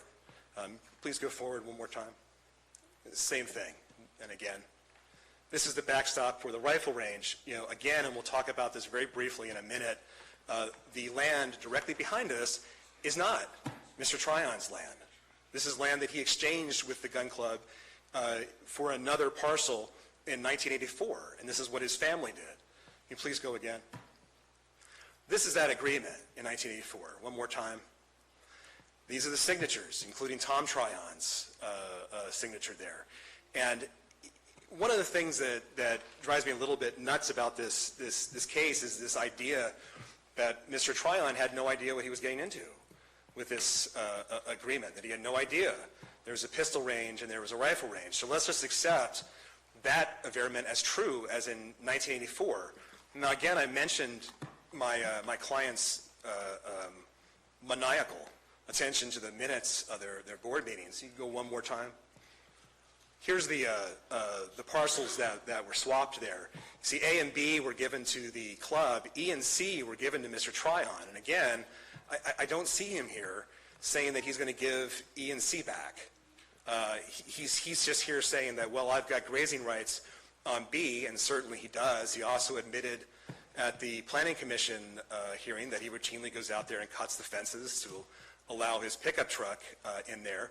But A and B have been part of the club's use since at least 1984, and frankly, before that. And Mr. Tryon testified in his deposition that he remembers riding out there on a horseback in the 50s and 60s and listening to the shot fall through the trees. This is not news to Mr. Tryon or his family. Can you please advance one more time? These are minutes, board minutes from May of 2004, and you'll note there at the top, they're guests. One of the guests is Tom Tryon at this particular board meeting. And the reason he was there is the gun club was concerned about the land swap and the fences that were out there and wanted to reaffirm that this agreement they had entered into in 1984 was something that Mr. Tryon and his family were comfortable with. Can you please advance to the next page? And, you know, there's under old business. We see here Tom Tryon addressed the board, and I can't even read that. And stated that the agreement to swap the property on the north side of the gun club was made by D.D. Coronado and his mother, and he had no objections to having the club having the deeds made up and filed with the county to complete the transfer of the property. That's Mr. Tryon in 2004. And I believe he was probably certainly aware by 2004 that there was a rifle range and there was a pistol range. And I would submit to you that he was probably aware of it well before that, because, you know, the report of a rifle or a pistol is not something that one soon forgets. Now, as to the other issues, the lead contamination, the noise, the nuisance, the questions of safety, all these are before the Superior Court of Calaveras County. We're going to have a trial on all of those issues. That's perfectly clear. The ownership of these parcels, whether or not there's easements, et cetera, that's going to be settled in Superior Court. The only thing that's before you today is whether there has been an expansion of the use of the gun club. And with great respect, the mentions in the brief of, oh, now they're shooting on Tuesdays, or, you know, maybe they shoot on this night or that night. That's not an expansion or an intensification of use. If anything, the use of the gun club has decreased over time. You know, despite the presence of the youth shooters here today, this is not generally a youth sport. I sometimes have the pleasure of being present in a large gathering of gun club members and being one of the youngest people present, which is great for my ego. But this is not something where membership is increasing, where the use is increasing. An example of an intensification of use would be if I put an oil well on one of these pieces of property. Well, I'm stuck with that. I can't go out there and put 3 more. That's an intensification of use. But Mr. Maher's retail analogy is well taken and is a good one here. Finally, the idea that zoning codes ultimately are there to extinguish nonconforming uses is a very general and frankly too general statement to make. Most of the zoning codes that were at issue in the cases that Mr. Mooney cites had specific provisions in the zoning code which said, hey, 5 years from now, the nonconforming uses have to extinguish themselves, or we expect to see a diminution in these uses, et cetera. They were specifically addressed. And the reason that zoning is a local matter is because local government should make that decision. There's not a statewide zoning plan. The Planning Commission, the Planning Department are here to make those decisions for Calaveras County. They have the expertise to do it. They have the records to look at to do it. Twice now, the bodies that are most suited to making that determination have found in the gun club's favor. And I'd like to leave you with this. I've looked at way too much law regarding this case because it's an anaconda. It just keeps expanding, but I found these, which are gleaned from some of the legislative history of the noise nuisance ordinances. And Governor Gray Davis said at one point, "Gun ranges are of vital importance to both sporting and law enforcement groups. Finding adequate sites for outdoor ranges in an increasingly urbanized California is difficult. When outdoor ranges close, they're often not replaced." And that's the case here. If this use is extinguished, it's probably gone forever. And as goes on further to state, as urban development continues to grow around these ranges, the shooting ranges have been subject to complaints from their urban neighbors concerning noise pollution and safety concerns. Several shooting ranges around the state have already closed due to conflicts with neighbors concerning noise. Again, this goes back to the changing face of Calaveras County and, frankly, rural California. Your job today is to determine whether or not this use, this legal, non-conforming use, has been expanded in such a way that it takes it out of that exception. Please remember the entirety of the text of 17090.20. The gun club is allowed to replace lights that continually trip their circuit breakers and burn out with newer lights that don't and are safer. They're entitled to replace old railings with railings that are compliant with state and federal standards and go a long way towards ensuring the safety of their members.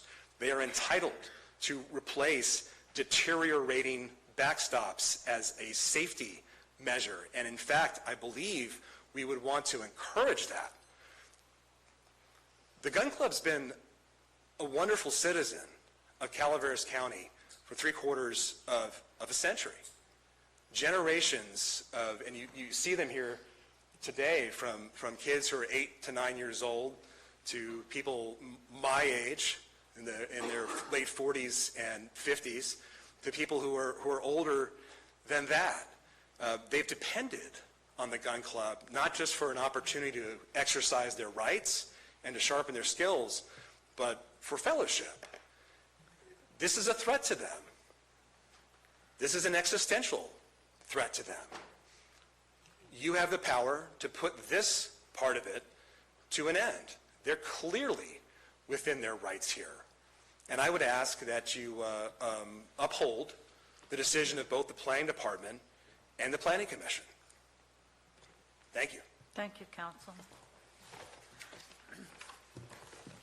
I'm going to allow comments from the public. How many of you wish to speak? Okay, there'll be 3 minutes each, and you have to keep your comments, or I ask that you keep your comments to the issue that is before the board. So, you can stand up, get in line. Everyone do it, and just, you can or cannot identify. Oh, well, I've been corrected. There can be no more than 5 of you waiting in line. Don't know where that rule came from. Oh, God. Okay. Please, thank you. Please proceed, 3 minutes, and the clerk will show you on that little timer there. Okay. Okay, thank you. My name is Clay Dillashaw. I've been a resident of this county for 64 years, a member of the gun club for over 40 years. I was a friend of Tom Tryon's for a couple of decades, and I used to help him with his cattle out there on that ranch. We would gather them, process them, brand them, and whatnot for years. And in turn, he let me quail hunt on that ranch. And so the portion that I didn't cover a horseback, I covered a foot. And I know the ranch very well. Tom's intentions here today, or his motive is to make this ranch developable. And over the years, I have witnessed a great deal of deforestation of the ranch to reduce tree mitigation when it comes time to to develop it. He had someone go out and cut down all of the elderberry bushes to make sure he didn't have any endangered species on his ranch. And he also has preliminary subdivision maps drawing of the entire ranch, and he showed those to me several years ago. So now you know why Tom is trying to shut the gun club down. And over all of those years of out there horseback, I was with many, many different people while shooting was going on at the gun club. And never once did anyone ever say, wow, it is really dangerous out here in this ranch while shooting's going on at the gun club. And the reason why no one said that is because we all knew that it wasn't dangerous. And it isn't dangerous to this day. And in closing, I would like to add that Tom was a member of the gun club for many, many years, up to last year. And he would be out there at the dinner meetings, shaking hands during campaign season and whatnot. And never once, as a member of the gun club, did Tom ever mention that the shooting out here needs to be addressed because it's dangerous. Not once. Thank you. Thank you, Mr. Dillashaw. Mr. Borean. Good afternoon. Good afternoon. My name is Mike Borean. I want to stipulate, like a lot of you guys, I'm a friend of Tom Tryon's. I've supported him in several of his campaigns. I coached his son Walter in youth wrestling, and I did design work on his house and remodeled it. The question is, why are we here? It's not a safety issue. This document that Mr. Maurer and his staff created supports our club, front to back. We are a legal use. We are a legal use. So why are we here? Why is Tryon trying to shut down the gun club? And to say otherwise is disingenuous. Go to the lawsuits. It is not a safety issue. The gun club has been in existence for over 7 decades, and there hasn't been a single incident. I'm only 62 years old, and I've got dozens of incidents in my lifetime. It's an unblemished record with the gun club, and that's pretty amazing when you think about it. When you go out there and shoot, it's disciplined, it's coordinated, it's directed. We do not need a conditional use permit. We don't need to control an unblemished record. That would be a waste of government resources. My opinion is Tom is motivated by greed, monetary greed. He wants to develop his land and make a ton of money. That's it. He wants to take away our rights, this long-standing part of the community, so he can put money in his pocket. That's a short end of it. There's not one safety issue that he can point to specifically that will degrade our rights to continue as a legal use. So please, don't let one man's greed, destroy a 70-year traditional part of our community. Thank you very much. Thank you, Mr. Borean.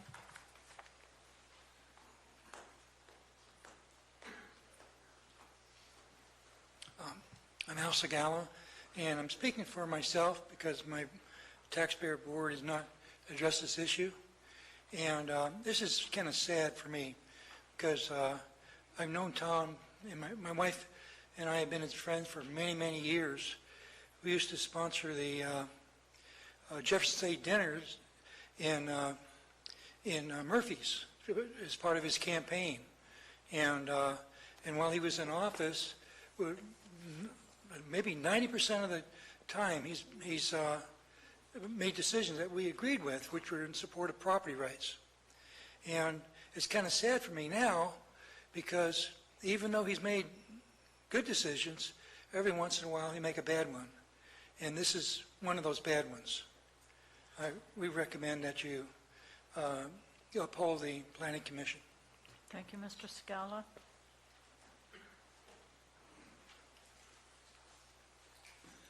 Good afternoon, ladies and gentlemen. My name is Rinaldo Brolio, and before I start with the other parts, I just want to address the gentleman at Mr. Tryon's right-hand side who laid claim to the burden is on the gun club. I look at a relatively new picture sitting right here of the gun club. Looks pretty good, really does. Okay, but I don't see any picture from 1962, 1972, 1982. He's laying claims that things have changed, things are redone in all kinds of manners. Not at all true. I think the poor gentleman has been misled. I know in 1960, 62, somewhere around that time frame, I would have taken a hunter safety course.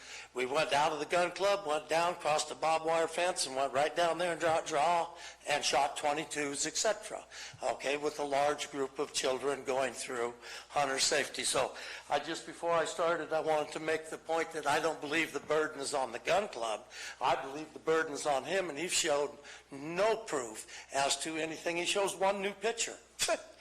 So, whoops, got to do this to read.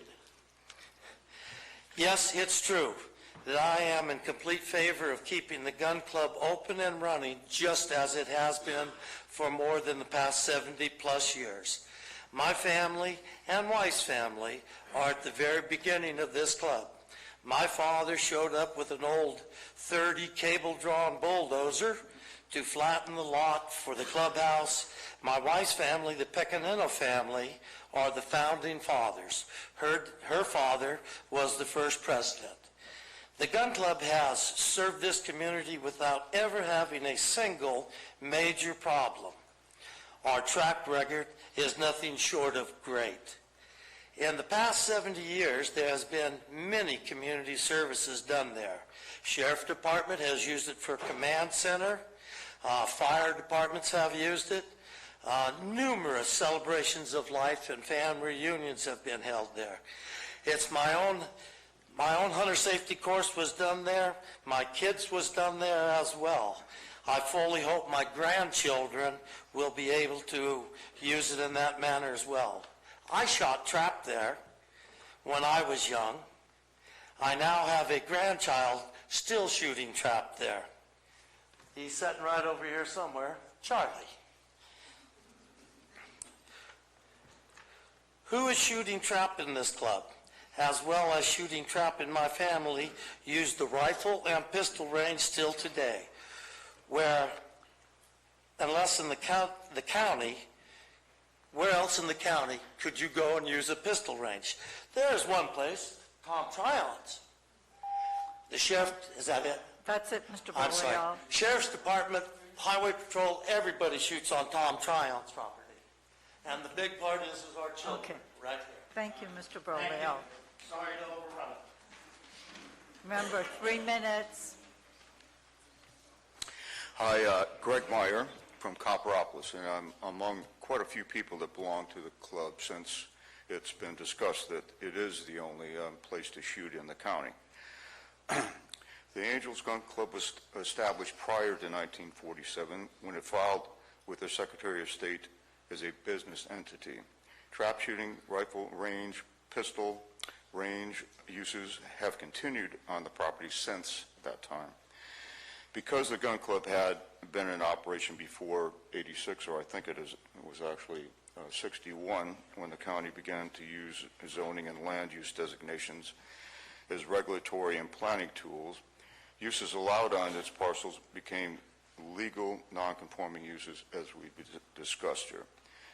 In 2000, Title 17 was amended to require any new target shooting ranges to require a conditional use permit, but we're not new, and there has been no substantial or any changes to trigger that requirement. There are satellite pictures, as we've seen, with much testimony, much discussion to verify that the planning director's determination is in agreement with that. And provided there's not been any remarkable new discovery, it would be unreasonable to reverse the director's determination and the planning commission's concurrence. And also that we touched upon today, land use and zoning here. And I think it's maybe not appropriate here, but I'd like to just say that I have suggested to the Planning Commission that the current land use designations be changed on the general plan map update to conform to the current and historic uses on all of these parcels. So, thank you. Thank you, Mr. Meyer.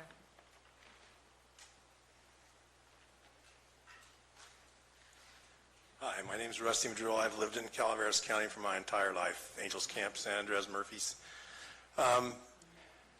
That rifle and that pistol range, to shoot over the top of those, you have to violate every rule you've ever been taught by anybody that teaches gun safety. You have to try to shoot over the top of those things. There's huge hills behind them. And I speak from experience here. You got a better chance of getting hit with an overhead projectile in Stockton on the 4th of July than you ever would any place downrange at the Calaveras or the Angels Gun Club. As for those fingers, I mean, I don't know what the government code is, but when the concrete's cracked so bad it causes a trip hazard, somebody's going to get hurt, you replace the concrete. You know, I don't go looking for a government code. As for improvements, they keep talking about the roads. The roads have always been there. They've just been gravelled. That's all there was to it. My daughters have both shot their first trap out there. I shot my first round trap out there, and I have a 5-year-old grandson, like Aldi does, that I hope someday he'll be able to shoot his first round trap out there. Thank you. Thank you.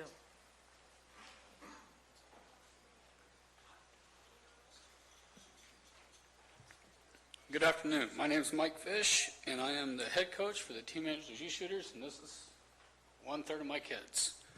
Okay. CYSSA, what these kids shoot with. California Youth Shooting Sports Association. That's what they do. This is where we practice, is at this gun range. If we lose this gun range, where do we practice? Do we go to Candy Rock? Do we go to McKay's to practice? Any other gun club, we cannot go to those. They are held, each gun club has a group of kids that they sponsor. So we cannot practice at those gun ranges. So where do we take these kids to do this? These kids right here are our future. Regardless of what anybody says, these kids are our future right here. I took my hunter safety course there in 1975 from Michael Halligan. That building down there in the pistol range was there. These kids right here represent our county just as much as you do, if not more, these kids represent. They travel all over the state of California, Nevada. They take our sponsor's banner and represent it. They represent our community here.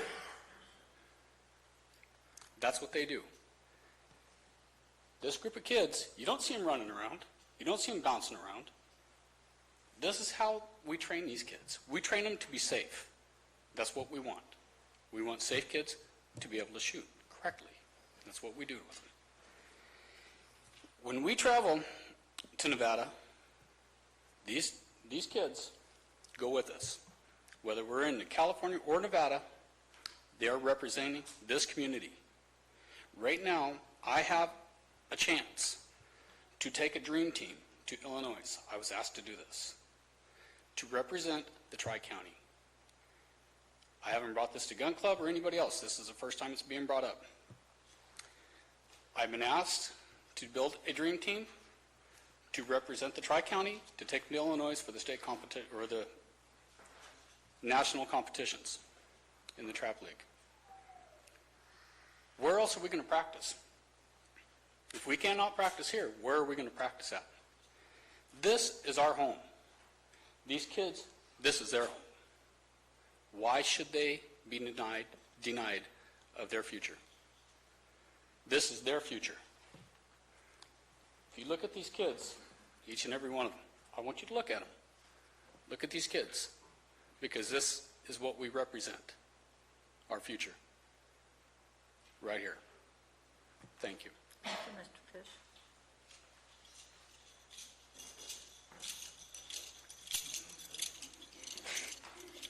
Sorry. Good. Hello, I'm Cody Fish, and I'm from the Team Angels. I just want to say I don't want Trout to shut the club down because then we have nowhere else to practice. So that was the first time I shot trap was out there, and then I've been shooting on the Trap League for 3 years, and I've gotten all these medals, and I got a buckle this year for shooting on the 49er League. So where else am I supposed to practice if Trout shuts this place down? Thank you. Thank you, Mr. Fish.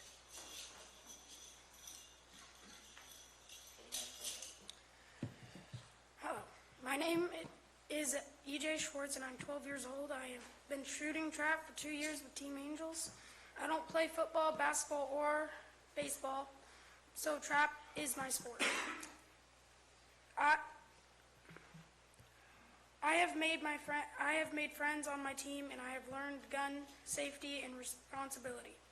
For those who don't play traditional sports, closing the gun club will take away the sport we love and the positive influence the coaches have provided. We are asking you to think about how this will affect all of us. Please don't take away our place to shoot. Thank you.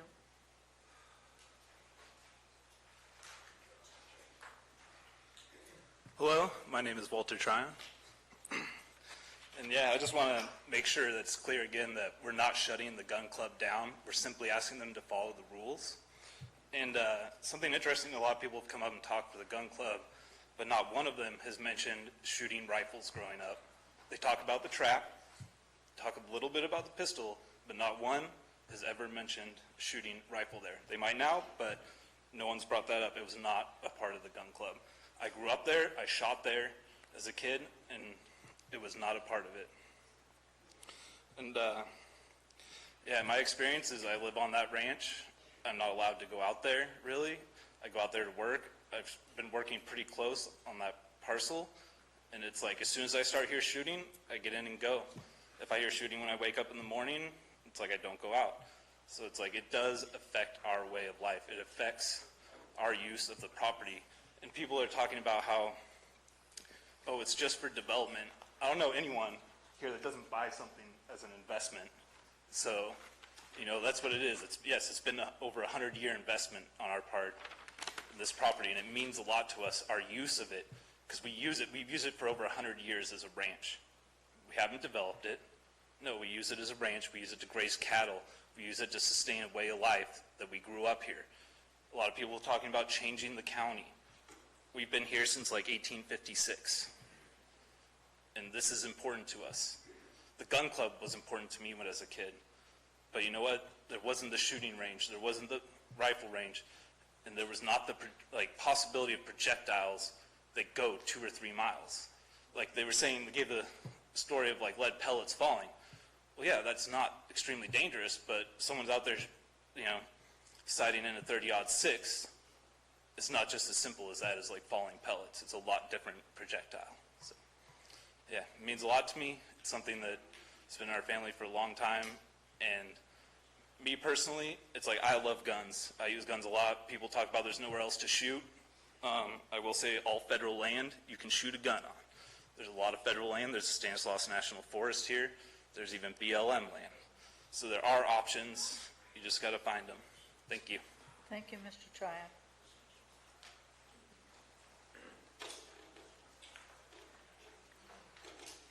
Hello, my name is John Tryon, and I'm up here quite a bit here in Angels, and I like to talk about the safety issues. We do a lot of hiking and walking up out there, and it's very dangerous when you get down towards where the rifle range is. You don't know how far a rifle's going. It goes quite a ways. Also, there's no real backdrops to stop those bullets. I mean, they go right up there to the old railroad tracks where we walk, hiking trails. They go straight uphill, the ones that don't hit the ground first. And it's a major safety issue. And like Walter said, once you hear them shooting, you got to get out of there. And that, that kind of limits us full-time out there.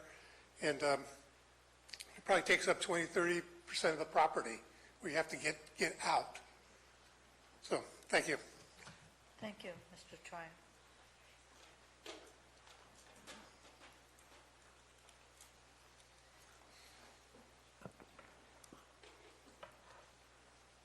It looks to me like there's a historical precedence, and they've been here since I was born, which is a long time ago. Could you speak up, please, Patty? It looks like there's a historical precedence here, and it's been there since I was born, which is a long time ago. And I think you should go with the historical precedence, because you can see what's weighing in the balance. If they go away, then we will have lost an asset for Calaveras County, and especially young people should be allowed to have this experience. You can see the discipline that they portray. It goes over into their family life, and I appreciate the fact that my children, who some of them served in Iraq and some earlier in the Marines, that they had experience with guns when they were young, and I believe that it made them safer soldiers. And I felt better as a mother that they could go to the service and had that experience under their belt, that it wasn't just something that they had learned in the basic training. And so anyway, the issue is, you know, the historical precedents, and I think that's been met. Thank you, Patty.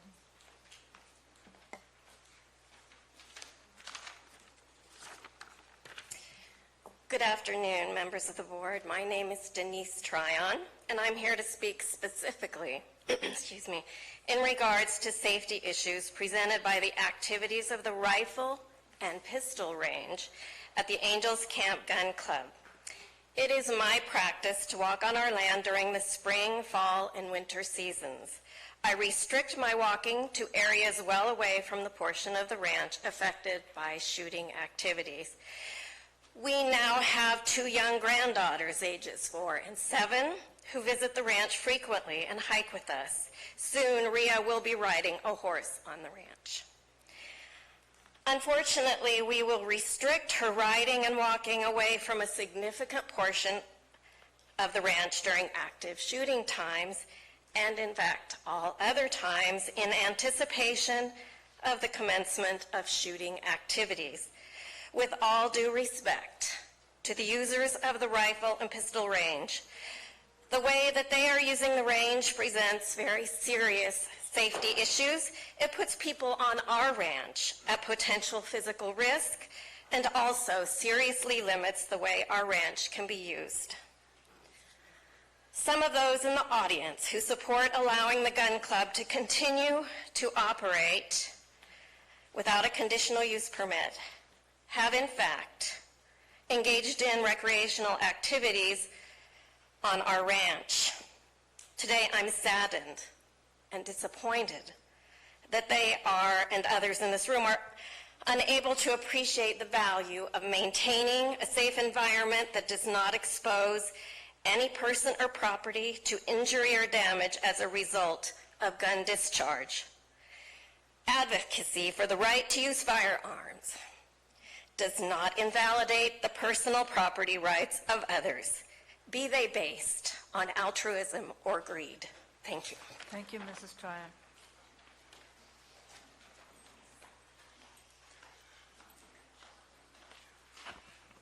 Good afternoon, members of the board. My name is Carly Schwartz. My maiden name is Skenna, and while that will likely mean nothing to all of you, Mr. Tryon knows me and has known my family for several years. In fact, my grandfather, Charles Wistus, was his predecessor for his District 4 supervisor seat. And I would say he is the person who arguably is the reason Mr. Tryon got into county government when he asked him to accept a planning commission appointment. When I heard Mr. Tryon's plan to come to you to appeal the planning commission's decision, I knew I needed to be here. You see, I have a long-standing history with the Angels Gun Club. My grandfather, Justo Skenna, was one of the men who built the building there and was a member, as was my father, Frank Skenna, and my brother, Tony, after my dad's passing in 2008. My husband and I have 2 children that have participated in the Team Angels Youth Shooters, our son, EJ, whom you heard from, and our daughter, Madeline, who just graduated from Bret Harte and is now a firefighter with Murphy's Fire Protection District. The knowledge, safety awareness, respect of firearms, responsibility, and confidence that my children have gained as a part of the team is immeasurable. Every kid on our team has learned to be responsible, safe gun owners and developed friendships with other team members along the way. The gun club provides them with a wonderful place to practice and is safe, and our coaches are gun club members who are supportive and a positive influence on our children. With so many programs already being taken away from our children in school, such as art, music, sports, etc., this is just one more positive program you would be taking from our kids. Mr. Tryon says he is concerned about projectiles coming onto his property, according to the article in the My Mother Lode. Mr. Tryon, in fact, as many have said, has a completely different agenda. In an interview published in the Union Democrat, January 13th, 2013, Mr. Tryon was quoted as saying, "I love ranching, but you don't make any money at it." And the same article noted that he has no intention of his children taking over his ranch, and in fact had sold off his cattle at the time, and had in fact been wanting to build a housing development for years. Yet when he was a supervisor, he campaigned heavily at the gun club for many years. He was always attending Cattlemen's Association meetings and gun club functions, trying to promote his campaign. And now he wants to shut it down. And it will be shut down if we have to go through all of the code things. I'm disappointed that Mr. Tryon would try to push to close a club that has been in our history since the 1940s and is grandfathered in for his own and only his own family's financial gain. Certainly, if this were something that affected his children the way it will affect ours, he would be standing where I am today. I implore you to consider the effect this would have on our community, gun club members, and our children, and I ask you to uphold the Planning Commission's decision. Thank you. Thank you, Mrs. Short. If there's other people who wish to speak, could you just please? I'm James Castle. I'm a third-generation member of the Angels Gun Club. My two boys are going to be fourth, and the rest of my grandkids are going to be fifth generation. My grandfather was one of the founding members of the gun club. My dad got into it. He was a member until he passed away. And the gun club is, in 1962, I took the hunter safety course prior. I was 11 years old. I was going to turn 12 years old on the 22nd, so I took the course. We went down to the pistol range. We shot the rifles in the pistol range. When I got done the next day, my dad and I went out to the rifle range, and I sighted in my gun to go deer hunting in the fall when I got my hunting license and deer tags. So the stuff that it's not been there is a bunch of somebody's dream, because it's not the truth. The gun club's been there that long, and we've been using the gun club ever since. Thank you. Thank you, Mr. Castle.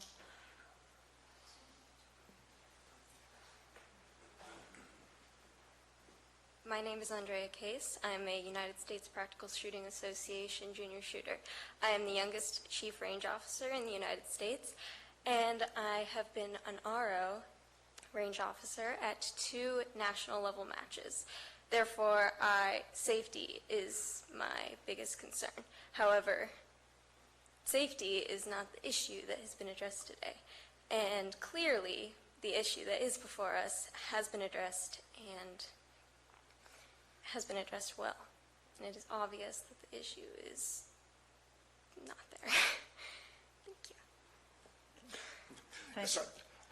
My name's Chad Case, and my daughter and I, as pistol shoot competitors, we use the pistol range quite a bit. And I would like to ask the question of Tom Tryon. When they hear gunfire, when I normally shoot, I shoot 300 to 400 rounds at a sitting. And I use that range multiple times a month.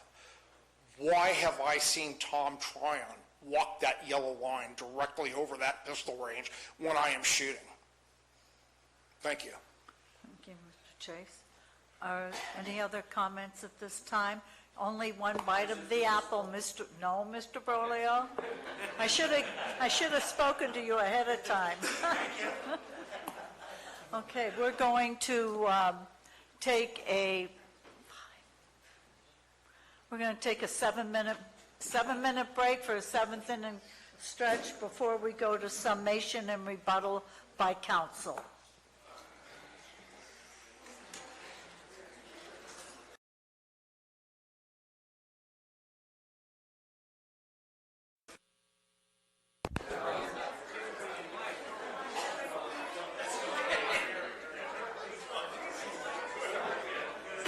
I'd like to bring the meeting back to order, please. 7th inning stretch is over. We are going to summation and rebuttal by council. Each council will have 15 minutes. Thank you. And first be council for Mr. Tryon.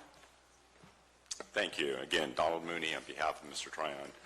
Hopefully I won't take the whole 15 minutes here. It's yours. A couple of things in responding to council's comments about the litigation, just to kind of let the board know how we got here. The way we got here, and I think it's in the board packet and the staff report, but part of that litigation is they don't have a permit from the sheriff, which your county code requires. The county code requires a rifle range, a pistol range, skeet shooting, to obtain a permit from the sheriff. Part of that permit requirement, part of the findings that the sheriff has to make, that it is compliant with the zoning ordinances. So the sheriff, not feeling that that's within his bailiwick to make land use decisions, asked the planning director to do it. So that's how we got here. And so and again, part of the lawsuit is saying you can't operate without a permit from the sheriff. As a result of that lawsuit, before going to trial, the gun club went to the sheriff, apparently went to the sheriff's department and said, please issue us a permit. And then the sheriff's department said, well, we can't make the land use decision. And the evidence in the record before you is that the sheriff has serious concerns about the safety and the operation of the gun club. That's how we got here. A couple of things. Council talked about the 1984 land swap agreement and offered some opinions about it. I'll remind you that comments by council does not constitute evidence.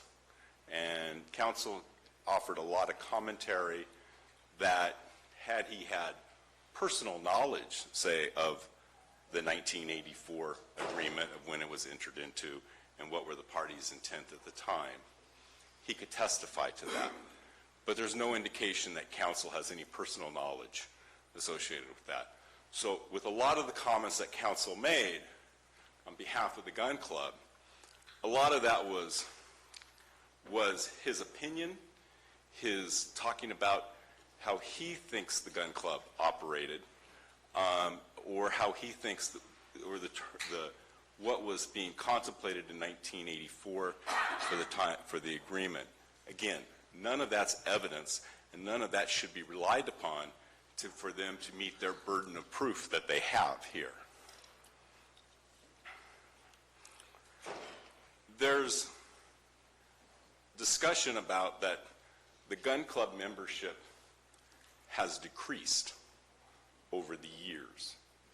And they use that argument that the gun club membership has decreased as evidence that the usage has decreased. Well, I think in the minutes and some of the testimony that was provided, the gun club served as a social place for dinners and such like that. It may be that their membership has decreased, and there may be evidence and testimony as to the membership, but they haven't discussed and they haven't met that burden as to the argument that the usage has increased. And we believe, and we disagree with the planning director's comparison to a commercial store or something like that in terms of how many customers you have. We think this is very different than that.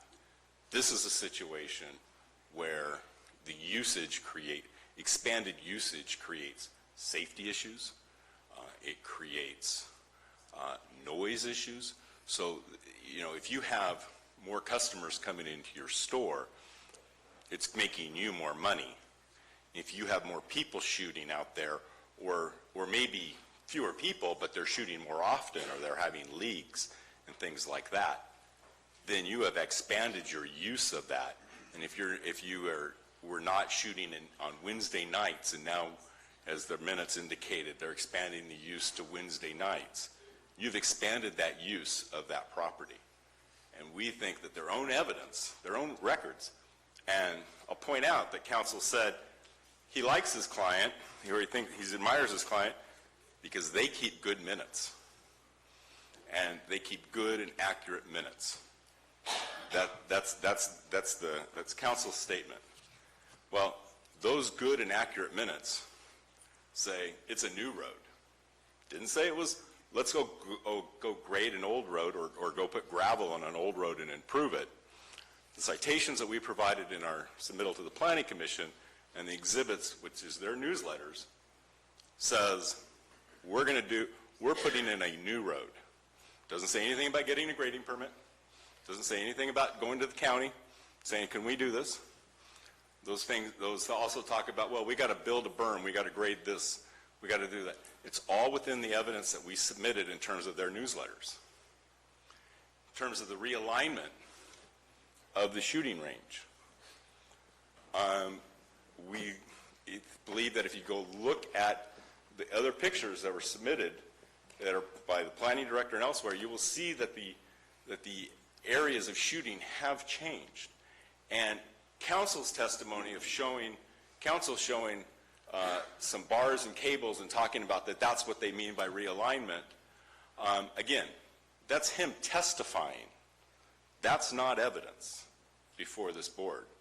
That's and I don't have citations, but there are a number of cases that say attorneys presenting or talking about evidence or talking about facts to which they have no personal knowledge of does not constitute evidence. The other matter here, it's,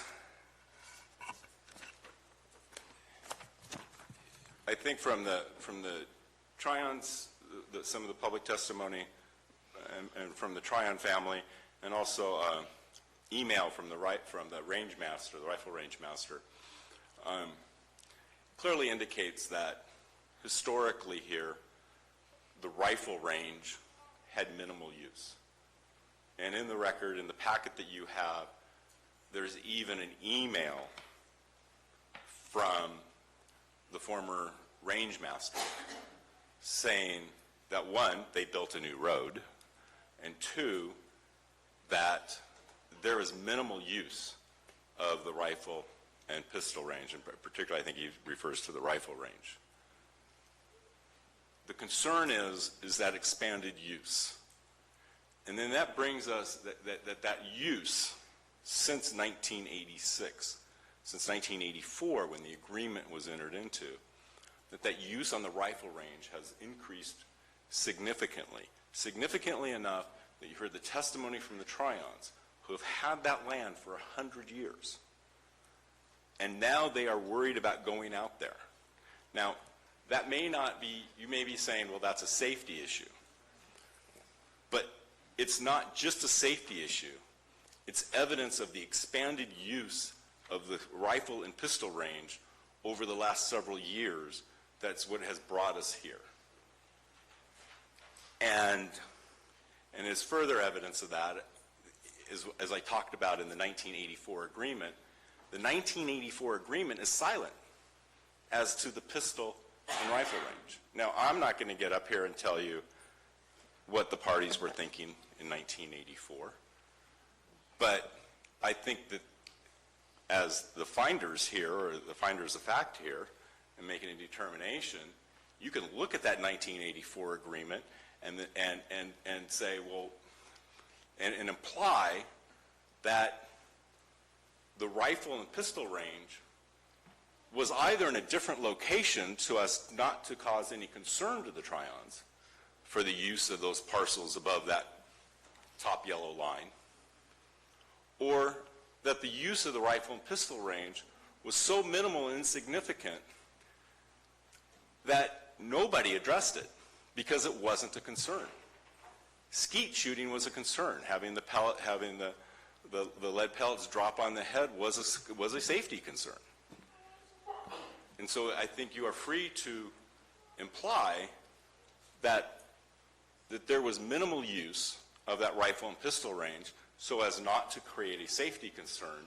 But now because of the expanded use and the testimony that you've heard, it is a concern, and that does constitute an expanded use of those parcels. And those parcels do not allow rifle and pistol range shooting.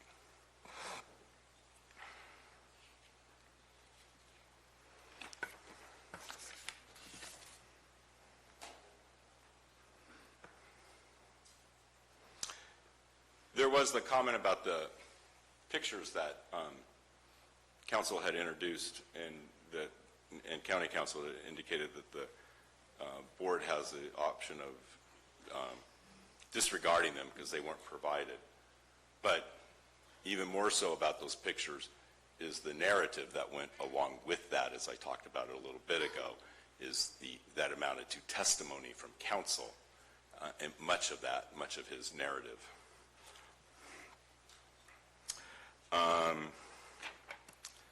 And then finally,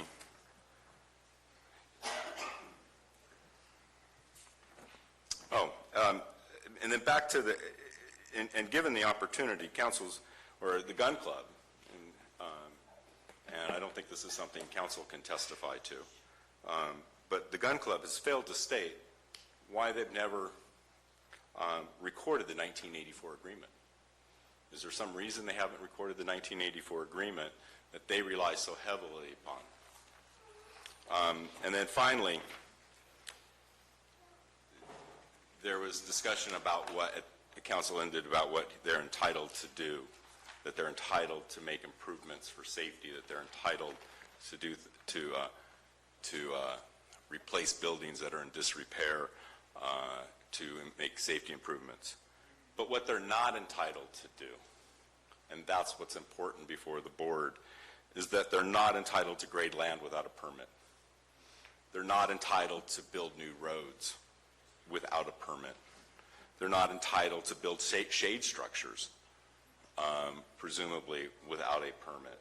They're not entitled to do many of the improvements that they've made that go beyond just rebuilding a trap house, and they're not entitled to expand the shooting and the amount of shooting into the evenings as they have done, as their own minutes indicate, expand shooting clubs or shooting teams and such. So I would urge the board to grant the appeal, and thank you very much. Thank you, Mr. Moon. Ready, council? I am. 15 minutes. I'm probably going to use all of it. I like to talk if nobody's figured that out at this point. Council's absolutely correct that in the court, I've done a lot of jury trials, and you're going to hear a judge often tell a jury, hey, the arguments of counsel are not evidence. We're not in court. And I think counsel's lucky that we're not in court, because there's been a lot of misstatements about what happened. If you review the letter the sheriff wrote, I'll tell you exactly how we got here. As part of the litigation in Superior Court, we approached the sheriff about getting a permit the club does not need because it extinguishes their claims for nuisance by noise. And if you look at that letter, the range master for the sheriff's department came out and took a look at the range and said it was fine. It was only after Mr. Tryon approached the sheriff and misrepresented who owned what parcel of land that the sheriff had serious doubts. And yes, I wrote a letter to the sheriff inviting him to engage in a dialogue with the expert we've retained to testify in the Superior Court action to allay any safety concerns that he might have, and I also included a copy of the 1984 agreement. Now, counsel can stand up here and say that my interpretation of that agreement are not facts, and it's testimonial, somewhat like his own interpretation of it. He's absolutely right on one count. We weren't there. So you look at the four corners of the document, and let's look at what the parties actually said. There are thousands of pages of minutes for the Angels Gun Club. The vast majority of them have absolutely nothing to do with what's before you, but I'd ask you to look at the ones that I've attached to our brief, where there's mention of the rifle and pistol range since the late 70s. As far as the use of it, they're quite right. They are by far the least used portions of the property, and the use of either of them has not substantially increased. I also would ask you, disregard my interpretation of the 1984 agreement. Disregard council's interpretation of the 1984 agreement. Look at Mr. Tryon's own words in 2004. Those are his words. That's what he said about it. He said he was fine. Why didn't we record the deeds? Quite frankly, we relied on Mr. Tryon's word because we had no reason to doubt it for 30 years until the last couple of years when he filed this lawsuit, and now his story has dramatically changed. I'm not from Calaveras County. I'm not really from Northern California. I'm from Arizona, but I'm a Westerner. And I believe that people who grow up in Northern California share a lot of things with Arizonans. And one of those things is, if what I'm doing on my property doesn't bother you or doesn't hurt anyone, it's none of your business. I have a right to continue the activities on my land that I have done for 70-odd years, as the gun club has a vested right to operate the way it has without problem, without threat to security, without damage to property, without damage to people. It has a vested right to do that. And the Supreme Court recently spoke to that in a case about a regulatory taking. And I would think that if you suddenly change the rules of the game for the Angels Gun Club and suddenly require them to go through the onerous procedure of getting a conditional use permit, that's somewhat akin to a regulatory taking. These are rights that the gun club has exercised responsibly for almost a century. There's absolutely no reason for further oversight or further regulation over what they do. If that kind of oversight over a gun range was so important to the Tryon family, I would ask them why they're operating the gun range on their property without a conditional use permit. If public input on a gun range is so vitally important, why are they operating a gun range on their own property? Why are they allowing people to hunt for profit on the very land that they're saying is impacted by our shooting? The reason, and I guess I am going to testify a little bit about the 1984 agreement, the reason it talks about shotfall is because the only projectiles that could reasonably reach the land being discussed is birdshot. Our expert, and this is contained in his letter, went around the perimeter of that property looking for shot. He tested 20-odd soil samples. He found 4 pieces of shot. Over 74 years, 4 pieces have managed to escape the confines of that land. But none of that is before you. What's before you is whether the gun club's operation as it exists now is an intensification of its use. The use of the gun club has fluctuated over time. It has gone up, it has gone down. It has had waiting lists for memberships. It has gone to the point now where there are several hundred empty slots. There is no evidence before you the gun club has intensified its use. As to the roads, the gun club is allowed to abandon a road that trespassers were using to illegally access their property and use the gun range. That is the road near the top of that parcel the gun club abandoned. They are entitled to repair the other roads to make sure that when it rains, they don't wash into the gullies, and to make sure that if there is a danger of lead contamination, it is contained by the improvements they are making. If you look at the array of satellite photos, you will see none of these roads are new roads. Sometimes one is in higher use than the others. Sometimes the other is in higher use than that one. But there's no evidence that any of that is an increase in use of any of these parcels. The gun club is not only entitled to make improvements to its property if something falls into disrepair or something needs to be replaced, I think it is a sound public policy that they be encouraged to do so. If a railing is falling down, the railing should be replaced. If it's going to be replaced, it should be replaced in a manner that is consistent with the government regulations regarding railings. The same thing with lights in a parking lot. I believe sunshades are an appropriate and permitted use.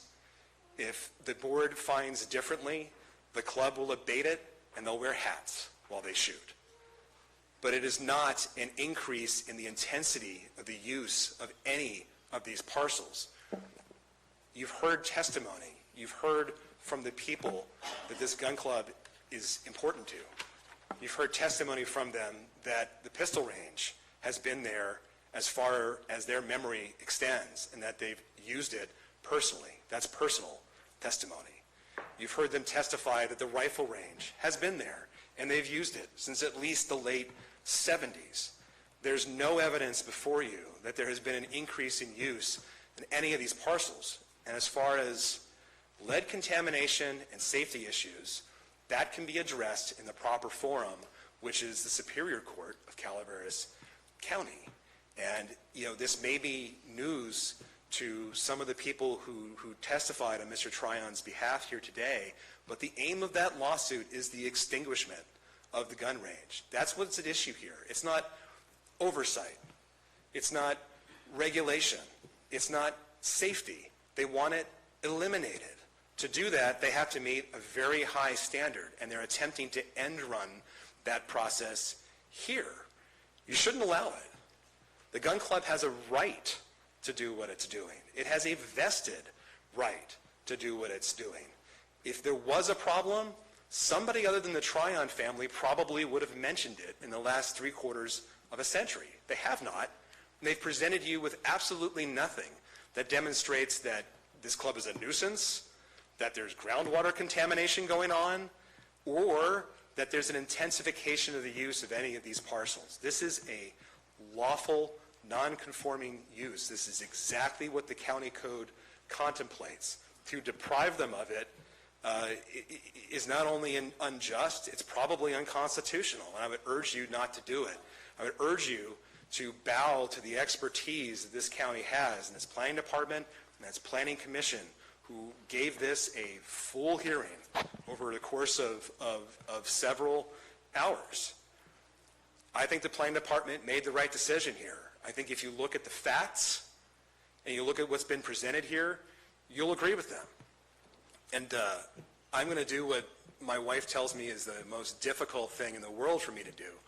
And that's, I'm going to stop talking with about 5 minutes to go, unless anybody has any questions they'd like me to address.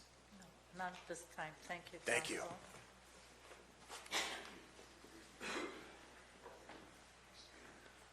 All right.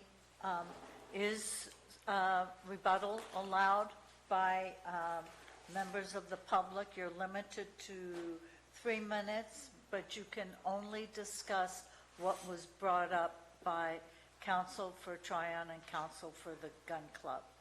So if you have anything you would like to say, please come now. Okay, I'm going to close that part of the meeting. Mr. Brolio, you have one more bite of the apple if you'd like it. Okay. Okay. Give me a second. No, time's up. Okay, I want to bring it back to the board for any discussion and question. I'm going to. Oh, I did. God dang, can't even read my own notes. Okay. Mr. Mauer, yes, please. Mr. Mauer, would you like to do any summation and rebuttal? What I'd like to do is sort of bring the focus back to what's really at hand before the board. There's been a lot of discussion of concerns about loss of the youth shooting, safety concerns.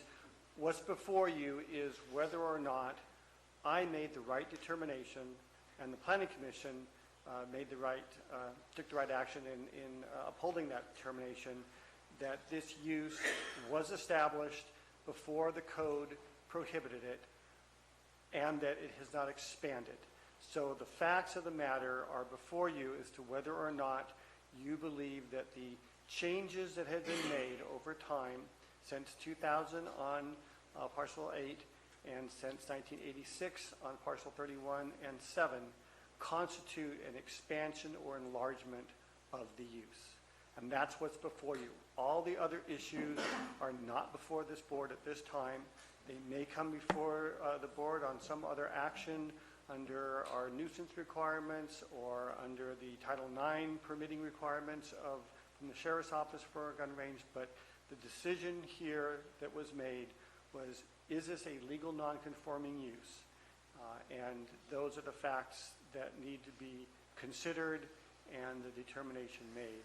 Under the provisions of our code, the 1704 and 1792 that talk about conformity with zoning and the continued use of a legal non-conforming use. So that's all I really wanted to say was, try to bring the focus back to what's really before you right now. Okay, thank you. I'll open it up one more time. If there's any comments anyone say just on what Mr. Mauer discussed. I just want to point out that if you look back at all of the pictures, I know that Mr. Tryon's attorney stated that there has been a change in where things are. If you look back at all of the satellite pictures, they're all the same. All of the trap houses are the same. All of the rifle ranges the same. All of the pistol ranges the same. Everything's in the same location. The roads are the same. There are no new roads. Now, someone may have made the error in their speech in saying we're putting in a new road, meaning we're going to put new gravel down. That's perfectly okay. So all of those pictures are exactly the same. So I would encourage you to maybe flip through those pictures again before you make the decision. Thank you. Thank you, Ms. Schultz. Okay. Oh, I know it. God dang it, try to close it up. I'll be just a moment. I just want to bring up the fact that Council brought up earlier here, and I'm confused with the actions from Mr. Tryon in the extent I have property that borders him. He's hung signs on there stating on my fence line, which is just fine, don't care, that it is now a hunting club. Hunting club, which is right next to what we're talking about for gun club. Out Dogtown Road. Only on what Mr. Mauer addressed, Mr. Broleo. Comment only on Mr. Mauer's comments on whether you perceived this was a legal non-conforming use or not. I have no idea whether it's a legal use or not. Okay. I don't know whether anyone's obtained permits for anything. And out Dogtown Road, close to my home, is where the Highway Patrol, Game Warden, Sheriff, everybody shoots. It's a lot closer to my house from that range than Tom's house to the gun club. And I don't know anything about it. I don't care about it. The only point I'm making is I'm confused where we run into the safety issue, the things that we're addressing here, when Tom has opened up a hunting club and he already has out Dogtown Road a shooting range for others. Okay, thank you, Mr. Broleo. Okay, I'm going to bring this back to the board for discussion and any questions. Mr. Mills, I'll start with you if you have any. We sure wandered around. There is a core issue here, and I think that we've spent a lot of time talking about things other than the core issue of what I called at the very beginning, an expansion in use, and looking for a definition of expanding. What other properties are doing in the area is not an issue in front of this board. We can't deal with that. Safety issues. It's not an expanded use. You talk about noise. It's nuisance. It's not before us. So what we've got to really look at is what kind of additional uses are being done on this property or these series of properties that haven't been done for decades. Whether permits are issued, whether there's, what's going on with that? I can't rule on that. That's not in front of us here. What we've got to figure out is there additional uses beyond the uses that came up at the very beginning? I mean, does moving a backstop create a change in use? Does putting in those concrete strips create a change in use? We can do a lot of stuff with that, but whether or not there was rifle or pistol use, so we had one person testify that it did happen earlier. So we're talking about there's a use of a property, and now the county goes in and develops a code in 1986, really drives you into a non-conforming use situation with that code, and 2000 makes it even more strict. And what do we do now? The only thing that's left is grandfathering. Whatever's been going on there should be allowed to continue to go on until such time as the owners of that property stop. It's not a matter of what the sheriff is going to require and what other safety improvements might be needed. Even this discussion on lead, it isn't part of this appeal. The lawsuit in Superior Court, it's not part of this appeal. We're down to the root issue of, does this property show an expanded use? And I asked for that definition of expansion. And even when we talk about structures, there's such a broad definition. We even talked about it earlier today in another hearing regarding consolidated fire in 15.08.100 and exemptions. So the board is left to that decision to try to use what we have in front of us to make that decision. And I can't see any change in the information that's given to us that shows that the people who are operating this property are doing anything different than they did in 1947. And if you can convince me otherwise, please do so. And that's what I've been hoping for this entire 4 hours or 3 hours that we've been dealing with this. So I'm going to leave it at that for now, and I'll let the rest of the board talk. Mr. Stopper, do you have any questions?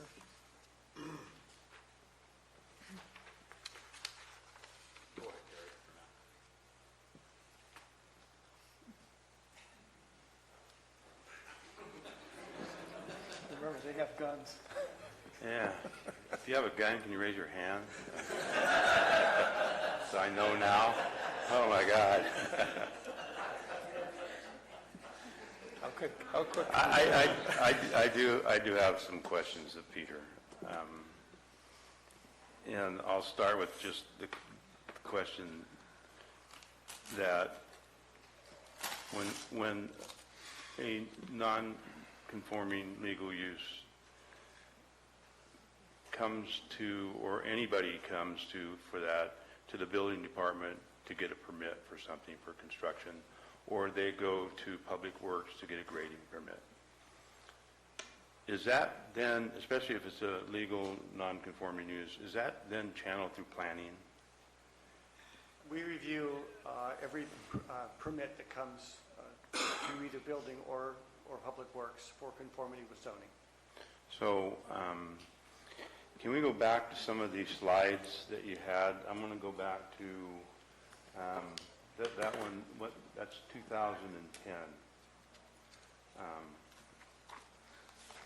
And I'm looking right in here, right in through there, and right out through there. I don't see anything in there. I don't see anything. It looks like this road comes from right here, goes out there to the shooting range, and goes on out here to the pistol range.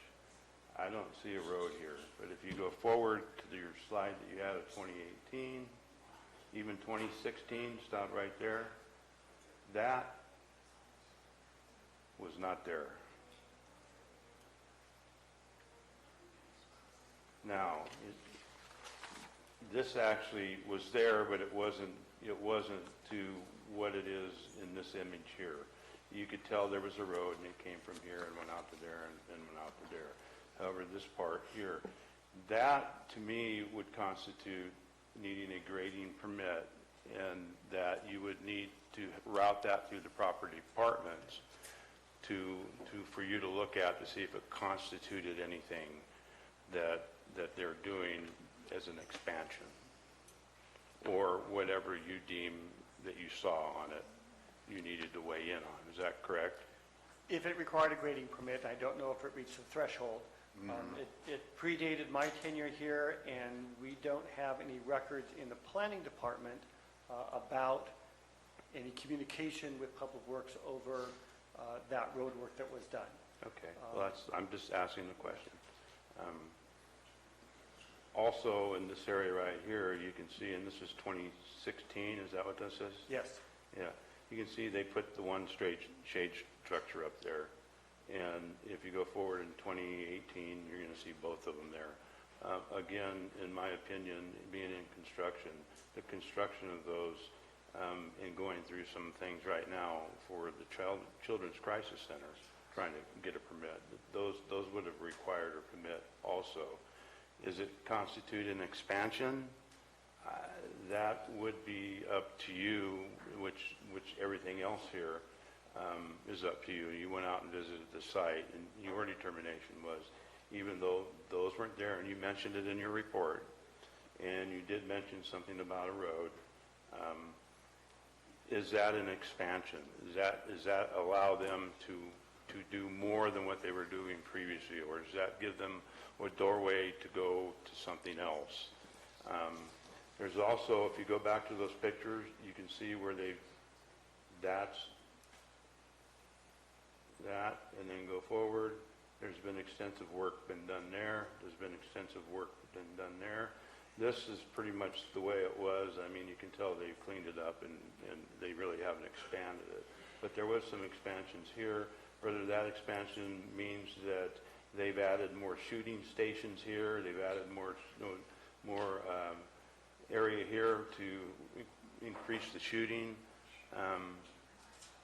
From the pictures that I saw and what was presented on some of the ones that I won an arrow, got my own pictures, it doesn't appear that they've added anything here. They may have graded that out and made it better area there, perhaps to park, but it didn't look like they expanded anything here and added more places to shoot, like 4 or 5 or 6 more sites to shoot. It didn't look like that to me, nor the pictures that I saw in what was presented to us, that they'd increased the size of this target area. And so the only question I would have would be this, whether that grading of that road now entering here versus over here would be an expansion. And then we go back to the determination of with the definition, exactly what is an expansion. Is it adding more shooting areas at the rifle range? Instead of having just one seat that they showed, again, going to 6 now, there's 6 there. And the target area is now, instead of one little target, it's a huge target area. That, to me, would be an expansion. I do have one other question. Apparently, this road, there's an easement on the property for this road to access onto the property over to this other area? That's all my property. That's all your property, this area over here is too? That's Frogtown. Yeah, that's Frogtown, but that's where the ball diamonds are over here. But it looks like it entered, I just had a question whether there was an easement from your property over to the ball diamonds. That's all I had for right now.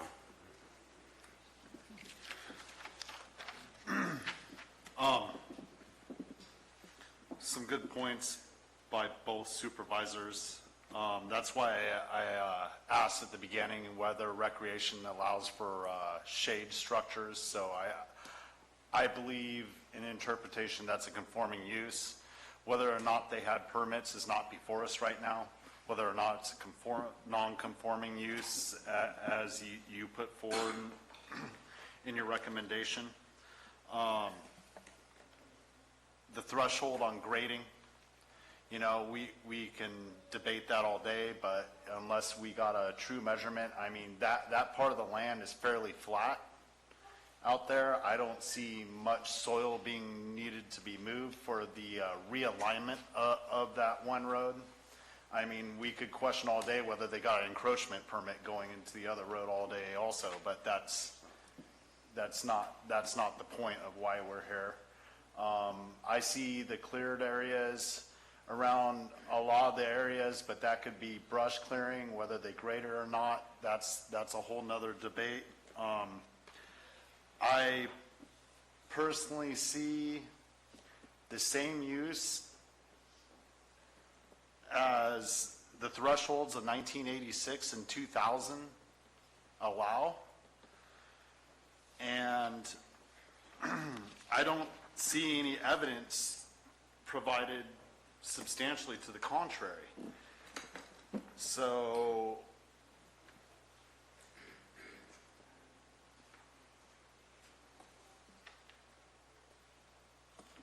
with that, with everything before me, I'd make a motion to accept the recommendation of the planning department.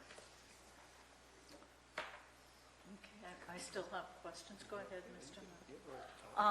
Well, thank you.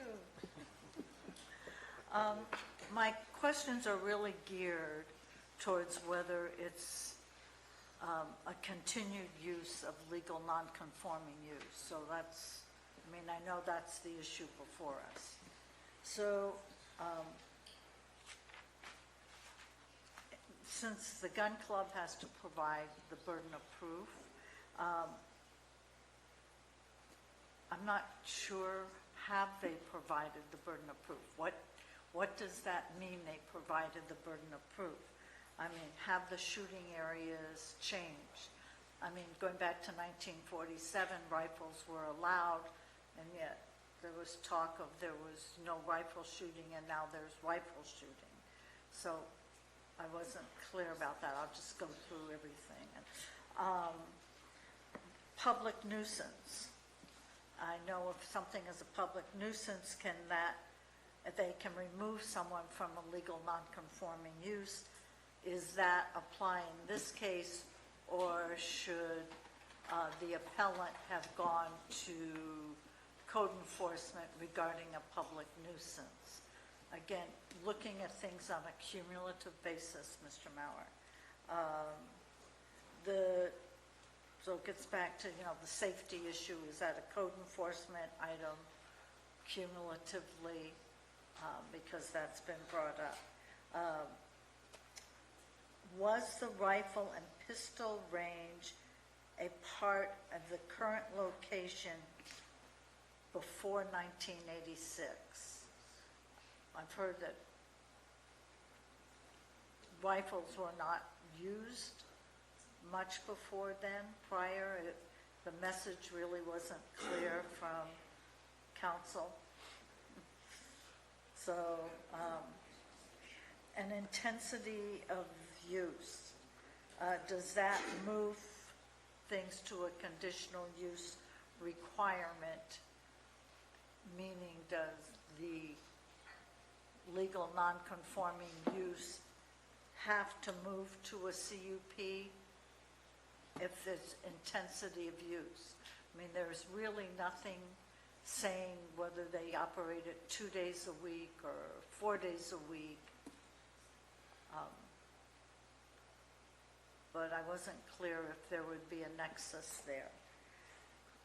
Not getting a permit, does this have an impact? I mean, they haven't got a road permit, a shade permit, a whatever permit. If they don't get permits and they're allowed to stay a legal non-conforming use, what position does that put the county in on any other legal non-conforming use that does not get a permit? Because I can think of some.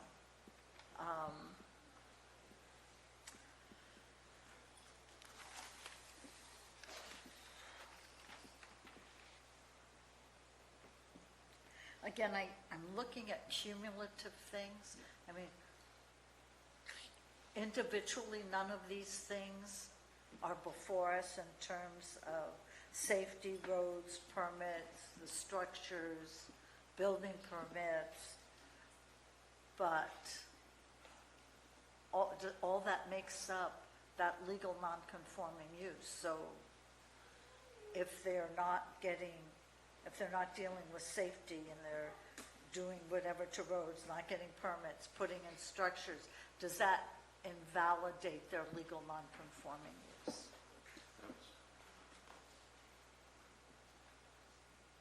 I think that's it. I'm trying to stay as focused as you want us to. Good.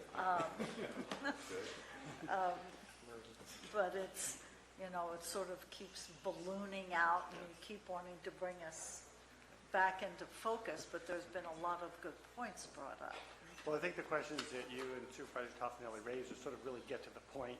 And the point is, on the whole, has the use expanded? And that's really the call of the board. Because there is not a clear line drawn through our code that says this constitutes an expansion, you guys are the judge to decide, has it expanded? Has the use been enlarged to the point that it is no longer a legal nonconforming use, that the use has cumulatively, or however else you want to describe it, changed to the point that it is no longer the same use that was there before? So could it be by, I don't know, parcel 07, we think it has an expanded use, but the other two don't? I mean, is it one thing that we're looking at, or is it 3 parcels, 3 uses? Good question. I believe that you have the ability to find that the determination by me and the Planning Commission was correct on 2 parcels, but not on a 3rd, or any combination thereof. So depending on the facts before you and what you have in the record and what you heard in testimony today, if you decide that, no, the use has expanded onto parcel 31, for example, the rifle range is indeed an expansion, then you could find that continued use of the rest of the property as it's been currently being used is legal, but the use of 31 is not. So that's within, I believe that's within the purview of the board to make that determination today, to modify the commission's findings. You asked about the burden of proof, and again, that sort of, has the gun club provided you sufficient information, coupled with the information in your packet, to demonstrate to you that the use has been continuous, that it has not expanded, and was created prior to 2000 and 1986, respectively.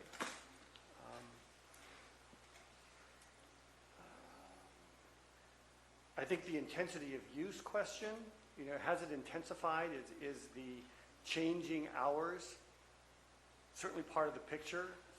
And that's my determination. The commission's determination was that's not an expansion, but you may find differently. If you feel that that's, if that's an expansion, that's within your purview to find. The permit issues, we treat it just like any other. Because of the number of active code compliance cases we have, we don't go out looking for permit violations. If we've been notified that there was, we had a complaint about an unpermitted structure, code compliance would follow that up.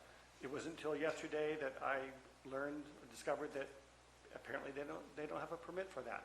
I would urge the gun club to pop into the building department and get an as-built permit. It's a fairly simple structure, probably not a big deal, but it definitely requires a permit if they don't already have one. And they may have one, the record may just not be clear on when it was built. But it clearly was built sometime between 2010 and today. So there should be a record of it. And your final question regarding the cumulative effect, and it really goes back to Supervisor Toffenelli's questions. I struggled with it myself. Looking at the lights, the structure, the road, the clearing and expansion around the area of the rifle range, has that constituted enough change to be an expansion? And, looking through the record, the record is not, there's not a lot of information. We haven't had any permits on it, so we don't have a big file that says, here's everything that happened going over the years. It was established. The best information I had was, information provided to me by both parties, and what little records we had as far as the aerial imaging, the history of the ordinances when they were adopted in 1986. I came to the conclusion that cumulatively these changes to the site did not constitute an expansion, and the Planning Commission came to that same finding. But you could make a different finding if you felt it was different. So if they decided to relocate something, which was somewhere in the documentation in their minutes, the council keeps referring to, they're talking about relocating the pistol range or the rifle range. If they relocated that, that would trigger then a conditional use permit. Again, it depends. I don't have any record that it was relocated. There No, was it talk wasn't. about relocating. They just talked about it. The information I had, going back to 1998, I don't have anything beyond that. It's in the same location. Could it have, or did it relocate before then? The testimony that we had at the Planning Commission was that it's in the same area as it was back in the 60s and 70s.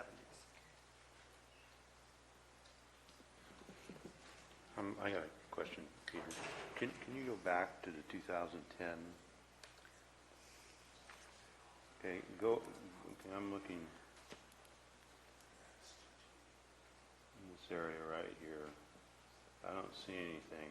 Can you go to the next slide? Still, I don't see anything here. Go to the next slide. Now I see this. Go to the next slide, the 2018. That is 2018. 2018 is in our packet, and it shows that there. So obviously something was constructed there. I don't know what it is. Doesn't look to be that big, if these are the bench. But obviously something was constructed there. I don't know if that bears on expansion, if that means it's another shooting station from here was added to there.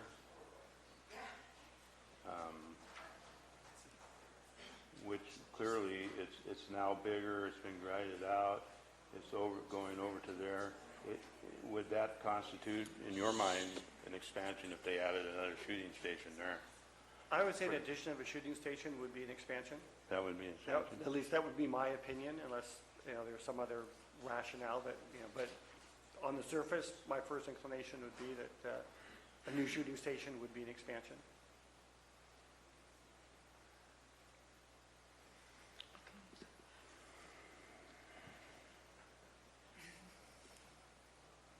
Mr. Mills, did you have anything further? Well, I'm going to close the public hearing and bring it back to the motion. No, it's good. You're good? Close the hearing. Okay, now I'm going to see if Mr. Unless he Tuffanelli. has more questions.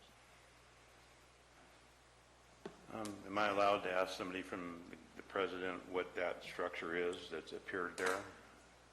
Can you answer me what that is?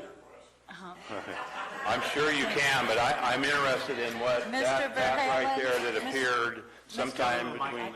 You need to come to the microphone. Could you come up here, please? Thank you. That's appeared sometime between 2011 and 2016. Hi, my name is David Verhaven. I'm the current president. I'm sorry you guys had to listen to all of that crap. A lot of it was lies, but I'll explain. Well, I'm interested in this. That particular deal is where the rifle bench is at. Is what? Where the rifle shooting bench is at. Correct. Where the rifle shooting bench is at. Correct. Right there. Okay, the bench is the dark spot there. Okay, and The roads that you see were there. We have put, in the last 3 years, 8, 10 transfer loads of base rock, and which, the whiter rock you see, we put limestone. It was recommended by the State Water Board. Around the rifle range, the rifle bench, there's really no contaminated materials there. That road was just straight in there. We've made it a little bit bigger, so there's actually room to park, and the road is scraped out a little bit enough so you can go drive below the bench and drive back around in a circle instead of backing up 70 feet through the rocks. So you're saying that's a bench, not a... What is this? I'm interested in what that is right there. There's nothing there. A tractor has probably been down through there. We have to build a couple of check dams to satisfy the State Water Board. They want us to just put some hand-built rock or block in there to stop the water coming through that creek, so anything that's in it would have a chance to settle there. So, and back where the rifle, I moved up here in '72. I was out at the club first time in July or August of '72 with my uncle, who was a dentist here for years. I shot at the club first in '72. I used the rifle range in the late '70s, which was there. It was not anywhere near as refined as it is now. There was a bench and there was a target. The target was a little bit smaller. The bench may have been wood instead of concrete, and I can't tell you. But where you have questions out there at the rifle, where the rifle target is, the water board and the water quality board guy we dealt with wanted us to put a little structure there to catch anything, so we put some structure. It's not, well, it's just some railroad ties on the ground to hold some dirt, and we put rock and stuff in there, and then we cover it with limestone. They want any of the lead stuff they want to drain through the grass. Okay. Thank you. So none of that's new. There's more roads there that you can't see because we don't use them now, but we have before, and the ones that we use, we've put base rock on them. You can't use them in the winter. And all right. As far as increasing the use, we're there. Thank you, sir. Not sure that answered the question. Did I say something? That's up to the chair. Is it directly related to what the planning director talked about? Yes. I'll give you 1 minute if you'd like to come up here. I'm feeling generous today. I wanted to clarify what that little dot is. Okay. Threw up a couple of hay bales to satisfy one of our members that wanted the practice hurt-free. And that's all that is. Thank you. That's Okay, hay bales? thank you.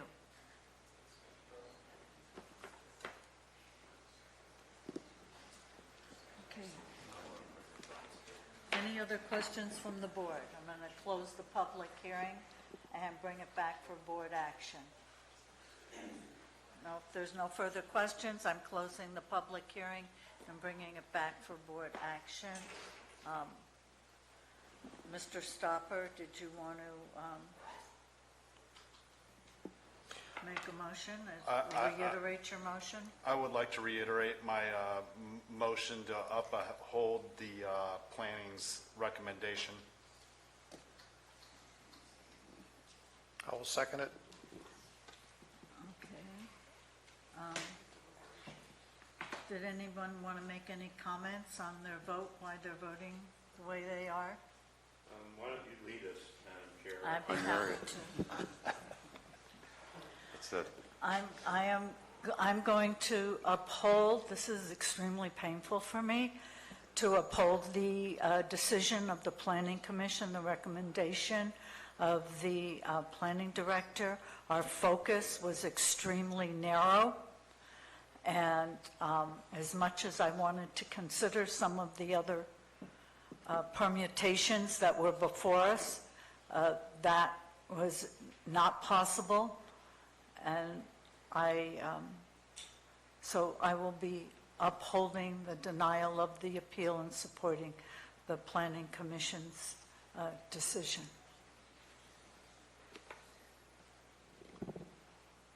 Next? That's Okay, it. next. If you want to say anything, I Well, think. likewise, I am not able to see any expansion, and that's the loose term, in use on this property. We're not doing all of the other things. We couldn't look at anything else, but there isn't additional uses that are being created here or an expansion of the existing uses. So for that reason, the only option is to uphold it, and that will be my decision. I would like to reiterate some of the things that Supervisor Callaway has just said. Safety is a grave concern and is always part of all of our concerns. While that's not part of what's before us today, so that is not part of my decision. Also, with that, I'm an aye. You're an aye? Yes. Yes, aye. I just wanted to clarify for the record, based on what the motion was and what was said during discussion, is that it is, the motion is to deny the appeal, which in essence is upholding the Planning Commission's decision and the Planning Director's ultimate decision as well. So I just wanted to make sure the record was clear. Absolutely. Thank you. Mr. Tuffanelli? No, this is one of the times when you're sitting up here and you're an elected official that you're faced with something that's very, very, very difficult. And Mr. Tryon has sat here in the same position, so has Mr. Oliveira, and faced difficult decisions. However, that being said, looking for something here, we've gone down different roads. The permitting thing, obviously, my advice is get permits for what you do. But that's not before us. Rather, you got a permit for something is not what we're being decided. We have a very narrow window. I think Supervisor Mills pointed that out. Mr. Maurer has spent a lot of time, like we did on this, to make his decision. The Planning Commission spent a lot of time, as we did, on making their decision and looking at what is here before us and going back to what was in 1998, what was in 1947. It was a gun range. It doesn't appear that they've now gone to trap shooting ranges or stations, expanding from 6 or 5 to 10, expanding the number of shooting areas in the rifle or pistol range, which would constitute in anybody's mind an expansion. So based on that, I have to go with the motion that was made by Mr. Stopper. Very difficult, but it's what is before us. I count that as a 4-0 vote of the board to... Still have to call it. You have to call a vote. I just didn't want to go through the pain again. Sorry. All of it. No point of order. All in favor of denying the appeal of Mr. Tryon of the Planning Commission and upholding the decision of the Planning Commission and the Planning Director's determination that the Angels Gun Club is a legal non-conforming use. All in favor? Can I have the vote? You're asking for a vote? All in favor? All in favor? Aye. Opposed, passes on a 4-0, one absent vote of the board. This meeting is... No, hang on. No, it's not. This meeting is not adjourned for the board and Supervisor staff. Yeah, I'll take a 2-minute break.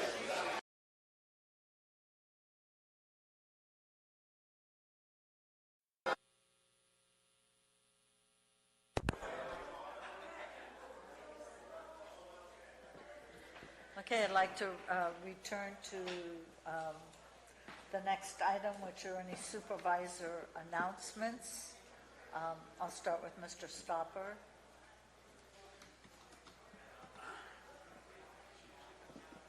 Oh, sorry. Go right ahead. Yes, Madam Chair. I had the pleasure of traveling down to the state head OES building and seeing the control center there with Supervisor Mills and Mr. DeBasilio. It was an informative meeting. Until we move forward on some things, I will keep the specifics to myself, and that's all I have to report. Why? Is it confidential? That But you if saw? If something goes before the board, I don't want to ruin it by talking to all four of you right now. Right. Well, three of us. Well, four of us. Us. Okay, well, I think we're getting a little punchy. All right, Mr. Tuffanelli, do you have anything you'd like to report? Make it short. No, I do have a Mountain Valley EMS board meeting tomorrow, and that will be involved in accepting the Stanislaus County's RFP for, or contract for their ambulance provider service. And we will have we will have an RFP coming to our board sometime next month for, to send out for an RFP for our ambulance service. That's all I have. Mr. Mills? Wednesday, the 12th, attended CSA 4's meeting in Copperopolis. 13th, Thursday, Copper Fire. Did discuss, and it's been an ongoing discussion with them regarding New Maloney's. It's within 16 feet of the 1088 level, which means that there's roughly 170,000 acre feet left to go. It's coming up at 6 inches a day right now. So we will know more by the end of July whether or not New Maloney's could be in a spill situation, but all of the high country reservoirs right now are spilling, so that will give you an idea. The Stanislaus has been in flood stage since February, so they're doing everything they can to kind of keep the extra under control, but last Thursday there was 3.5 feet of snow still in Bear Valley, so kind of puts that in perspective. Attended the meeting at OES on Wednesday with Supervisor Stopper, and also had a camera meeting on Wednesday afternoon and a Fire Safe Council meeting at night. We did present the emergency GIS system to the group. Includes CAL FIRE, includes other agencies, so it is a conglomeration, including Alpine County, so it was a very good discussion. And for anyone who didn't notice, there was a controlled burn off of Whittle Road on Saturday. And the purpose of that was to provide a fuel break between Glory Hole and the City of Angels Camp. So that was the one that I worked real hard to get BLM to get a NEPA done so they could get this done before we got too far into fire season, and it's worked out. So kudos to everybody, including South County's fire department for their work in getting that handled. On the 27th and 28th, I'll be in Auburn with Mountain Counties. There is a United Water Conference going on, and we'll get an opportunity to talk again with members of the Metropolitan Water District of Southern California, as well as Urban Ranch and some of the other major water purveyors down south about our issues and how the watersheds up here are their supply, their future, and how we work together to keep that stable future, that clean future going. That's the topic of discussion that will be taking place in Auburn, and that's all I have. I want you to know I will be on Maloney's at the end of July. I want to make sure that water is at a safe level. Are you going to be jumping up and down trying to get at this flag? I'm just wanting you to take care of it, Supervisor Mills. I have nothing to report. Yeah. Yeah. Mr. Auld, do you have anything? Just real quickly, I wanted to thank you for having coffee in the community and Murphy's. Oh. I appreciate you. Mike. Oh. I apologize. He's talking about the wonderful event. He came up to Murphy's for coffee with the community. I really encourage the board to do the same thing. It was very informal. Pardon? Actually, there was a good turnout. There was at least double that. Yeah. But, I mean, it was fun. He did buy his own coffee, but it was a great way for people just to get to know him. And Well, when you come to So- District 1 for the coffee meeting, we'll buy you coffee. oh, is that a bribe of the CAO? Anything else, Mr. Alt? No, thank you for finishing my sentence so eloquently. I appreciate that. He was a hit. Council? Nothing to report. Ms. Severud? Nothing to report. Okay. Susan, nothing to report. Okay, this meeting stands adjourned. Thank you, and Diane, thank you for your helping me today, and to all of you for helping me get through it. Thank you.